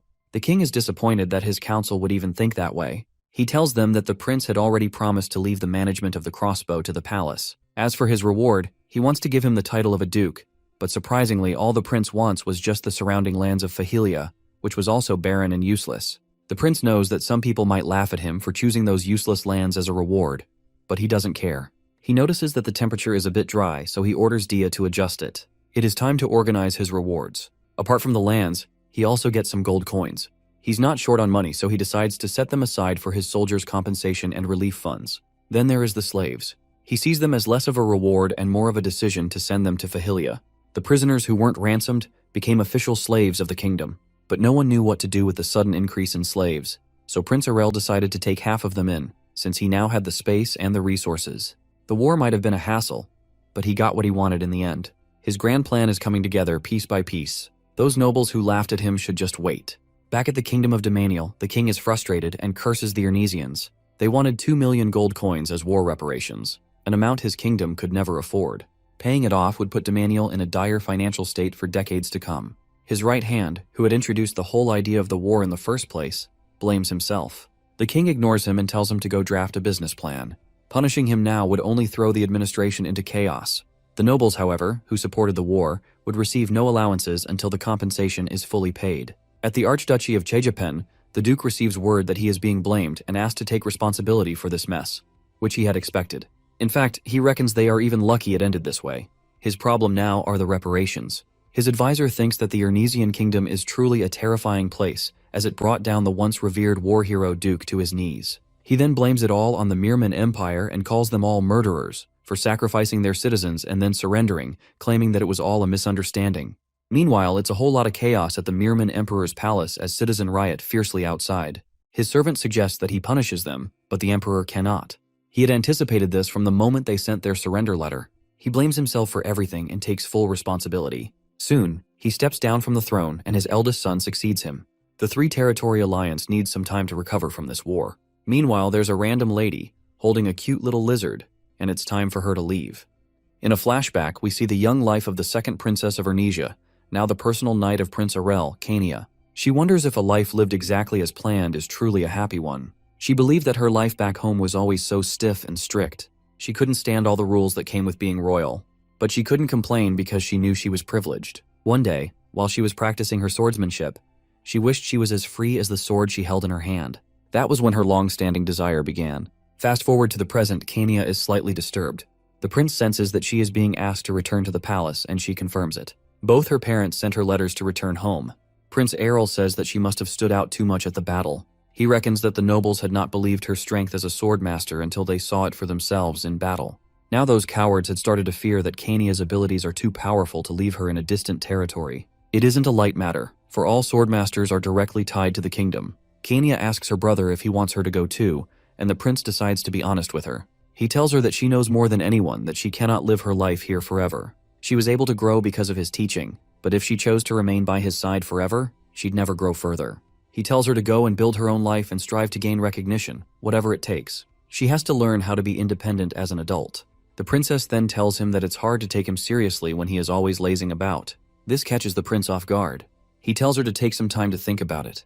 As she walks down the hall, Kania remembers how she was before she decided to give up everything and work for the prince. She was betrothed to a handsome young man, and when she got his picture, she tore it to pieces. She hated the idea of entering a political marriage just because she was a princess that had come of age. She then remembered that the prince had also been sent to a faraway territory. She concludes that his fate was much worse than her own. So on her way to comfort him, she overhears him shouting for joy. She admired him for transforming his fate into an opportunity instead of just accepting it. She decided then and there that she'd follow Errol, watch him closely, and then follow his example. Kania had forgotten that that was the reason she was with him in the first place. Back to the present, Kania makes the decision to stop relying on her brother's abilities. The next morning, she barges into his office, breaking the front door, and announces that she has made up her mind to go back to the palace. The prince agrees in tears. What did his front door ever do to her? So Kania prepares and is leaving the palace. The prince reveals that even if she hadn't agreed to go back, he had already made preparations for her to get recognized either way. Kania wonders if she should beat the other two swordmasters in the kingdom, and the prince is surprised at her ambition. He just warns her not to go breaking stuff, as the bill will be on her head, not his anymore. She promises to keep that in mind. The prince will miss her and will always be cheering for her. After the farewell, it is time to get back to work. Fahilia is as peaceful as ever, and he finds out that some youths are getting married. He then wonders if he should get a match for Frey as well. He reckons that with his wealth increasing, maybe it's time for him to start finance. He's still not interested in politics or power, but in money. For money controls the world. He fantasizes that to fulfill his plans, he will need to build his finances. He comes up with the idea of establishing a bank and stabilizing the currency. He reckons that if he hadn't started this, another person would have sooner or later. He decides to dominate the finance sector and solidify Fahilia's power. He would recruit some talent and experts to serve as figureheads, which is another way of saying that he wants to delegate the work to someone else and do nothing. As usual, as he is thinking of who to hire, he gets a call from his mother. She asks how he's faring, and he replies positively. Then she inquires about his age, and that question sends cold shivers down his spine, as he could already guess what was coming next. His mom is suggesting he find a fiancé. He is dumbfounded. Asha congratulates him. Dick congratulates him. Sena expresses how this is a happy event, and he replies with all their happy wishes with a moody, shaky, thanks. Back at the call, his mom had told him to come back and meet with the candidates the king, and she had carefully chosen for him. But he still wants to play around. He reckons that the age of consent in this era is way too early. He misses Kania, only now realizing how she felt when she ran away from home. Asha asks about his fiancé, and he reveals that it hadn't been decided yet.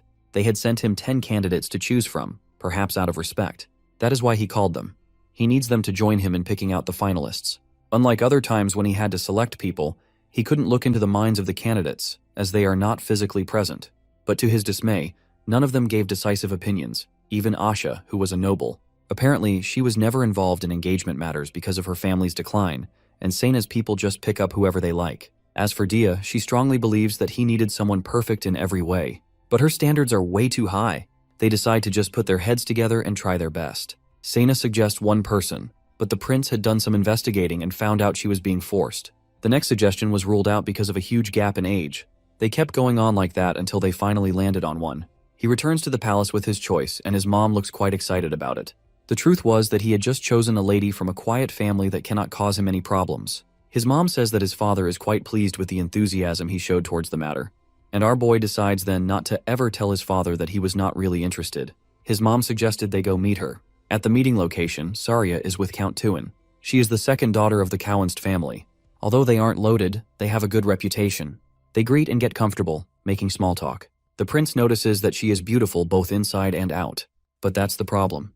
The prince worries that she's way too nice and perfect for someone like him, who has wild ideas and freaky plots on a random day. He decides on that note that she's not right for him, and then they part ways on good terms. The issue now is that his mother seems to like that girl, and his father had approved of her. He refuses to put her mom in a tight spot, but his mom already notices and confronts him head-on about it. He's shocked that she noticed, but she tells him not to worry, as his decision would be respected on the matter. His father also agreed to it, which was why the prince was made to choose in the first place. He had learned from what happened with Kania that forcing marriage would only lead to embarrassing accidents. He politely declines the offer of marriage. For now, our MC really wants nothing to do with marriage. He hasn't even developed coke yet. That must surely come first. As he was still deep in thought, he notices someone or something spying on him from the bushes. As he waits to get a closer look, a lizard jumps out and lands on his face. It's not just any lizard though, but a salamander, a fire spirit. The prince knows that nobody in the kingdom has enough spirit affinity to summon a spirit and is confused until the summoner shows up. She asks him to hand the lizard over to her, and the prince realizes that she is Pena Amret Janil, the princess of the Mirman Empire that came to the kingdom as a hostage, but under the cover of studying abroad. The prince never imagined they'd actually meet and realized she didn't know who he was. The lady told him to call her anything, as she didn't care for formalities, especially now that she was abroad. He gave her the lizard, as he made his observation of her laid-back personality. As she turns to leave, he asks her if it was a spirit, and she turns into full panic mode, trying desperately to deny it. But all her efforts are thrown in the trash when the lizard breathes fire. She then pins our MC to the ground and tries to bribe him to keep quiet. This lady really is a handful. Oh dear. The prince is pinned to the ground, with a strange lady on top of him trying to bribe him. He had never even been bribed normally before. He agrees not to tell anyone. Pina is still not convinced, but the prince assures her that she could always feign ignorance if he ever caused a commotion, and there was nothing in it for him anyways. He then yells at her not to go around summoning it if she doesn't want people finding out. But she pleads that she couldn't control it, so it just pops out whenever it wants. It makes sense to the prince because the relationship isn't based on authority, but on mutual consultation. The spirit was simply following her because of her high affinity. The prince tries to teach her a tip. He tells her to command the spirit with a clear purpose, like a puppy. The girl is confused but does it anyway, and to her surprise, it does exactly as she says. The prince tells her that he read it in a book, and the girl appreciates him, then asks his name. The prince is disappointed at how late in their interaction she asks. He then properly introduces himself. He was going to forge a name but later changed his mind. He is curious as to how she'd react to one of the people who made her a hostage. But she acted so plainly it shocks the prince. He doesn't even think she realizes that he's a member of the royal family, which makes him realize that she's not interested in politics. She then asks if she can ask him more questions about spirits, but he reveals that he actually stayed in the countryside. She immediately realizes that they kicked him out, and this irritates him as she saw through his situation immediately. He tells her to ask the people staying at the concubine palace if she ever needed to find him, but deep down, he really doesn't want her to. At least at that time he didn't. At some other place, a dark magician is seen hovering over the battlefield with corpses lying everywhere. He does shady magic that seems to be feeding off the negative emotions left behind by the dead, and is grateful for this unfortunate event and the idiot who caused the war. Meanwhile, back to our prince. He had returned home, and now he had postponed his engagement. He was ready to start his bank. He teleports to an establishment with Asha and Dia, where Hazel Carrot, a patriarch, greets them. He was the brother of Haya, the girl that had fallen for Asha's younger brother Aret. The prince had come there for a very important reason. He wants to do business with the Carrot family. Hazel is confused and points out that the prince already had a store, but the prince tells him that this one would be on a much bigger scale. He wants to establish a bank and introduce a new currency, as the current one had way too many loopholes. He had already run this idea by the king, and the new currency would be irreplaceable dwarven-made coins. Hazel understands the prince but questions his decision to choose him. The prince tells him that he cannot run it by himself and was simply looking for talent. In other words, he wanted him to be the president of his bank. Hazel is still unsure as to how he'd be able to manage all the finances going through the country, but the prince tells him that he will benefit well from it. Hazel is still unsure, and the prince admires his uncertainty as it shows that he is not foolish and blinded by greed. Hazel has a good personality and a reputation for making good investments. The prince assures him that he'll make it happen no matter what. Some merchants are bound to resist, but it won't be impossible. He then whispers to him that he has the most gold in the country right now. So, he insisted that he join him in solidifying the economy of the country. Hazel assures the prince that his plan will definitely succeed. Still, he is confused as to why the prince wants to do this when he is already very rich. Our MC then reveals to the man that he doesn't just want more money. Rather, he wants to control the flow of money and convert his territory into a flourishing city, then shove it in those nobles' faces. Building a city is not easy, and for that, he needs to establish a bank, as it is one of the cornerstones of a city. Hazel realizes that the bank is just a small step to a much bigger, realistic goal that other lords would have laughed at. It moves him greatly, and he accepts the prince's proposal with honor. Then they shake on it. As they turn to leave, Hazel inquires about the prince's plan with the cost after opening the bank. He offers to have people look into it, but the prince tells him not to worry, as negotiations would come sooner or later. At Sena's hometown, at the southern end of the Ernesian kingdom, the prince, his guard Sena, and magician Dia are there in person, as Sena's people, who were mercenaries, had previously rejected his job offer to become bodyguards for his new bank. As they approach the village, Dia suddenly halts and blocks the prince's path. She senses that they're being watched and uses a spell to locate and electrocute the spies. Sena seems to recognize the spies as people from her village. She explains that it must have been a misunderstanding and politely excuses herself to clear things up. She does so using her native language, which seems rather violent, beating them to a pulp as she explains the situation. Soon they were clear to pass. The name of the village is Nachapanil, and the village chief, Agbena, who is also Sena's grandpa, apologizes and welcomes them. Agbena tells them that he still couldn't accept the prince's offer, and the prince notices that he's unyielding. Dia then reveals to the prince privately that the atmosphere had changed from the last time she was here. Apparently, she had stopped by the village before when she had just come out of the magic tower. She tells the prince that the villagers seem very wary of the outskirts of the village. The prince tells the chief that there is obviously a problem, and he should let him help them. The chief refuses to trouble the prince with their problems, but the prince says that it should be his decision to help or not. Reluctantly, the chief reveals the village's major problem to the prince, the undead. They had suddenly started popping up at the village outskirts, about 1,000 of them. The prince is shocked as to why this was not discussed at the palace. He then inquires after the lord of the territory. Apparently the lord was recently changed. He is the cousin of Count Quentil.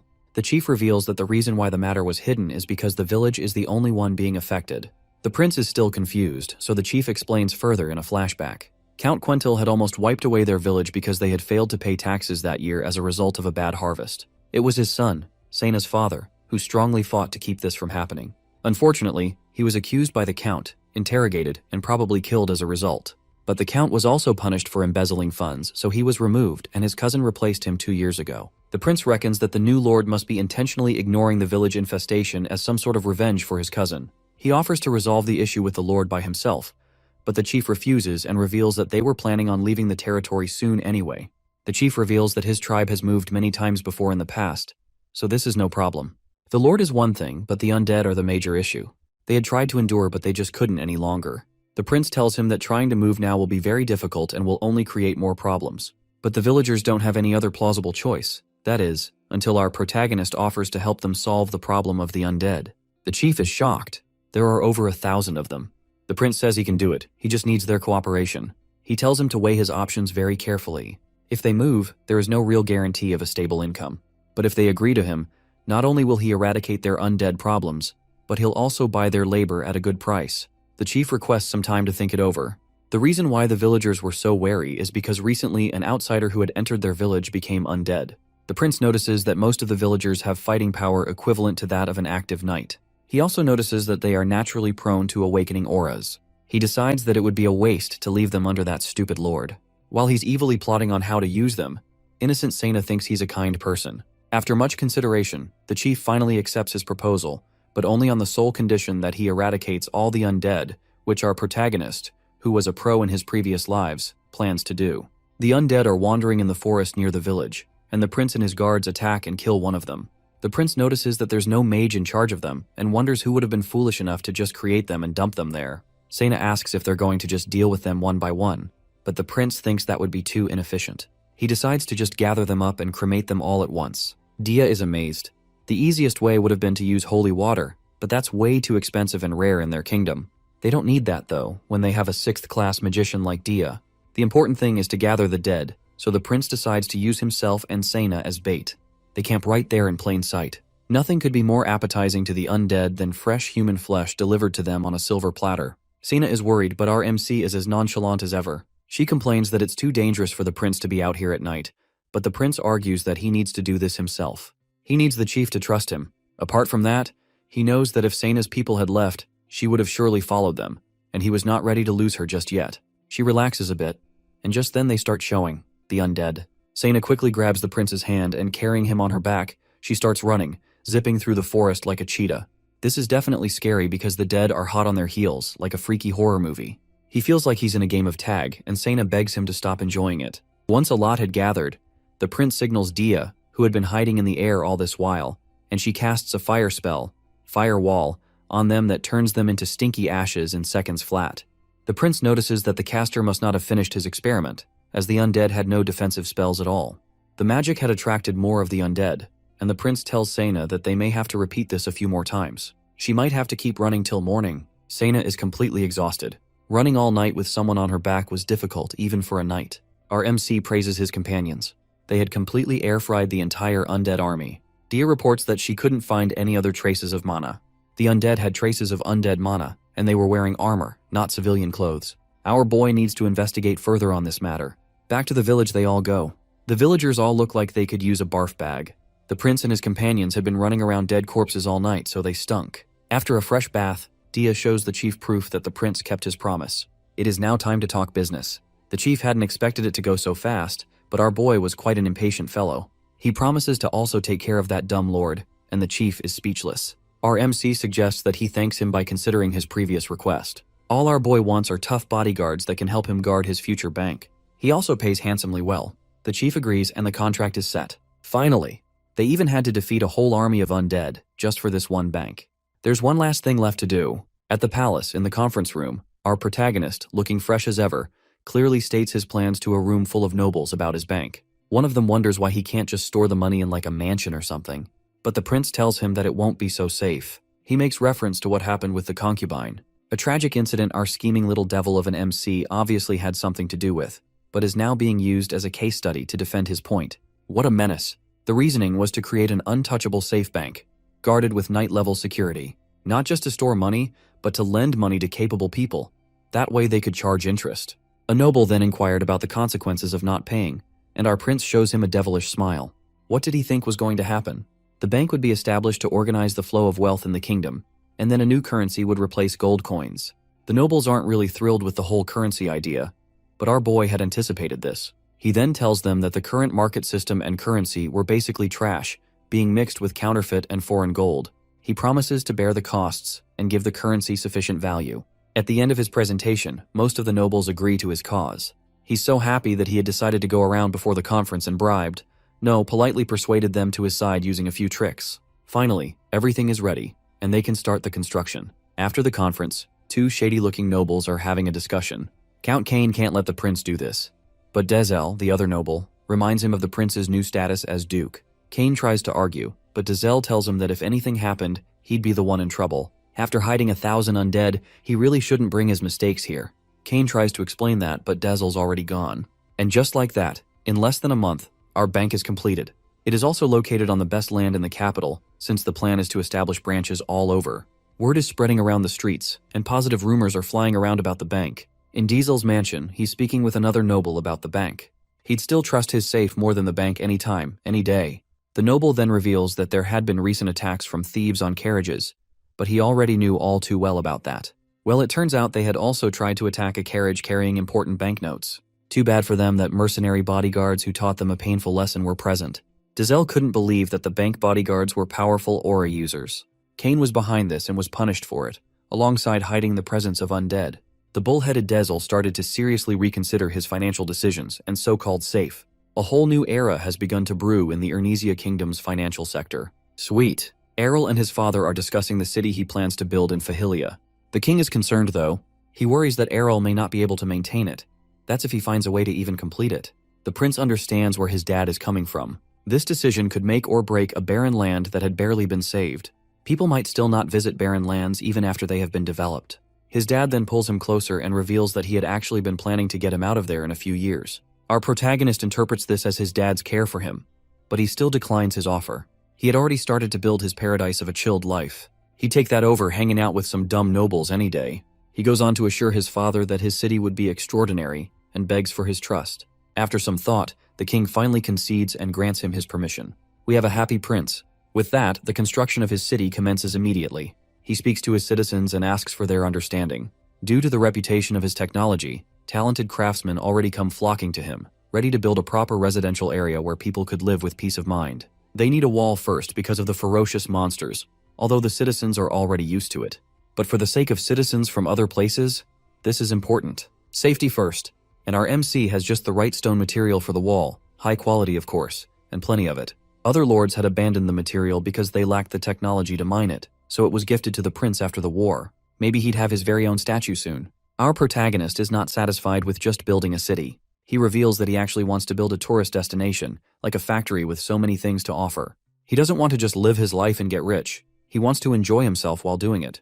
But then again, one step at a time, it's not time for that yet. The prince is tired. He had finished reviewing everything and could now leave the rest to the craftsman. He clicked a button and boom, a portal appeared. He hopped in, and it reveals a secret bunker, a place where he could slack off. A man cave of some sort. It isn't in the castle because he needed some privacy. Out of excitement, he had added so many things that the room could now be used as an escape bunker in case of a siege battle. He can now relax and laze about and thinks maybe he should build one with a hot spring next time. But this isn't good enough for him, as he still feels extremely bored. He wants something colorful, like comics, and thinks maybe he should start painting soon. He decides to go ahead and do it, but his relaxation is cut short when an urgent message from the palace arrives. At another place, a dark mage is casting a shady spell. He finally has enough negative human emotions to pull it off. He curses the bastards who look down on his kind as he releases the spell that wakes up the undead and sends them towards the kingdom. A night watch soldier sees them from afar and immediately alerts the superiors. The prince sits with dismay as he reads the letter from the palace. A large number of undead has appeared on the northeastern and southern borders, over thousands of them. Damn it! Just as he was starting to relax. Apparently, all the dead people from the war had been turned undead, as the number matched the number of casualties. Dia points out that the earlier attack must have been just his training. She obviously hates dark mages, but it's too early to determine who was really behind this. The army of undead had split and was trying to cross the border of the kingdom and the Three Territory Alliance. Sienna suggests sending troops, but the prince isn't sure, as the royal palace hadn't given any orders yet. Our boy is vexed, as this news had stopped his construction and trade. He orders his personal guards to tighten security and tells them not to worry. Our scheming protagonist is about to turn this whole ordeal into an opportunity to make profits. At the kingdom's border fortress, the undead had already started climbing the walls. The kingdom's defenses are at work, trying to hold them off until they have received further instructions from the castle. At the royal castle, the king orders an evacuation for residents near the border. He's glad that his son had warned him. If not, things might have been much worse. One of his council members suggests that they request help from the Holy Kingdom, Zelnian. The Holy Kingdom was a country that was best at dealing with evil techniques like these. But the king wasn't sure whether they'd help him. The Holy Kingdom had this strict belief and only recognized the existence of humans. Other creatures were seen as monsters, but the Kingdom of Ernesia welcomed people of all races, including dwarves and elves. This created a silent conflict between the nations. The king was not sure what conditions they'd impose for their help. An elf also agreed with him, saying that they might try to force the kingdom to start discriminating or banishing other races. He decides to leave, asking for their help as a last resort. Just then, a letter from our boy arrives. There's no need for the Holy Kingdom's help after all when they have a genius on their side. Prince Errol to the rescue once more. Meanwhile, at the Merman Kingdom, it is absolute chaos as the undead had already broken through and had driven the villagers living at the border to seek refuge at the palace. The new king was highly distressed and didn't know what to do. After his father had stepped down, he still had to try and regain the citizens' trust that was lost during the war, and now this was happening. He couldn't even get help from his allies. He had no choice but to resort to requesting help from the Holy Kingdom and accepting their conditions, whatever they were. He knows that this would mean they can interfere with his empire's affairs in the future, but he can't worry about that right now. The only reason why the Holy Kingdom could exact this level of influence in the first place is because they are the only people who made the very rare and irreplaceable holy water that could dispel evil like the undead very easily. Because of this, in return for their help, they'd charge expensively or impose ridiculous conditions on other countries. At the Domanial Kingdom, they hear that the Merman Empire had already asked the Holy Kingdom for help. The king worries that because of the influence of the Ernesian Kingdom and the bad blood they have with the Holy Kingdom, they too might not be able to do the same. He is confused as to why the Ernesian Kingdom had not made any move yet. He doesn't dare believe that they have already found a solution. A letter then interrupts his thoughts. To his amazement, the Kingdom of Ernesia is offering to give him the same help as the Holy Kingdom, but at a much cheaper price. It is revealed that our protagonist had already found a way to replicate the precious and rare holy water that was causing all this fuss, with the help of his alchemist not so long ago. Our MC has done it again. The prince remembers that in his 45th or 46th life, he had helped a woman he acknowledged to mass-produce holy water, and thanks to that experience, he can now artificially create holy water. The only downside is that it is less effective than real holy water, as you need much more to cleanse an undead. But the upside is that he can create as much as he wants, and it is as cheap to produce as water. So, of course, he mass-produced it sometime before the undead invasion began. Now, the kingdom uses it to fight off the undead, and it is doing its job very well. They send letters to other affected regions, aka the Three Territory Alliance and some others, and the Holy Kingdom as well, offering help regardless of past grievances.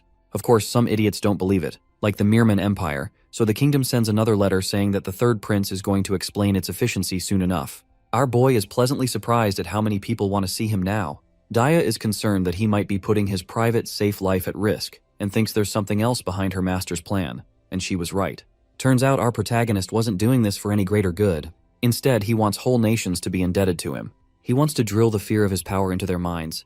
And lastly, money, of course. Yup, he wants their money in bulk. On the explanation day, the prince grants all the representatives of nations that reached out to him an audience once. He notices that the Merman Empire is not present and assumes that they had sided with the Holy Kingdom. The representatives are shocked that the infamous Prince Arel is just a kid. Dumb nobles don't even notice that the prince could hear their murmuring.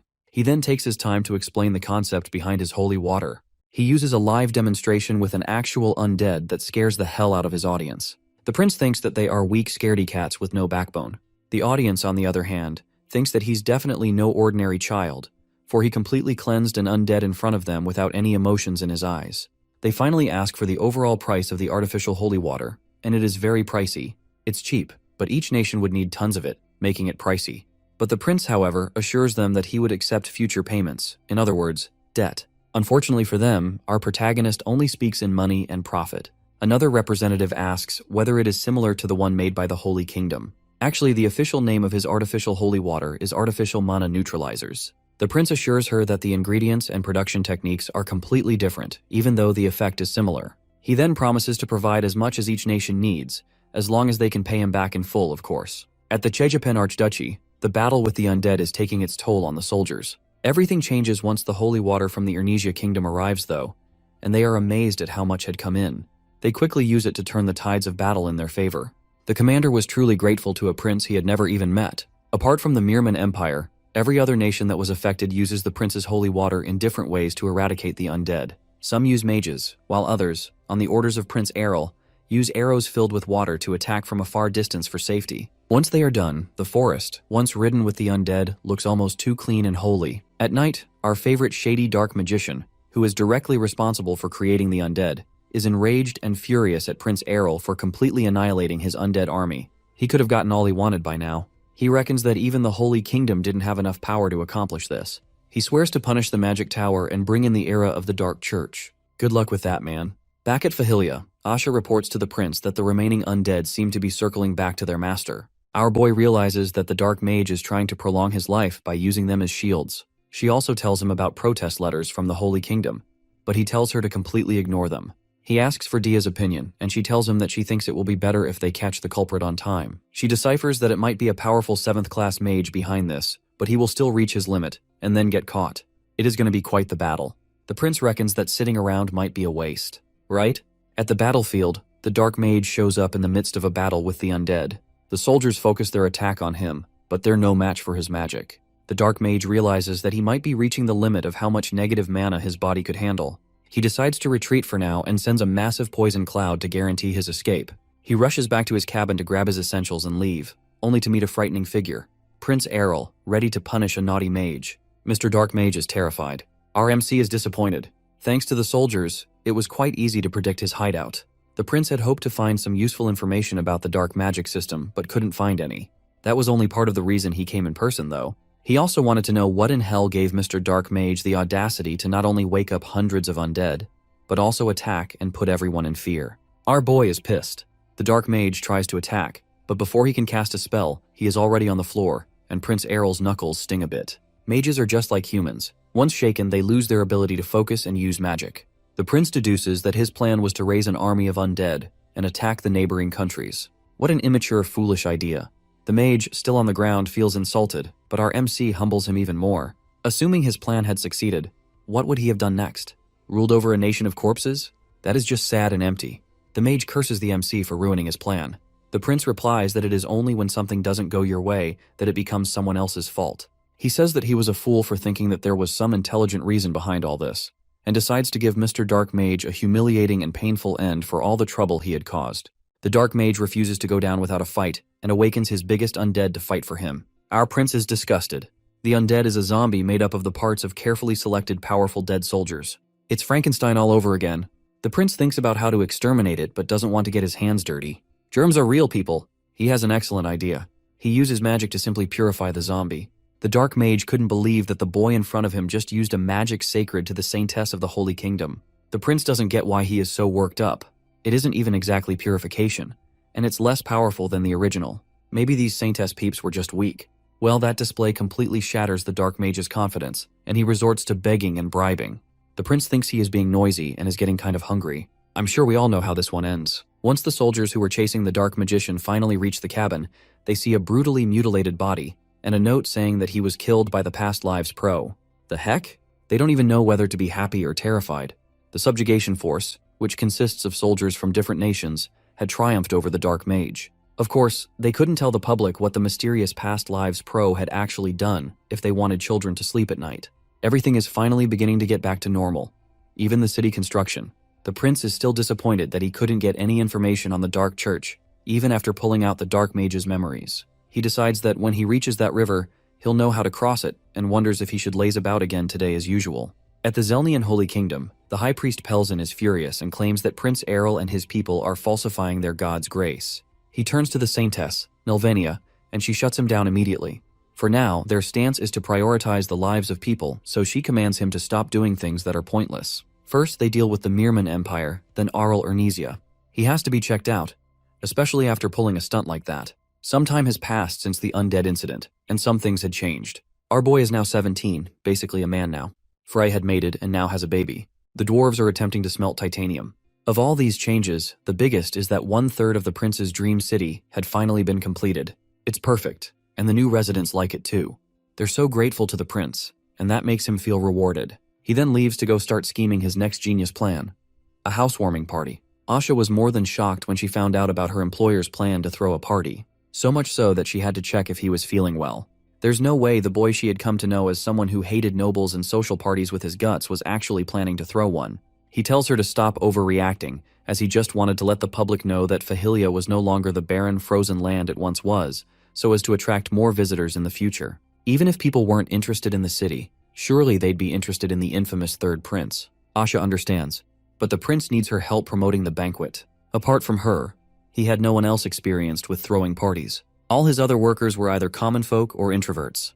Her nobility was sure to come in handy when making decisions that concerned this matter. She tells him not to worry, as she thinks that many influential nobles would attend. But when he inquires about his father's attendance, she vows to prepare it even if she has to risk her life. Our protagonist begs her not to go that far, but she insists. The prince is conflicted about who to invite. He needs to carefully select a mixture of both rich and common folk. He gets frustrated and decides to just invite everybody. And that takes care of that. The nobles could hardly believe it. The prince, who is normally enshrouded in mystery and never shows his face, was inviting them to a social party? It must be some kind of mistake. He had always given excuses in the past, and the nobles excused him because he was born weak. This is an invitation they certainly can't fail to attend. Prince Arel's mom is delighted at the news, and his father promises to make time. Soon his party is the talk of the whole kingdom. It was a lot of work, but the prince starts to look forward to his party himself. On the day of the banquet, the gate guard can hardly believe that so many important people are coming through the gates of a once barren and forgotten land. They had arrived so early that it is obvious they are interested in the prince. He orders his maid to attend to the guests. The guest nobles are so surprised by how much of the city had been completed. One particular noble is astonished, but still feels that the terrible cold would still be unbearable no matter how nice the city is. Imagine his shock when he steps out of his carriage only to feel so much warmth in the air that some nobles had begun to undress a little. Yup.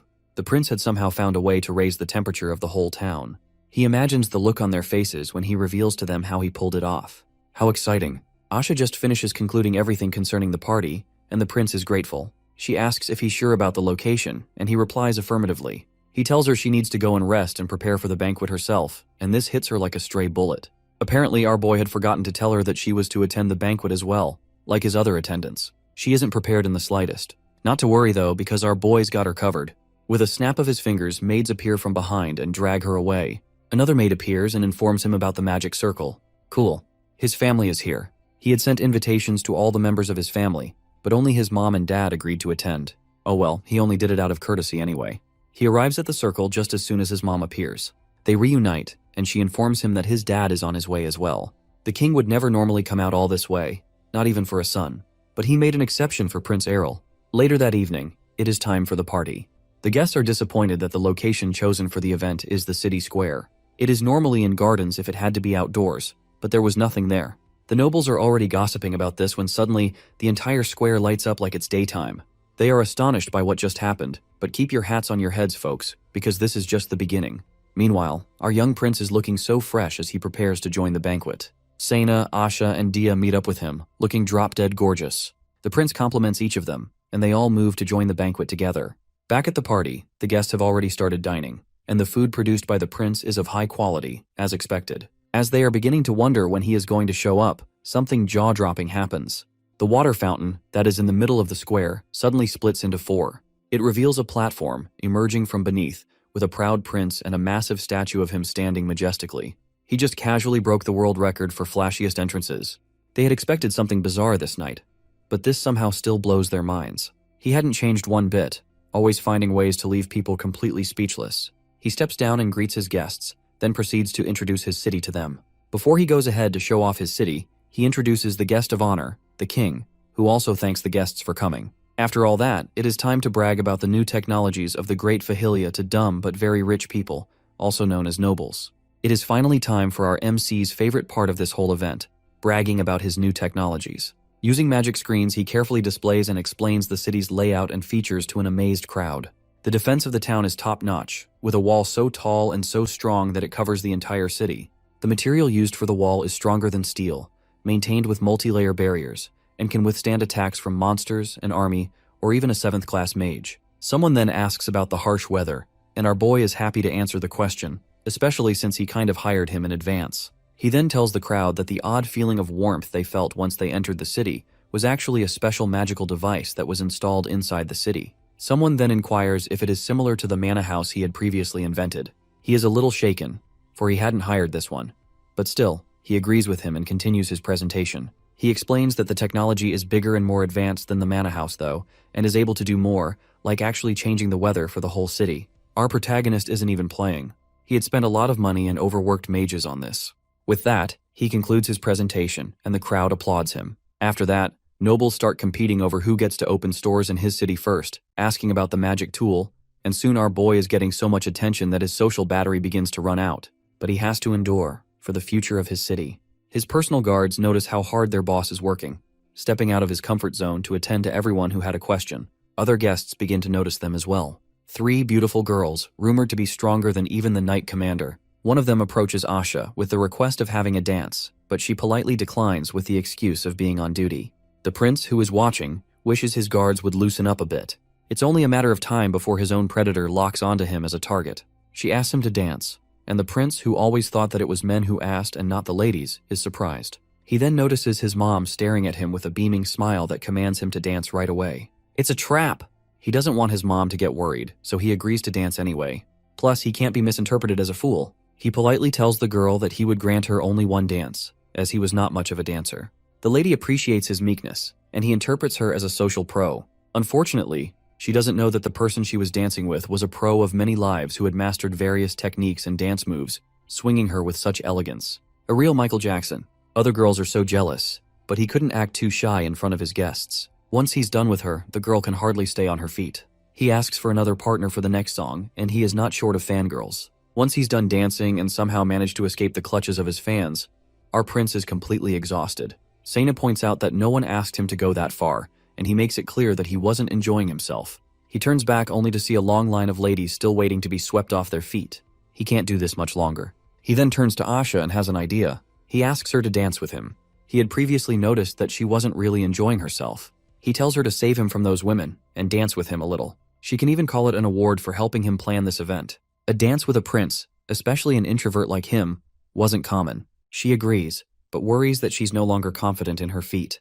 The prince tells her not to worry and promises to teach her along the way. With that, they come together in song and dance. The prince and his guard dance so beautifully well, and he keeps his promise to her by teaching her steps as they move. He compares dance steps to fighting moves and tells her to glow with the flow. The envy oozing from the female crowd is so thick you could probably chew through it. You can't blame them though. The prince and his partner Asha look so perfect as they go. After all that, the prince's social battery finally dies and he is mentally exhausted. Just then, he notices some shady-looking people at his party. Daya comes to report to him, but he already knows that some uninvited guards had entered his party. Asha and Sena join them, and Sena suggests they take care of it now, but our MC has a better idea. He tells them to follow him at a distance, as he grants his new guests an audience. They try to protest, but the prince knows one of them. He calls him a prospective client. After he leaves the party a distance, the prince turns and identifies the person who had followed him out as the Magic Tower Lord, Helman Melnia. Helman is surprised that the prince could recognize him and apologizes for the late introductions. He inquires about how the prince recognized him, and our boy reveals that he had recognized him as the fellow who surprised him with the question of the mana house back during his introduction of the city. Errol reveals that he never thought someone as great as the Magic Tower Lord would accept his invitation, and had always thought that he hated him, as per requests from the Holy Kingdom. He had deliberately poked at a sensitive topic, in a bid to try and test the young fellow. But Hellman humbles himself and replies that he never accepted any such requests. Turns out that the prince actually knew that he wasn't lying, and the poor magician is just glad that there is no misunderstanding. To be honest, the prince hadn't expected the Lord of the Magic Tower to be a lot older, but after scanning his mana amount, he can't deny that he is the real deal. Hellman praises Prince Arel, but he attributes the credit to the magicians, even though he came up with the idea originally. The Lord then inquires about why the prince came out all this way just to have a chat, and the prince reveals that he had something to chat about in private. But before that, he inquires whether the new friends that had just joined them were his, because they didn't seem to carry an invitation. The prince wonders why dark magicians always wear black, as if they were actively trying to announce that they are shady people. The new friends had come to casually kidnap the man who interfered with their comrade's plan, and the man who'd interfere with them in the future, aka the prince and his buddy Hellman. Errol begins to wonder if he had made enemies because of his holy water, and the Lord blames himself for allowing cockroaches to slip into the event. The dark magicians start casting a 7th class spell, but before they could finish, Hellman whips out an 8th class spell that sends them 10,000 feet in the air and crashes to their doom with ridiculous speed. He didn't kill them, but that definitely hurt a lot. The prince admires his strength and apologizes for using magic without permission, but our boy doesn't mind free entertainment. Hellman then notices the prince's guards that had been following them all this while on standby. He asks if he could deal with their friends on the floor, and the prince happily obliges. After that, they begin their chat, and the prince reveals to him that he needs manpower from the Magic Tower. Hellman asks what his intentions are, but the prince can't reveal them yet. The Lord would like to accept, but needs time to convince the others. The prince understands and promises to contact him officially. He then turns to leave, but the prince suggests that he stay and enjoy the banquet a bit longer. Unfortunately, he can't, as he has a lot of work to do and needs to have a fun chat with his dark magician friends. He leaves using teleportation magic, and the prince is wary of how he did it so openly, even after he had barriers installed. Back at the party, the king had been waiting for his son and inquired about his whereabouts. Well, he had a chat with the Magic Tower Lord and watched him beat sense into some dark magicians, but he obviously couldn't tell him that. The prince reckons that for his dad to stay out waiting for him, he must have something important to say. The king praises Errol for his resourcefulness in building the city. He then asks him for the last time to return to the castle. The prince politely declines and he accepts his response. He reckons that it might even be better for his son to stay here and be free, and is relieved. He then reveals that his brother, Prince Jael, actually wants him back. It is time to make a decision. The prince reckons that it is because of throne inheritance. Jael had come of age, his reputation had increased during the war, and he had received the support of so many nobles. The prince thinks that he might want to offer him an official position. He is nothing like his mother, the queen. He then promises his dad to contact him later. They'd soon be in another turmoil. What a drag. After the party, people had started moving into their new homes in the city. The castle had given their final approval, and the city was finally opened. A month later, the prince had secretly sneaked out and was now wandering through the streets of his city, inspecting. He notices the new merchants and begins to think that his company should have a new flagship product. Just then, a particular store catches his eye. The Geotal Company, a merchant association with headquarters in the Felsen Kingdom, focused on importing goods overseas. The ship technology is trash in this era, and our boy wishes that his kingdom had a sea. As he enters the store, the merchant in charge notices that his customer looks filthy rich and starts gazing at him like a learned trader would. The prince looks around, but nothing seems to be catching his eye until he notices something. It looks like a seed. He doesn't dare believe what he is looking at in his hands. Cacao fruit. He immediately orders a confused merchant to give him every single one in the shop. Now, Asha and Sena notice how their boss has been busy lately. He has been working on that seed. The prince had finally succeeded in growing cocoa trees. Although he had lost half the seeds and overworked magicians, he had finally found the right temperature in his mana house to grow it. He then leaves the important part to Dia, which is processing the cocoa beans. This might be a waste of magic, but our prince doesn't care. Dia uses her magic to turn the beans into cocoa powder, and once the prince promises to give her the first taste as a reward, her speed increases. He then adds sugar and prepares it, and soon he obtains mouth-watering chocolate. It's been a long while, because there was no chocolate even in his previous life. Oh yes, chocolate. He has never been more glad to have been reborn again. He calls Asha, Sena, and Aiken, the dwarf leader, to help him taste his new products, chocolate snacks. He needs them to help him decide the best snacks to use as a flagship product. Asha thinks that cookies and bread would be very popular among the children. Sena thinks the chocolate fondue is the perfect combo of sweet and sour. The grumpy Aiken doesn't like sweets though, and prefers the bitter whiskey bonbon, probably because of its high alcohol content. Blacksmithing is hard work, so they need the calories. Anyway, they all agree that any of the snacks would be a good flagship product, but the prince is confused as to why they want to leave when the tasting had just begun. The trio watches with terror as maids appear with tons and tons of chocolate snacks. Apparently the prince had gotten a little carried away while he was cooking. He gladly welcomes them to Sugar Hell, Chocolate Edition. Oh, and it's another peaceful day in Fahilha. On the second day, Asha and Sena look like they could throw up. On the third day, he brings yet another new set of products. On the fourth day, Asha and Sena give up. Even Dia, the foodie, passed out, and Aiken had long run away. Our pro thinks that maybe feeding them only chocolate for 4 days was going a bit overboard, and his guards strongly agree. He then warns them that the chocolate is high in calories, and they might get fat from eating too much. They all of a sudden develop excuses to go train or exercise. They won't even look at another chocolate for a while after this. The prince doesn't gain weight though, so he doesn't have any problem eating more. Their sacrifice was not in vain though, for that is how chocolate, which had given his strongest personal guards nightmares, became the new flagship product. Stores with chocolate products start opening up, and the people who were unfamiliar with it at first start obsessing over it. His uncle Luchin tells him that both locals, tourists, and even nobles are seriously investing in it. The prince notices that his uncle has loosened up a bit since he last saw him. Luchin also tells him that selling the chocolate separately as a high-end product to nobles, with special packaging, shipping via teleportation, and obtained only through reservation, was a huge success. He then suggests that the prince increase production, but the prince can't, for there is a limit to the amount of fruit he can grow. This is the maximum he can go at, since there is no other place in the kingdom where cocoa can grow, and expanding his mana house and the magicians is just not possible. His uncle then suggests that he do business with the Geotal Trading Company, and he bluntly refuses.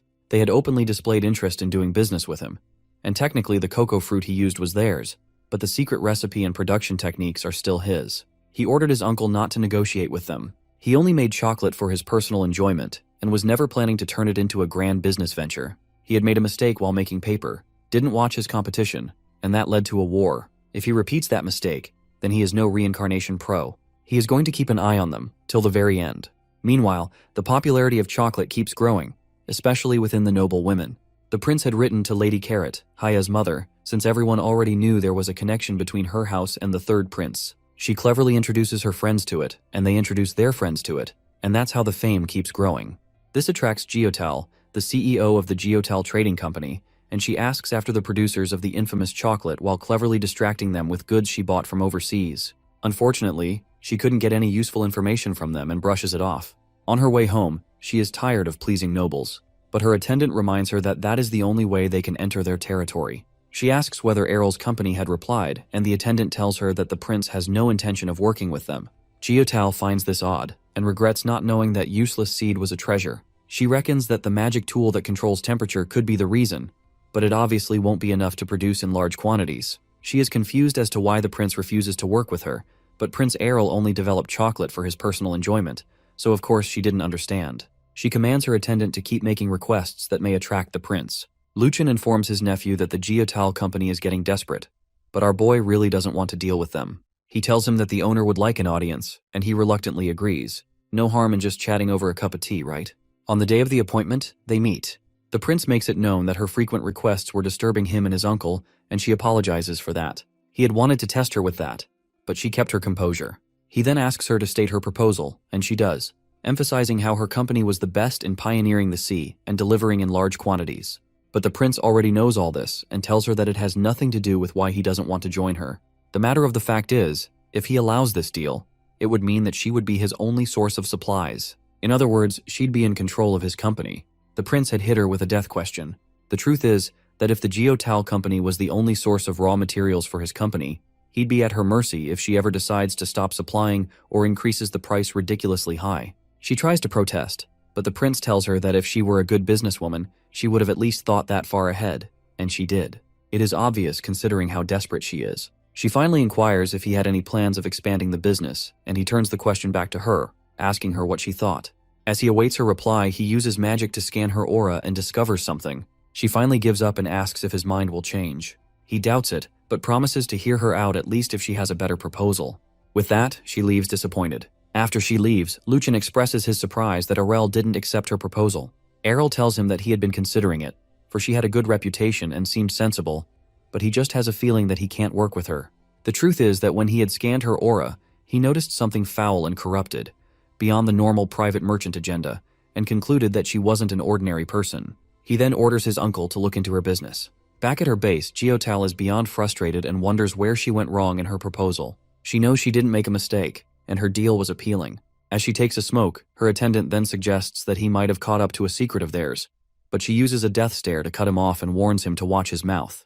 There is no way he could have noticed anything. She says that it is reckless to fight him head-on, but she hasn't yet. After all that, our nonchalant MC lazes about as usual on the field and wonders what he should do with Frey, who has given birth to 5 baby griffins. It would be difficult to just keep them at the palace, so he wonders if he should sell them and then decides to get other opinions first. Asha suggests that he send them back to the wild, but the prince worries that they may grow up and become a problem to the citizens, and they are still monsters. Plus, they had gotten spoiled in the castle, so he fears that they may not be able to survive in the wild on their own.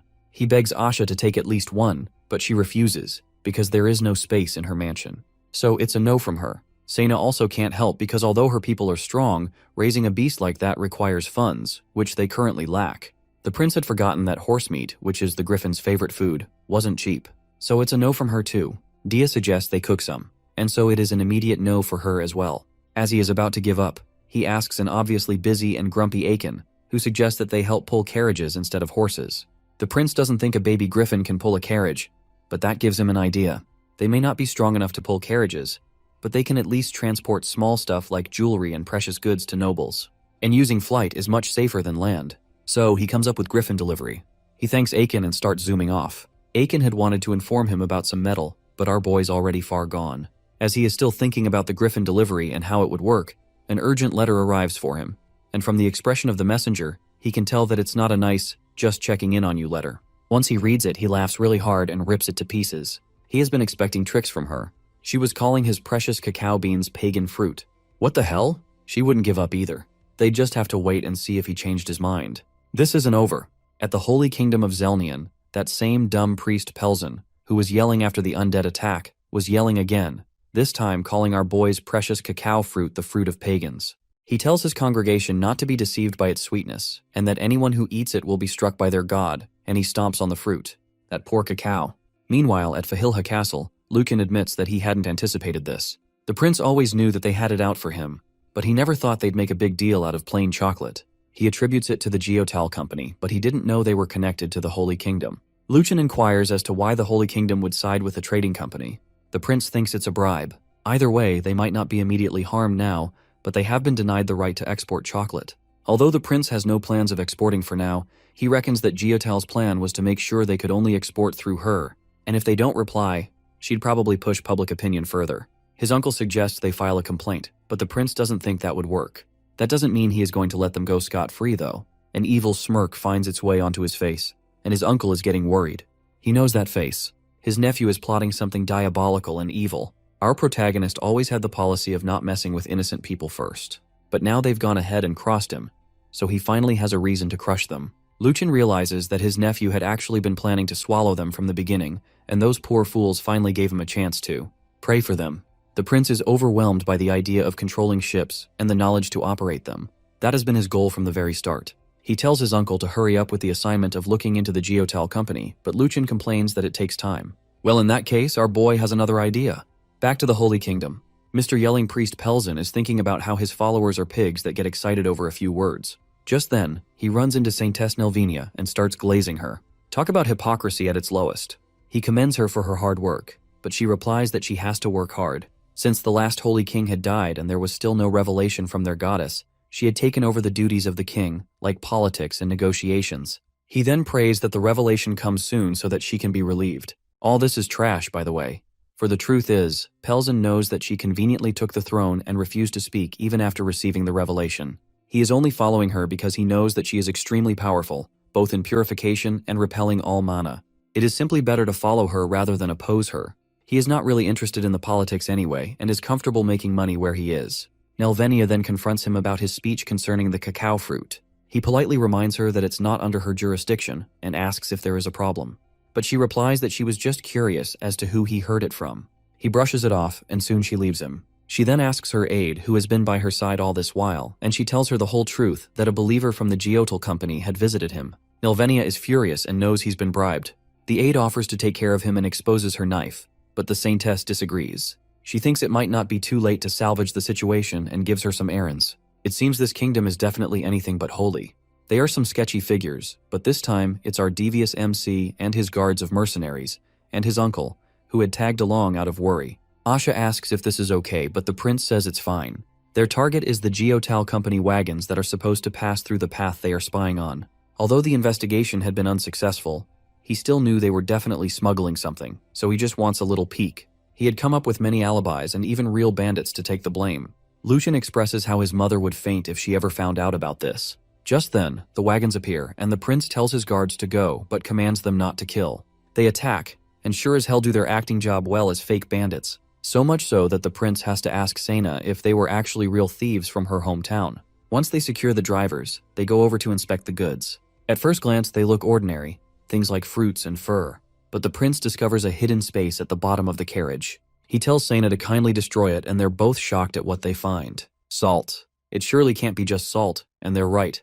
Lucian identifies the rest as medicines with hallucinating effects and products that were prohibited from importing. In other words, hard drugs. They had got them this time. But the prince isn't in a rush to report them. He reckons that there is a whole web chain of lords involved in this. The most important thing is that he teaches her a lesson and shows her what fair game is. At the Geotal Company affiliated store, the merchant realizes that they have fewer purchases than usual, even though they have better prices than most. He then reports to his boss, Geotal, that the prince's company was purchasing the same products they normally buy at a higher price in all of their branches. Geotal worries that this might develop into a big problem in the future. She can't believe that Errol would make this kind of move, even going as far as accepting losses. The merchant suggests that they report him, but she can't. She knows that our boy is a genius, and knows that he won't take this level of risk unless he has sufficient grounds to get away with it. She then remembers that their wagons had been attacked, and attributes it to the prince's doing. This was beyond normal retaliation. She needs to speak with him immediately. She doesn't know if he'd accept, but this is the only way they'd survive. Geotal sits for hours waiting for the prince. He finally appears and asks what her business with him is. She says that he knows the reason, and he agrees. He was thinking of confronting her, but he thought she'd run away by now. She then replies that shutting her business down would be the same as death for her. She goes on to ask him the reason for his revenge. He then denies having any revenge, but says he's just playing a little prank. If that's his idea of a little prank, then they have vastly different ideas of what the word means. He then reveals all the secrets of the Geotal Company to her, gotten from a well-intended informant, aka Nelvenia's aide.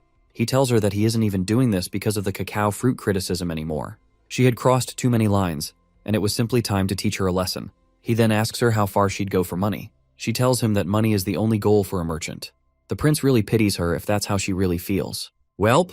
In a sudden change of mood, the prince happily agrees to change his mind and offers her a deal. She just has to hand over her business to him, and all will be forgiven. Of course, he won't leave her in the streets. Geotal can't believe her ears. It has to be some kind of expensive joke. Did he really think her company was cheap enough to be sold over a little smuggling? He totally agrees with her. Smuggling isn't enough. So he thanks his stars that he didn't only catch her for smuggling. There's also bribery and, the icing on the cake, treason. Who would have known she was partially involved in the conflict of some small country? She really would do anything for money. She stops him short and inquires how he got this information. But our boy doesn't kiss and tell. Let's just say there was a particular saintess involved.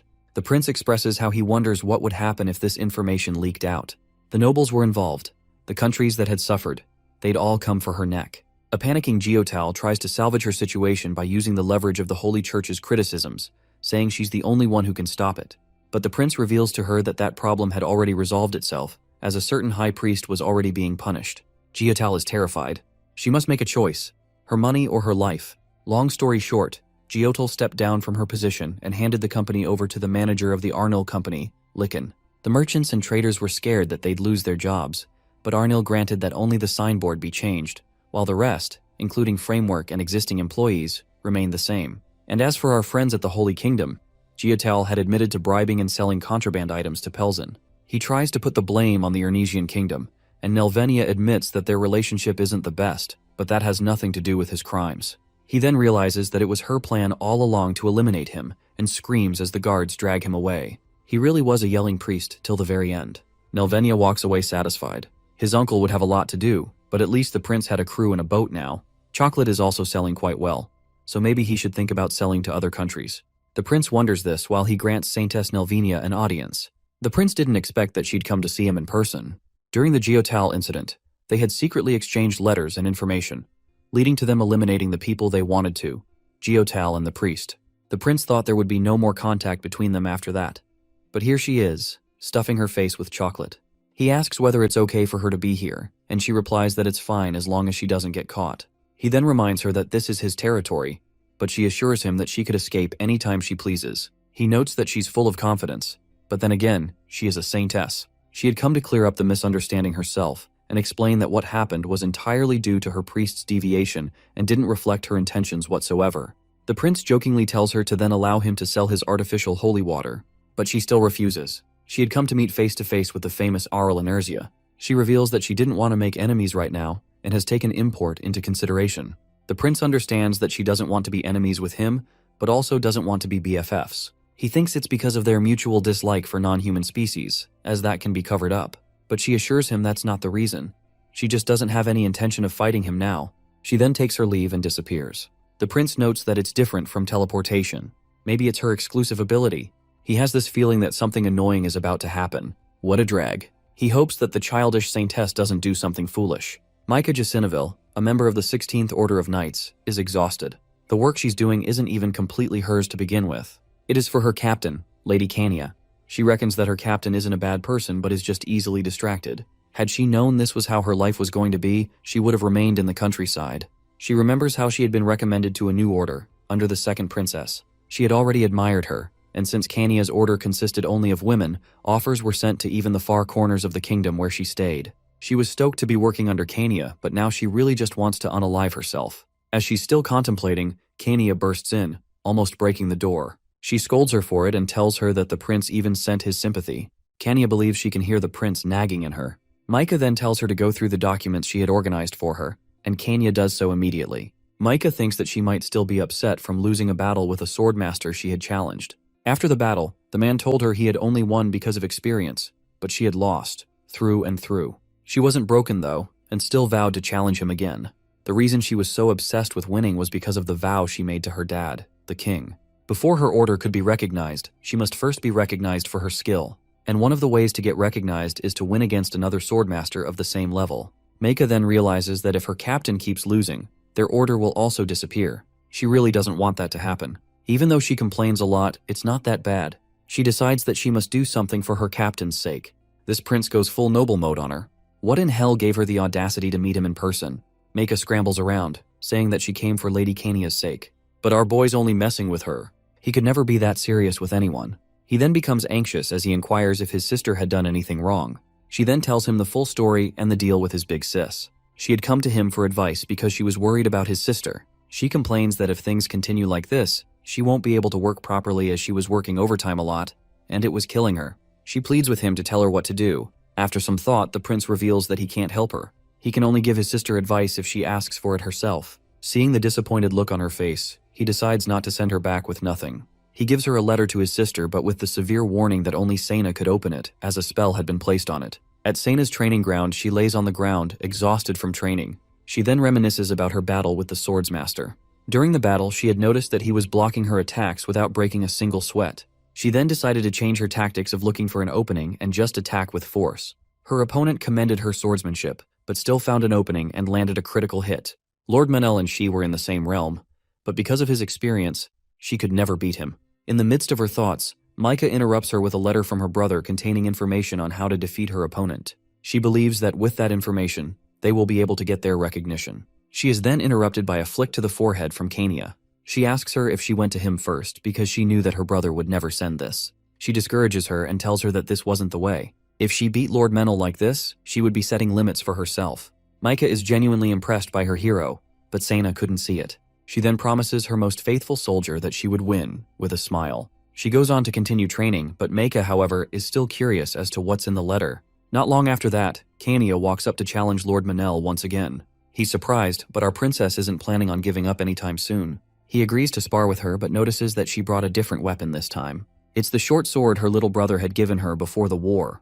The battle begins. With the help of her sword, she closes the distance between them in mere seconds. He narrowly escapes it. He can't let his guard down, so he decides to take this seriously. Kania is surprised that he wasn't fighting with everything before. as he starts raining down attacks on her that she barely misses. He reckons that since his attacks rely on stabbing, the princess must have thought she could counter it by getting close. But unfortunately for her, he can read her movement. As he is still thinking, he realizes that his opponent is now in the air. Kania uses all the power she could gather and gives her opponent a critical headbutt that sends him to the ground. Meika and the other spectators could not believe their eyes. Was that even allowed? But in truth, she had won. She tells him that she bet he had never expected a headbutt from a knight, and the Lord burst out laughing. He also believes that fighting fair and square on a battlefield was nonsense. They shake on it, and Lord Manel, as promised, acknowledges her as a knight.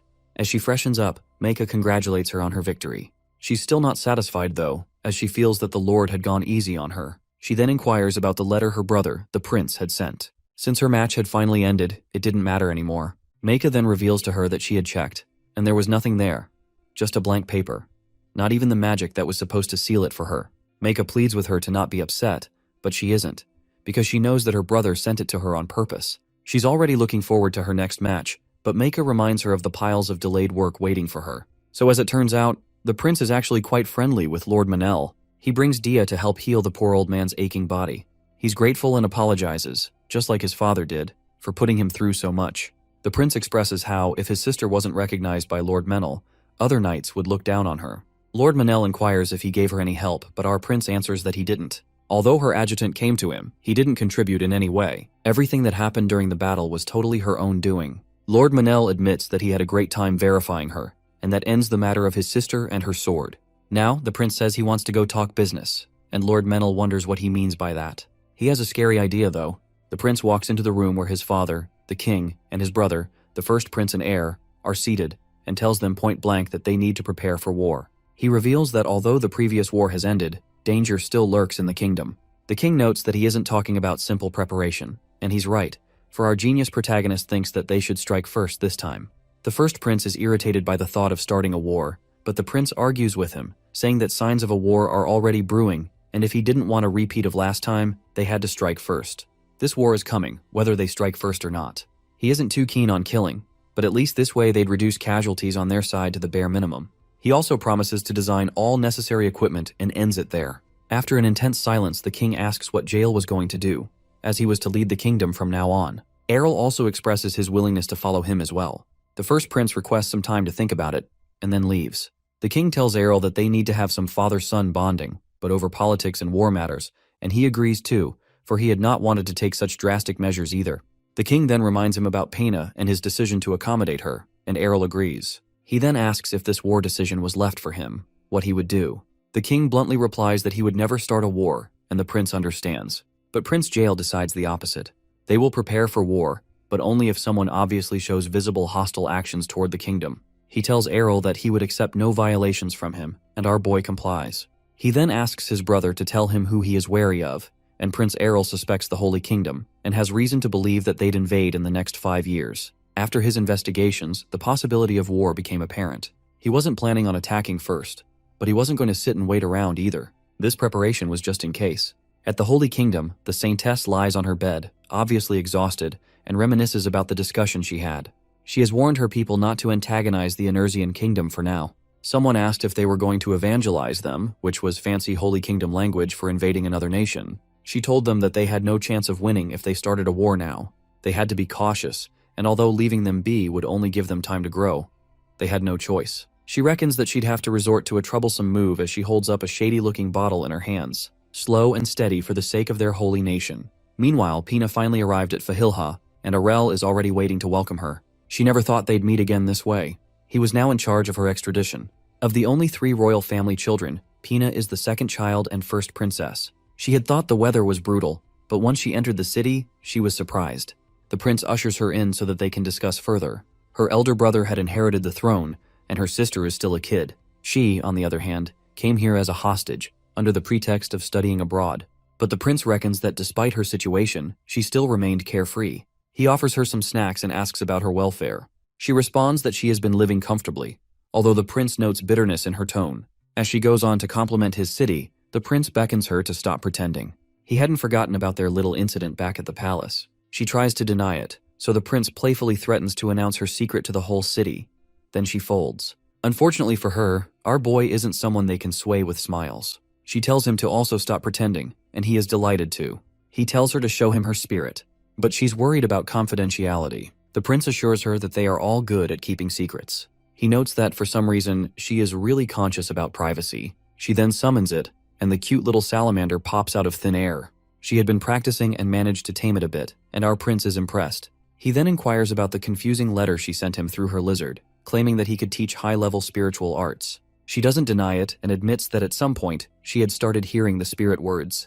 The prince reckons that, although summoning spirits wasn't rare, it was difficult to communicate with them, even for a pro like himself. He asks her what happened exactly, and she explains that she heard numerous voices, but the lizard told her to come to him.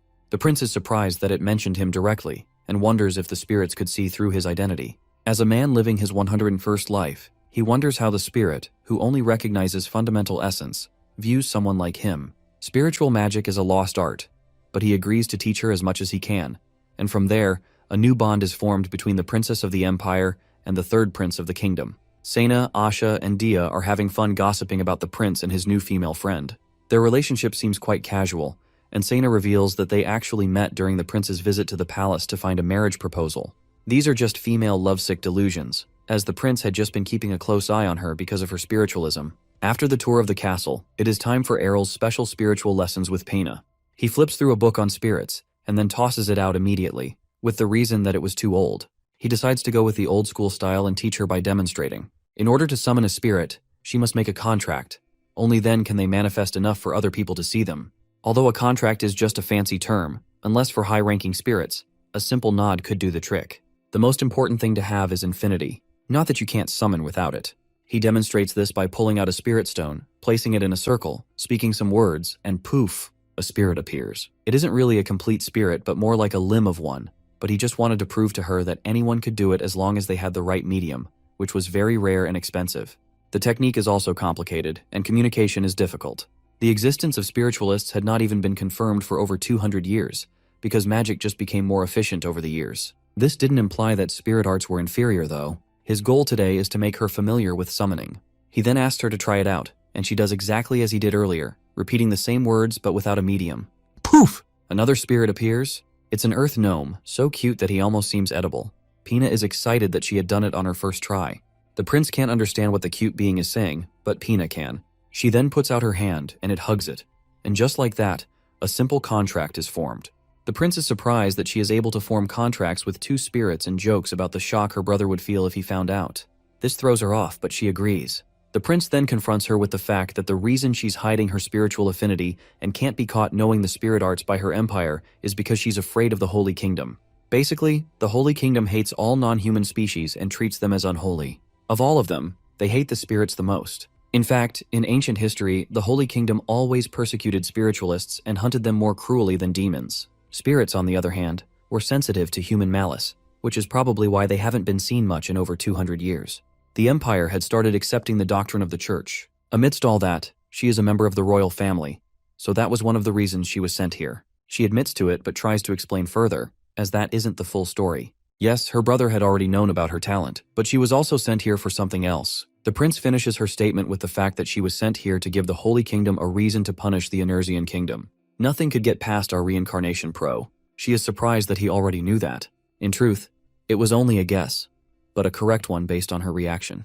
The kingdom of Enersian was once under the empire until the first king fought to make it independent. That is probably why they couldn't stand the kingdom's powerful existence. The emperor is now planning to use the excuse that the princess had been corrupted by the kingdom of Enersian to give the Holy Kingdom a reason to attack.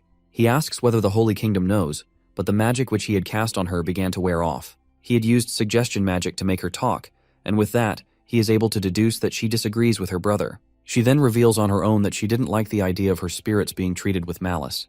The prince reveals to her that if their plans come to fruition, she'd also be in trouble as a spiritualist.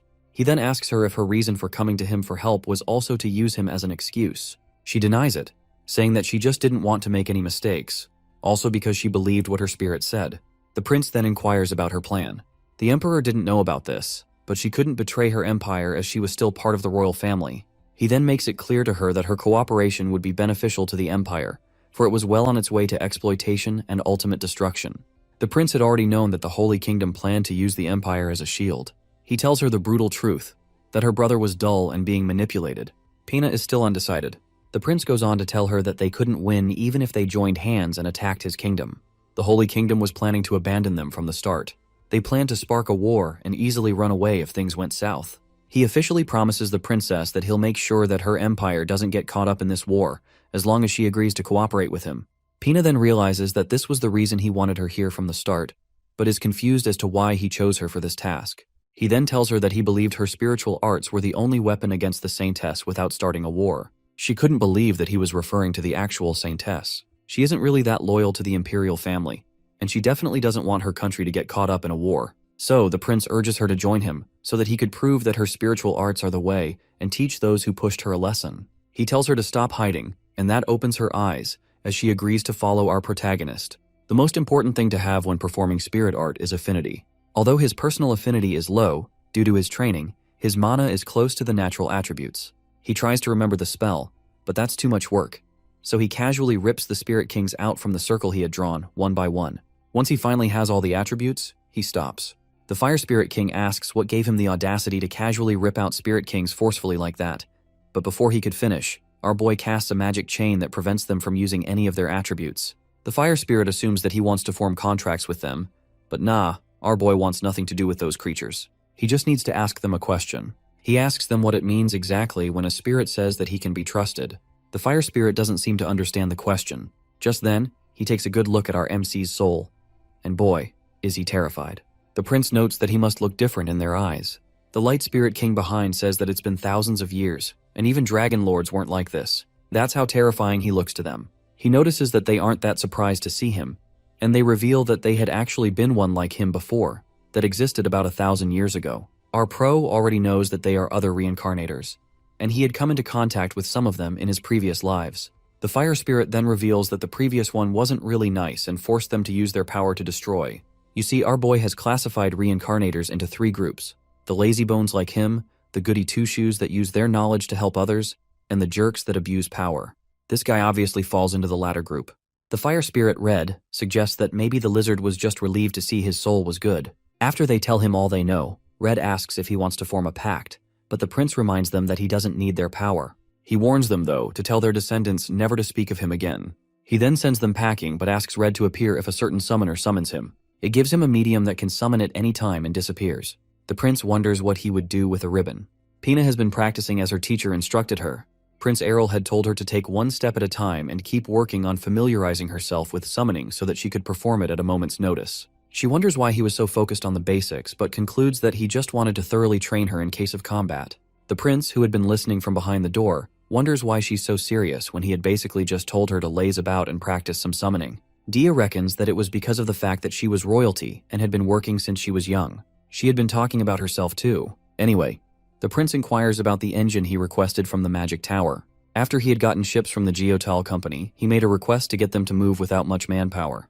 Hellman had liked the idea, but at the same time feared that it might be dangerous. He proposed that it would have normally taken 3 months to stabilize, but now it would take 6 since the manpower at the magic tower had reduced due to them chasing dark mages. The prince is still okay with this, as it would have taken them 3 times that time to achieve.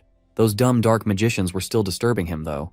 Hellman had vowed to prioritize eradicating them before doing anything else. The prince isn't sure about this, but then again, it's none of his business. He tells Dia to tell him that he understands and will root for him. Now that all the business talk was settled, a break for our boy is overdue. He decides to bring Pina along this time, so he bursts into the room, grabs her, and takes her out on an outing. Their much-deserved break starts now. On their way, the prince tries making small talk, but she won't budge. Her progress was stagnating, and even though he tries to get her to relax, she still refuses. She complains that, as royalty, they shouldn't indignify themselves like this. The prince can't believe what he just heard. He is more determined than ever to get her to have some fun now. He takes her to a food stall and offers her roasted rabbit meat. She's obviously interested but can't lose her dignity. The prince persuades her, saying that she's a prisoner, not a princess here. With that, they both try the meat and openly criticize it in front of the heartbroken seller. Just then, a swift figure deliberately pushes her towards him. It's a pickpocket. The audacity of that human, committing a crime in his city. The guards could have easily handled him, but our boy decides to use this as a practical training opportunity for his student. He tells her to take care of it, and she summons her spirits and uses them to trap her target in hard mud, solidifying the earth with her earth gnome and hardening it with the salamander. The prince commends her ability, but advises her to use more threatening means to trap her enemies. In response to that, she sets the poor pickpocket on fire, and although her flames aren't that hot, the prince can still smell burnt steak. He had told her to trap him, not cremate the dude alive. That was too much. The people around think that it's some kind of street performance, and the thief is handed over to the guards. At the bookstore, the prince notices that Pina is more familiar with books than fun, and she herself notices that most of the books were made of quality paper. She then finds a shiny book, and our teenage protagonist, who had been distracted by a dirty rated 18 book, tries to stop her, but he's too late. He just wants the earth to open up and swallow him whole as she reads out the great deeds of the Grey Wise Sage, Prince Errol. The book was meant to popularize him and his city, but he's dying of cringe just hearing what was written. Pina then notices that the writing in the book is uniform, and the prince commends her for her sharp eyes. It is the result of his new machines that print words and pictures really quickly. She inquires about the reason behind it, but our prince shrugs it off. He couldn't tell all of his plans, not yet at least. They start making plans to call it a day. In the Holy Kingdom, we have yet another yelling priest. You'd think he'd learn from the last one. This time, he is yelling about a banned book that had been reproduced as a children's book, easy to read for even illiterates. Saintess Nelvenia urges the priest to calm down, for this was a sensitive matter. As a solution, she'd ban this book as well, but her major problem is that it is from the kingdom of Energia. She wonders what Errol's reasons were. I guess we now know what those printing machines were for. She tells them to tell their allies not to bring the book into the church. A priest then inquires how long they'd have to hold their breath. The congregation is getting impatient, and so are they. To calm them down, she decides to give them a clear answer. She tells them that she had finally gotten a divine revelation, and this gets them excited. But she tells them that the information was extremely private and makes them swear to secrecy. After that, she reveals some sort of secret information that gives them some sort of morale. What the hell is she scheming now? After some time, there is celebration in the kingdom of Energia. Our pro, who's now 18, sits back and proudly watches his big brother get crowned as the newest king of Energia. He reckons that his brother should hurry up and become a wise king, so as to divert all attention from him. He would do everything in his power to support him behind the scenes and make sure that happens, all for the sake of his peaceful life. He wishes the peace they felt would continue. Unfortunately, we don't always get what we wish for. Our MC is chilling on the open green fields, wondering what Saintess Nelvenia was plotting. Meanwhile, Pina is practicing beside him, and he asks her why she keeps summoning and contracting lesser spirits when she could make pacts with intermediate level spirits now, but is disappointed when he finds out it was solely because of their cuteness. Pina is now stronger, being able to summon up to 100 lesser spirits at once. She commands her spirit army of cuteness to attack, and the prince notices that she chose quantity over quality. Unfortunately, that's not enough, as her sparring partner Dia easily counters it with her own fire magic. Dia tells her that she lacked control, as there was a gap in her formation. The prince hadn't expected Pina to win, since Dia is on par with a 7th class magician, whilst Pina is better than some 6th class magicians. He advises her to read military books and work on leading spirit units. He then tells them to spar one more time as he contemplates taking a nap, because he couldn't come up with an answer as to what the Holy Kingdom was planning. Meanwhile, during the training match, Pina inquires about Dia's background and how they must be proud to see her as strong as this. But Dia reveals a gloomy and sad truth. Her entire hometown was wiped out by a pandemic. Pina immediately apologizes, and the prince is impressed by her humility. He reckons how Dia's story was unfortunate, and just then a thought strikes his mind. Pandemic? He then rushes out and tells them not to wait for him, as he had a sudden important task to do. There is one thing that can still destroy a kingdom as great as his, a pandemic. He asks the librarian if all the records had been restored as he walks into the historical library. He then asks him to bring him all records concerning the war between the Energian Kingdom and the Holy Kingdom, as well as other nations. The prince really hates analogs. He had been researching till dusk and managed to find something. It was a record of the war between the Holy Kingdom and the Kingdom of Heesel that no longer existed. The Holy Kingdom had started the war, and Heesel was strong at the beginning, at least until a plague spread throughout and caused its borders to collapse. The war, together with the plague, was too much for them to handle. The prince reckons that all this was very suspicious. The flow of events was way too smooth, and the Holy Kingdom offered their help just after. The Heesel Kingdom was later destroyed and was forced to join the Mirman Empire. Yup, that settles it. Our boy has to do something. Later, he asks Dia to help him make medicine. Making medicine is tricky, for a mistake could lead to devastating side effects just as much as it could save lives. It must be considered carefully, but our boy can't just fold his arms when he knows the Holy Kingdom's plans. Dia understands but is worried about the difficulties. Our protagonist was never planning on making it from scratch. He already has all the basic materials they need and has already designed an emergency medicine, just in case. It was something he had accounted for when he was freshly transferred to Fahilha. Along with his private room, he also had a lab where he could develop drugs at any time. As for the name of the emergency drug, he calls it antibiotics. He then contacts Damon to start mass-producing them. Dia is confused as to why he called her for a task that's obviously for an alchemist, but he has something else in store for her. He hands her some paper, and after flicking through them, she's shocked at what she's looking at. He tells her to master the technique, but she questions its necessity. He tells her that it's for the worst-case scenario. He orders her not to tell anyone or use the mana nanoparticle controlling technique without his permission. It is unorthodox, but she promises to live up to his expectations. While the alchemists were busy mass-producing his medicine, and Dia was working hard on mastering the technique, Hellman sent word that he had finished with the engine, which means it is time for a jolly cruise. Asha and Sena are so astonished at how big the sea is. Around the kingdom of Ernesia are just mountains and rocks, so they had never seen the sea before. They are now in the Felsen Kingdom, which served as a trading port for different ships from different countries, of which their company had finally joined. When Asha and Sena see ships, they are dazzled, as it's also a first for them. They are gaping so hard that they start to embarrass the prince a little, and gape even more when their own ride arrives. Pfizer Sky No. One stands majestically as she graces the port with her presence. Aiken and the rest had really outdone themselves this time. Sena noticed that it didn't have any sails, and the prince told her that she'd see why. Just then, Hellman casually drops in via teleport. He came alone, as all the other mages were busy with our old pals, the Dark Mages. Our prince notes that the technique used to make the ship's engine was invented by the Lord of the Magic Tower himself. He could feel the blood and tears of the overworked mages that worked on the ship. Mercy on their souls. Now that they are complete, it is time to take the ship for a joyride. The ship sailed the seas efficiently. She is a one-of-a-kind vessel made of iron, using a magic engine and weighing over 9,000 tons. Asha's face is pale and she's sweating all over. Our MC rushes over to her side, worrying that she might have motion sickness. But in truth, she is just getting PTSD. According to her, her grandpa, who was an explorer, got caught one day by a kraken and ended up stranded on a deserted island. He then used that story to scare her when she was still a kid. The prince then urges her to look at the beautiful scenery to distract her, and the scenery is quite beautiful indeed. Hellman deducts that this ship alone would be able to carry as much as the entire Geodal Company fleet, and our protagonist was planning on adding 3 more. As they both dialogue on the profits they were going to make, Sena spots something, a kraken.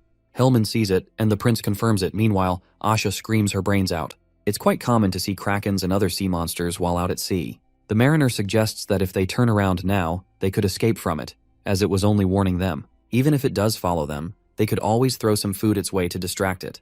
That's nice and all, but our reincarnation expert has a better idea, slamming the ship into the kraken with full speed like a bowling ball to bowling pins. Asha looks like she's seen a ghost. The prince needed to test the boat's durability, and plus, what gave that dumb kraken the audacity to stand in his way? Asha has completely lost it while they prepare to make an impact. The boat then slams into an unsuspecting kraken, and boom, it really is like a bowling ball and bowling pins. As everyone begins to recover, well, everyone except for Asha, who had already gone to have tea with her creator, the kraken is in pieces, and that's all the proof our boy needs to conclude that the ship was highly resistant to monster attacks and reefs. They call it a day and end their sea trial. After that, the prince tells his crewmates to look for his precious cocoa fruit as they go to discover the southern continent. It won't be long until he can make his precious cola, and the thought alone has him even more mouth-watering than when he made chocolate. The official reason for his Ernesian expedition squad is to make contact and build relationships with the southern continent. No one would ever know that the main reason was for his selfish greed and need for cola. It would be one of the many secrets he'd be carrying to the grave. Meanwhile, at a certain village on the outskirts of the Ernesian kingdom, people are falling sick left and right. There is trouble. The prince ponders over how so many people had begun showing signs of fever throughout the kingdom. Asha reports that the royal kingdom had released an official document confirming an infectious disease. The prince didn't expect it to come or spread this fast. He asks if her and Sena's hometowns were safe, and they confirm it. Although Sena's region was affected, her village was the only one that was safe. He wonders if it has something to do with her bloodline. He orders them to close the gates and restrict access. He is devastated to think that all business and transportation could be ceased so easily. He orders them to handle it using the medicine they had prepared. They are to put all other operations on hold and focus on eliminating the pandemic. Antibiotics can't solve everything, but luckily, healing magic exists in this era. He commands his mages to ask Hellman for help if they lack manpower. Looking at the reports, Prince Errol notes that the disease was spreading way faster than it should. He is sure that Nelvenia is secretly behind all this. Just then, Dia knocks and comes in with a question for her master. She asks if this disease was man-made. She had felt, while healing with magic, that she was familiar with the disease. As it turns out, it was the same disease that wiped out her hometown. She could never forget the plague that killed her friends and family. She asks again, and he nods, confirming it. Meanwhile, Pino was secretly listening in on their conversation. With that, she leaves him alone, but before she does, the prince promises to get back at the person who did this. The prince goes to visit the sick, barren, and abandoned lands where the disease first spread with Dia. The Lord warns them to be careful, but he has a magic quarantine tool in hand. He advises him to go, but he couldn't, as that was his territory. Our boy complies. After all, the person who really needs to go is Pina, who is hiding in a crate on the carriage that had come in. She apologizes for following them, but she couldn't just sit back, especially after hearing Dia's story. She then shows him her newly contracted spirit that could use simple healing. Since they were in a rush already, the prince reluctantly agrees to allow her to follow them. He asks if the village has taken any measures, but the Lord replies negatively. The original plan was to burn the village, since they didn't know what disease they were dealing with. He commands Dia, and she begins to cast a spell. He tells a surprised Lord that if this goes well, they might not have to burn the village after all. Dia is casting the mana nanoparticle control spell, and it is removing viruses from the atmosphere. Our pro was basically cheating, but he had no choice. After all that, he uses a test paper to test the effect, and to the truth, all viruses had disappeared. Dia is exhausted after casting, because casting the spell on a whole village is mentally exhausting. The Lord was overjoyed, but the prince tells him not to celebrate yet, as the work wasn't completely over.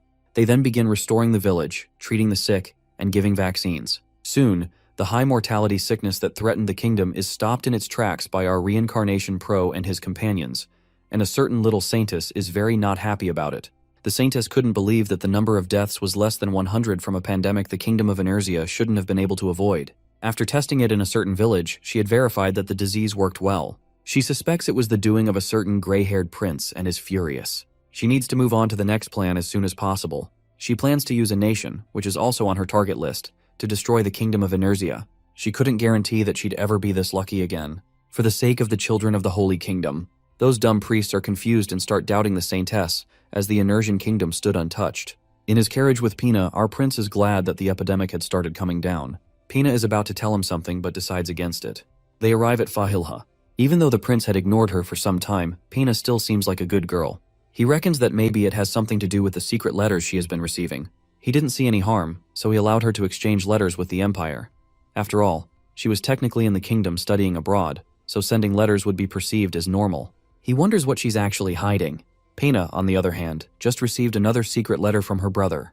The Empire took advantage of the fact that exchanging letters was normal and sent encoded messages that could only be seen using the blood of the receiver. He tells her that he has heard that she moved to stay with the third prince.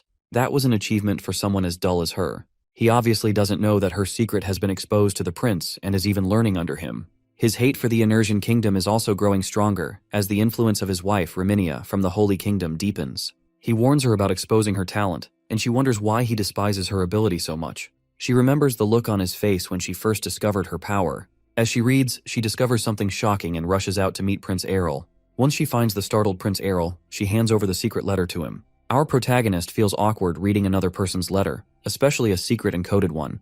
But once he reads it, he's just as shocked as she is. The Emperor of the Mirman Empire, her brother, is willing to sell his people as low-priced slave soldiers. What the hell? At the Mirman Palace, the dumb human who was apparently the Emperor lays on his wife's lap and reminisces about how his ancestors had hated the kingdom of Inertia.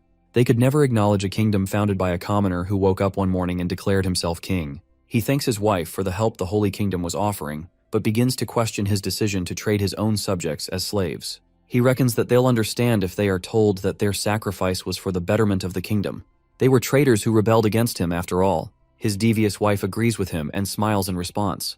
Pina is sure that Raminia is behind all this. She admits her brother won't win the Best Emperor in the World award, but he wasn't this evil. The prince is confused as to why the Emperor would blatantly listen to the words of a woman from another country. Pina then confesses that her brother was stupidly in love with his wife, and went as far as building a ridiculously expensive church for her, even driving his own sister out of her home. The prince hadn't known this. The prince reckons that the Emperor was truly foolish to go this far, even after buying ridiculously expensive holy water to save their pride. If things keep going the way they are, the Empire will definitely become dependent on the Holy Kingdom and will inevitably fall. He then asks Pina why she's telling him all this. It's not like he's indebted to help them or anything. She should have known this. This was obviously another mental test from our boy. She then argues that this matter is also related to him on some level. Her spirit had warned her about the Saintess when she met her at her brother's wedding. After piecing the events that were happening, she discovered that there was a connection between the Holy Kingdom and the pandemic, which means they both have a common enemy. But this isn't enough to convince the prince. She goes further to say that if she regains her position as the princess, She'd go as far as selling the empire, or at least something similar, because it would be far better than the situation they were currently in. The prince is still waiting for more, so she hesitantly blurts out that she might even go as far as becoming his property. The prince has no idea what the hell she's talking about. After the brief pause, the prince, now understanding what she meant, devilishly requests that she start her payment now, if that's something she can do. Pina begins to panic but accepts. She'd do anything for her nation, but our playboy is only joking and insists that she stop making him laugh. He had already planned to help her from the beginning. A flustered, angry, and embarrassed princess starts throwing whatever she can at him. He had just wanted to test her resolve and readiness to follow his instructions. He then reveals that the reason he taught her spiritual arts was to get back at the Holy Kingdom's doctrine. It is time they drive out that dumb saintess. It isn't even about politics anymore. The prince is just mad that she dares to mess with him, especially now that he's so busy. He then tells her that in return for his help, she'd have to promise to do business with him in the future. In the end, all our boy wants is money. All this power struggle can go to hell, for he couldn't care less. Pina now regrets putting all her strength into this proposal, but he thought she'd be happy. He suggests that maybe she really wants to be his property, and she refuses so hard. Meanwhile, Saintess Nelvinia steps into the orphanage in the Holy Kingdom. The children there rush to greet her. One falls and hurts himself, so she picks him up, heals him, and kindly tells him to be careful next time. You'd hardly believe she's directly responsible for the death of so many innocent people with the way she's handling these children. The sister in charge then rushes in and deeply appreciates her. The truth is, if not for her, the whole orphanage wouldn't be standing by now. The decision to start assisting orphanages was fully implemented after she had gotten into power. The sister is truly grateful to the orphanage's savior. If only she knew. Back in her carriage, she discusses with her aide, the assassin sister, who tells her that there's a limit to how much they can do for the orphanage. Due to droughts and invasions from other tribes, the number of orphans had increased that year. That is why she hated other races and fought so hard to eradicate them in other nations. She reckons she'll have to try and convince the greedy high priests, who only care about themselves, so that they can continue to sustain the orphanage for a few more years. In this kingdom, where there's little farming and basically no resources, clinging to faith like a moth drawn to a flame is all they can do. To survive, she sold holy water and medicine made with her abilities at high prices, and blessed rich people in exchange for expensive donations. There is no way the kingdom can stand without her, for she's invaluable. She reckons she needs to do something quickly.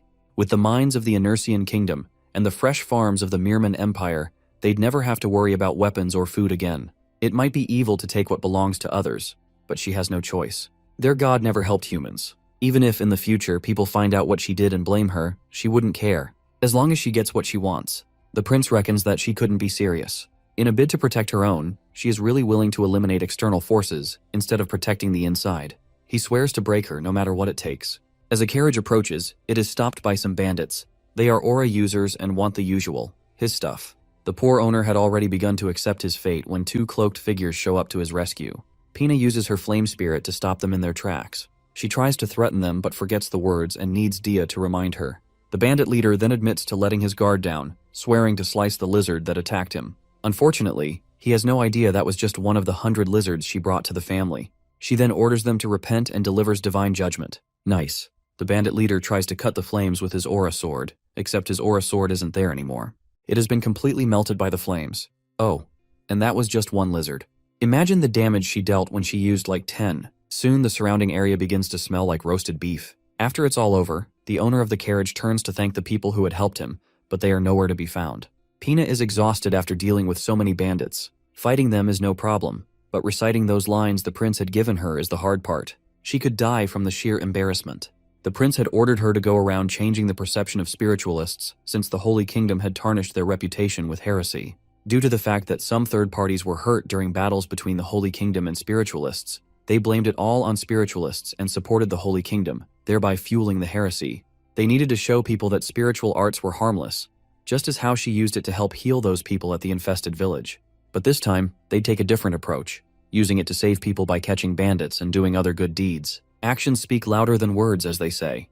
Dia encourages her, saying she's doing well, as she's also gaining practical experience from all this. She relates to her on a deeper level, as she too had to fight bandits to gain money that helped her make it to Fahilha.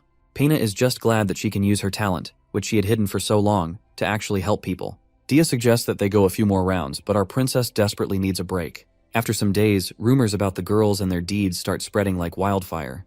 From catching bandits to fixing bridges, everyone has a different thing to say about them. The one thing that is common is that they always said something about spirits as they did good deeds. This leads to people talking about spirits. and their view on them starts to change little by little.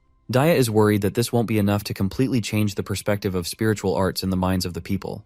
The prince isn't completely sure about the outcome, but what he is sure of is that people don't forget things easily. Even if it's the slightest evil or the most righteous deeds, someone always remembers it. Since they had finished laying the groundwork, it is time for the next step.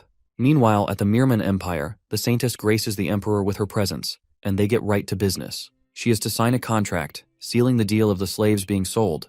As she sits to sign it, she thinks about how foolish the Emperor was, and rightly so, as her kingdom would soon be loaded due to his stupidity. Just as her pen is about to make contact with the paper, there is an interruption.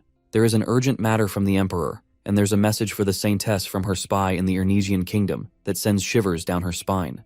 The princess of the Merman Empire has just revealed to the entire kingdom of Ernesia that she's a spiritualist. Just sometime before that, Pina is very nervous, but she can't quit now that she has come this far. The prince assures her that he'd have her back no matter what, and with that, she steps up to make an official announcement to the people of the Ernesian kingdom. After introducing herself, she tells her story and the reason she chose to say it here, and not in her empire. She stills her shaking hand and summons her spirits in front of an amazed crowd. The people start murmuring among themselves about the good deeds that had been done by spirits, including healing the village that had been infected by the plague, catching bandits, fixing the bridge, and so on. She goes on to tell them that she has had the ability to communicate with spirits since she was very young. Her mother had taught her to hide her talents to protect her, due to the fact that her empire and the Holy Kingdom were on good terms. She was scared of what might happen to her daughter if she was discovered. Eventually, her brother, the current prince, found out, which led to him confining her and her mother. This made her mother very ill, and she was forced to hide her powers, considering them a curse. She was sent here to study abroad, and eventually, she met Prince Errol, the third prince, who taught her about her powers' origins and true use. The prince wonders when he did all that but lets her finish. The princess goes on to say that she realized that she had lived her whole life miserably because of the doctrine and heresy the Holy Kingdom emphasized. She preached that magic and spiritual arts were the same. She then states her claim, that this foolish heresy that the Holy Kingdom emphasized must be withdrawn. After the princess has stated her claim, her audience starts to doubt the Holy Kingdom's actions. The prince reckons that since it's been a while since the spiritualists were persecuted, the whole idea had died within the kingdom, as no one who strongly believes is still alive. Thanks to this, public opinion would flow to Pina's side, and the Holy Kingdom as well as the Empire would be blamed. As he walks to her stand by her side, he promises himself to support her no matter what. He then declares to the public that he and his family have decided to protect her. He had studied the spiritual arts, and as a human and a scholar, he couldn't allow an innocent girl with harmless abilities to go on being persecuted by the Holy Kingdom. He asks them about their experiences, and people begin to confirm that the spiritualist princess had been nothing but good to them. Spiritual arts, just like magic, could be used for good as well as evil. On that note, he declares that he would question the kingdom personally for their actions, and anyone who wanted to object should come to him personally. He also asks all spiritualists who had secretly been in hiding to come to him for help. After the public announcement, public opinion drastically changes towards the Holy Kingdom and their claims, although nobles are still uncertain. The prince feels it's time to wrap things up. Back at the Emperor's palace, the Emperor orders that word be sent to the Ernesian kingdom immediately. Meanwhile, the dumb high priests are enraged as they find out that the Empire's royal family had a spiritualist behind their backs and demand all pacts be broken, which is the last thing the Saintess wants. She also orders a letter to be sent to the Ernesian kingdom, but before any of the letters can be sent, one arrives from the kingdom. It seems our genius protagonist wants to have a little chit-chat. When Errol receives the letters, it is exactly what he expected. It seems they also want to talk, so he, alongside Pina, takes a trip to the Merman Empire. While our boy is busy enjoying the artwork and scenery, Pina is terrified of what might happen next. Our MC then tells her that she is the MC of the day, and she shouldn't be scared, as he has her back. As long as she doesn't make any mistakes, they'll be fine. To cheer her up, he gives her a gift. It's a red ribbon, but obviously not an ordinary ribbon. She already knows it's a summoning medium for a spirit king. He then offers to put it on and braids her hair in the process. Our playboy of a prince knows a thing or two about women from his past lives, of course. After this, she relaxes, and they go to meet their hosts, the Empire and the princess. The Emperor goes straight to the point, asking Errol why he taught his sister spirit arts. But our boy casually argues that he did nothing but bring out the princess's talent. He yells, asking the prince if he knew what spirits are. Before he answers that, the prince casually deviates his attention to the senseless without losing his composure like a certain foolish emperor. He tells her that her god was referring to evildoers who happened to use spiritual arts, and not the arts itself. He goes further to explain that spirits were just mana in the air with a conscience. So, calling them evil would be the same as calling living things evil. Nelvenia tells him that he's going too far, but he doesn't stop, and tells them to consider reassessing their doctrine. One of the dumb priests loses it and yells that the proof of the spirit's evil is the fact that the saintess's holy magic can eradicate even a spirit king. Bingo. He has been waiting for the opportunity, for a live demonstration. He invites the princess to join him, and Nelvenia doesn't want to believe that a spirit king who hasn't been summoned in 100 years was about to be summoned. Pina then carefully calls upon the great spirit king of flames, and he appears, somehow looking more majestic than before. What a glow-up, literally. They couldn't believe that the spirit king was actually real, let alone the princess being able to summon him. Red asks why he was summoned, and his summoner tells him about the doctrine that claims they are evil beings. He is vexed at their foolishness. Spirits are beings that exist in nature, infused with mana. They are no different from the earth or the sea. The prince also happily adds that the saintess thinks she could take him on. He tells her to go ahead, but she refuses. She admits that they might have been a little mistaken, to the dismay of her priests. The prince then asks her if she admitted to the maltreatment of other spiritualists, as about 250 people had gained courage from his speech and come to him seeking aid. They too, along with the princess, should be compensated. The priests are shocked that the priestess isn't doing anything. Oh, and as for the icing on the cake, our MC shows proof that someone had deliberately caused the pandemic from a record sphere he had just developed. Someone who could easily teleport anywhere and do anything. Saintess Nelvenia. The record sphere, which had been installed to catch thieves, had caught her red-handed spreading the epidemic. The prince could have comforted her about it, but decided to expose her instead in front of her own people and other countries. He apologizes for taking action without asking for a formal investigation, but he had to expose her before she made any deals. The saintess tries to deny it, using the long-lasting friendship between the Holy Kingdom and the Merman Empire, and the fact that the Empire needed their help as leverage. But then the princess steps in. She believes that their financial problems could be solved if they put their hands together and do business with the Energian Kingdom. She then shows her brother her plan, which is sure to put them back on the right track. He tries to protest, but she argues even more strongly that selling her slaves is not the way. Prince Arel reckons that the Emperor could not be that desperate for quick cash, and the Fire Spirit King notices something in Princess Pina as she is trying to convince her brother. Nelvenia then stops her halfway, saying that the Emperor had already made his decision. Our pro then notices that she is using hypnosis on him and blocks it with his own magic. He believes that neither of them should interfere with what is going on, so calm down, lady. The Emperor, now free from the hypnosis, decides to have a talk with his subjects on the matter and shuts down the protesting saintess. Speaking of which, our protagonist isn't even done yet, as he uses this chance to accuse her of not being a real saintess. The priests are dumbfounded and start suspecting her immediately, as if they were on hold all this time. Meanwhile, Nelvenia tries to use hypnosis on the Emperor again, but this time Red, the Fire Spirit King, blocks it, as he can't keep tolerating her nonsense. Backed into a corner, Nelvenia decides to show her true colors and attack, and Arel tells Pina to get ready to attack. Meanwhile, the priests interpret this whole thing as a miracle. Then again, they are dumb. The dumb priests are basking in the glory of their saintess's power, well, until that same power begins to engulf them. The guards who try to call for help are also affected. They're not dead though, so Prince Errol immediately deduces that she can attack the mental realm with her power, which was how she got her current position. Pina enlists Red's help, and he complies. He attacks Nelvenia and begins to overwhelm her, and Pina adds the power of her other spirits as well.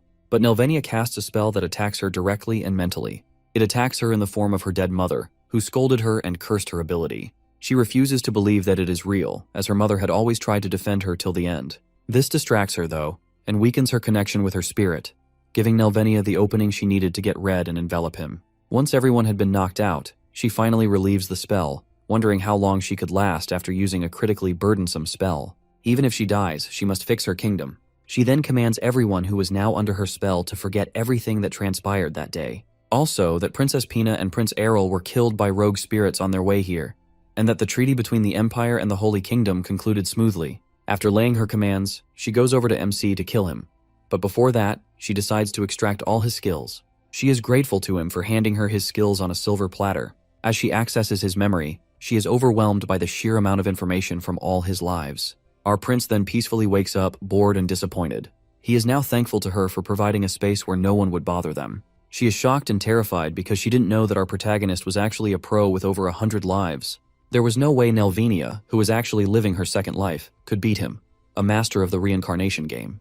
Now he decides to return the favor and view her memories instead. You know what that means? Time for a flashback. A few hundred years ago, a girl named Ramila was born in the Zelnian Holy Kingdom. She always prayed every night to their god to help them, but never got any word. 2 years later, she was selected as the next saint. She reckoned that there were so many greedy people in her kingdom, priests who used faith to extort money, and a holy emperor who was blinded by faith. She swore to take a different path and not devote herself to them.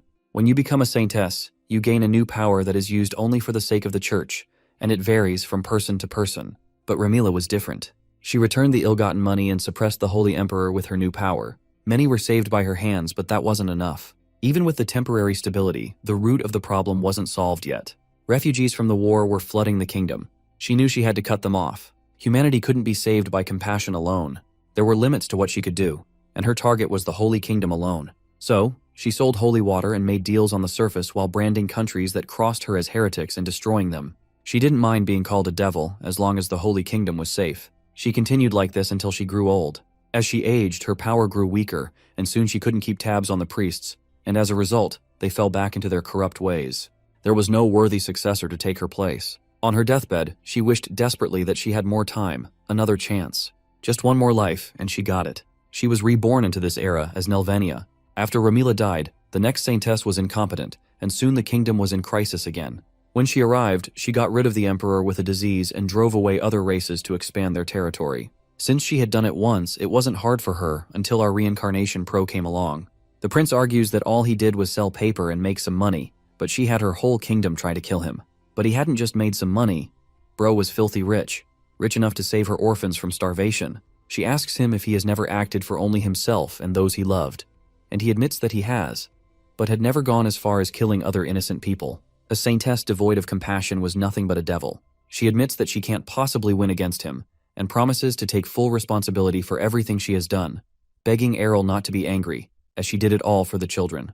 But the prince scolds her, saying that just because she had lived 2 lives doesn't give her the right to decide which lives have more worth. But she still begged him to promise not to hold this against the Holy Kingdom and to punish her instead. The prince assures her that he'd be doing the bare minimum, and that the rest was karma. Before she goes, she decides that leaving those corrupt, dumb priests would cause harm to both her kingdom and Prince Errol, so she kills them. After that, she meets the prince to accept her fate. The princess wakes up with a jolt. She remembers that she had to stop the saintess, but to her surprise, everyone is smiling and cheering because the battles are over. The story is that Princess Pina defeated the evil witch with her spirit, the Fire Spirit Master. She then confirms that she gave the final blow, and that is how the 3 countries resolved the conflict. The imperial people changed their minds because the last thing they saw before they fell unconscious was Princess Pina fighting the saintess, who had attacked them first. And with the removal of the hypnosis, the emperor came back to his senses and apologized to his sister. Their prejudice against spiritualists disappeared too. As for the Holy Kingdom, the prince threatened, or let's say negotiated with them, since their leader had disappeared. They even made an official apology to the princess and other spiritualists. When the news reached the public, the evil plans of the former saintess were revealed. The Holy Kingdom then drove her out, and the country slowly began to heal. As for Pena and the prince, since there was technically no need for them to remain in the kingdom of Inertia, she had to say goodbye. She is grateful to him for keeping his promise, and he assures her that he always keeps his promises. Before she leaves, she feels something. Something for the third prince and our reincarnation pro. Trade between the Mirman kingdom and the kingdom of Inertia went smoothly. Princess Pina contacted the prince and asked him about cacao beans and selling chocolate in their kingdom as a luxury item. But the prince argued that the production means were low, as cacao beans were rare.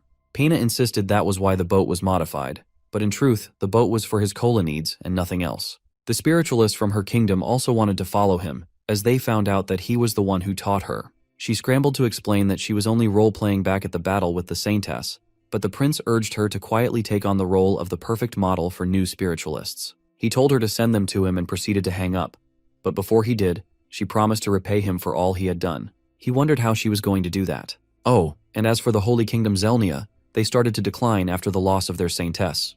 They could only survive on the condition that they abolish their old laws of hating other races. The kingdom was renamed the Zelnian Kingdom. After this, a rumor spread that anyone who went against Prince Errol would suffer greatly while his friends enjoyed. Our MC really doesn't think he is that scary. Time skip to 2 years later. Our boy, or rather man, now 20 years old, enjoys life over a bottle of cola. In the 2 years after the incident with the Zelnian Kingdom, his boat had returned successfully with cola nuts. After various crossbreeding and experiments, they were finally able to plant the cola tree. And after working so hard at the manufacturing process, he finally made cola.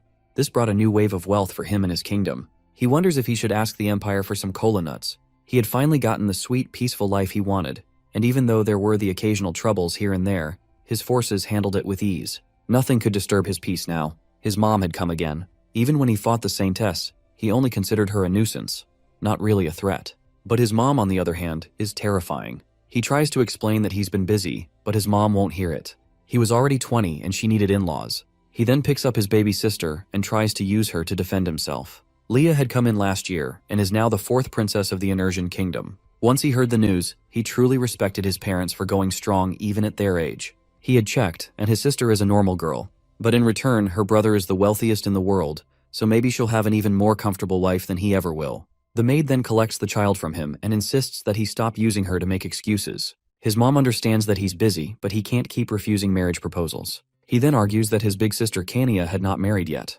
His mom replies that her own mom was handling it as a serious matter. The prince then promises to consider it, but in his mind, he's thinking of ditching this one like usual. After he leaves, the maid senses his true intentions and tells his mom. His mom was worried before because he was a lesser prince, but now he's powerful, so she must intervene.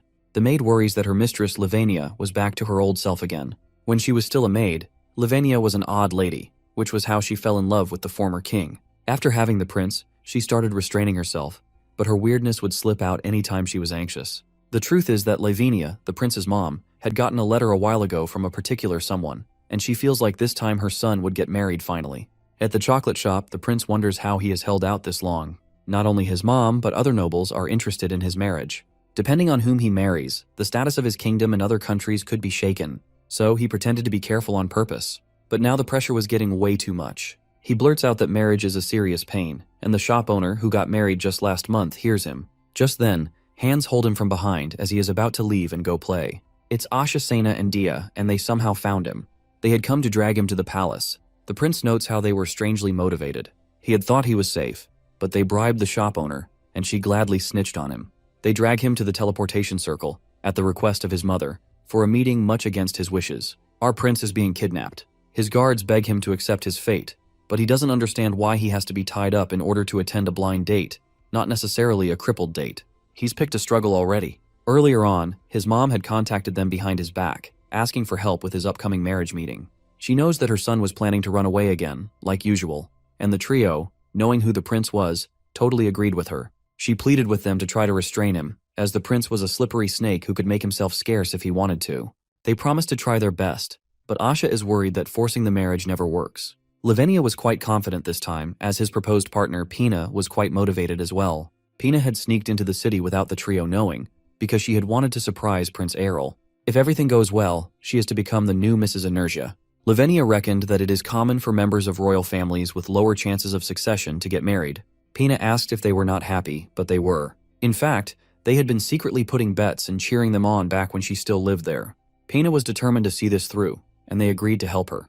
And that is how it all happened. Soon our boy is being pushed to his doom like an inmate on a death sentence. He is reunited with Pina, who looks and talks fancy about the weather. The prince notes that she came prepared for him today. He had never thought she'd be the one to initiate this kind of meeting. He inquires about her actions, but she just starts talking about the weather again. The prince notices that she's pushing herself to pretend and wonders if it's because people are watching them. She suddenly bursts out with a request to take a ride on a boat in the lake. Her determination is fierce. Pina had heard that nobles normally had meetings on the boat, but the prince quickly changes her opinion on that when he tells her that a couple had fallen over in the lake, and that's how the tradition started. That's the reason behind the new magic-powered boat they now rode on. After the cringiest silence, Pina complains that he didn't notice a green light even when it was shoved right in his face. The prince is glad that she has come back to her normal self, but Pina is mad that he didn't even notice that she dressed up for him. The maids, who had no idea what they were saying, adore them from a distance. Pina rants on, saying that she had persuaded, the nobles just to come here. But the prince is sure he just heard her say, threaten. She admits that she had learned a lot from him, and the prince is worried about his sin of teaching her so many not-so-good things. She tells him not to worry, because even her brother doesn't dare go against her now. He asks whether his mother approves of this meeting, and she replies that her mom was overjoyed and even thanked her. Guess all the karma from running away from all those dates had finally caught up to him. Pina knows the reason why he can't find a partner is because he can't find someone who can match his crazy, but she's had experience living with him and would accept his true nature. The prince still thinks that she'd regret it, but she argues that, in order to avoid marriage being an obstacle for him, it'd be best to do it with her. The prince feels like he's negotiating a business proposal. She promises not to get in his way or into useless politics, thereby preventing him any headaches. Plus, they are the same age, so that checks out. Our MC then begins to seriously consider it. He had been putting off marriage, and she had a hard time proposing because of her situation. But she really believes that they were meant for each other. And then they have a moment, right there and then. She admits she had her own reasons for this. Marrying him meant goodbye to constant nagging from her people, but in truth, she is confident in her ability to understand him no matter what he does. Then again, she had still loved him even after he had teased and tortured her back in the day, but he was also the only one who tried to help her without any prejudice toward her spirits. She then leans really close, like breathing distance, and asks her savior what his opinion about her is. She is prepared to give him some time. After everything that had happened, it was the only thing she could do. But she should have known that our protagonist really doesn't like to wait. This time he leans towards her and Pina is flustered. He had made his decision, and this is the perfect place to announce it. He then calls her full name, and that sets her heart on a marathon. He fully accepts her proposal, all smiles and rainbows. Now they could finish the kiss that was obviously trying to happen. She had started it, so she'd better finish it. His guards and maids who have been watching all this while are flustered. After that special event, they continue with their date, and it goes successfully. His mom is happy and proud of him. She apologizes for forcing other girls on him when he already had a crush on Princess Pina.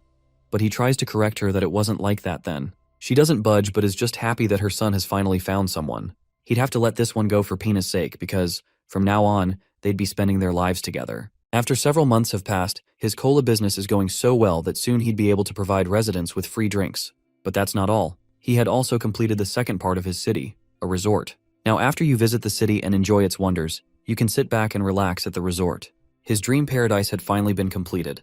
Daya asks whether he has planned on throwing a big opening party like he did before, but he doesn't think so. The last time, the banquet was meant to spread word about his city, but he didn't need to do so now because the rumors were spreading on their own.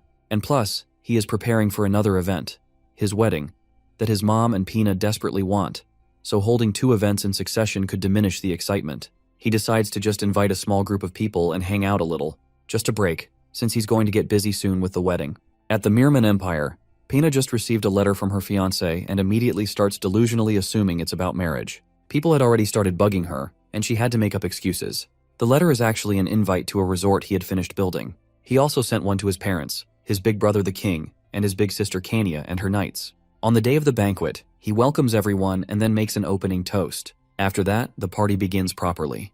He and his dad do some bonding time at the steam room, where they take a steam bath. His dad is glad he had passed the throne. If not, he wouldn't have been able to come here. The prince thinks that his brother, who couldn't make it because of his kingly duties, would cry if he heard him say that. His dad decides to be visiting here often, and Prince Errol agrees. Princess Kania joins them and greets her brother. Errol notices that her knights are enjoying the specially made massage chairs he had invented. They didn't just massage, but they also press vital acupressure points that circulate energy throughout the body. Kania is worried that her knights were too tired from following her instructions, but the prince reminds her that not many people could keep up with her. He tells her to go get some food, and she takes off immediately. The prince wonders if she'd ever grow up, but is glad that she's happy. After that, he goes to the mixed and clothed bath, where he goes for a dip and starts to relax, until Pina joins him. She's mad because everyone is asking about them, and she always has to make excuses. She enters the bath and immediately calms down. The prince has always wanted to create a place where people could come and relax like this. Soon she resumes her nagging about their wedding. The prince assures her that he has everything planned out and then offers to massage her shoulders to relieve stress. She interprets it as him trying to dodge the topic, but once he starts, she calms down again. Meanwhile, his mom and guard are right outside the door, eavesdropping.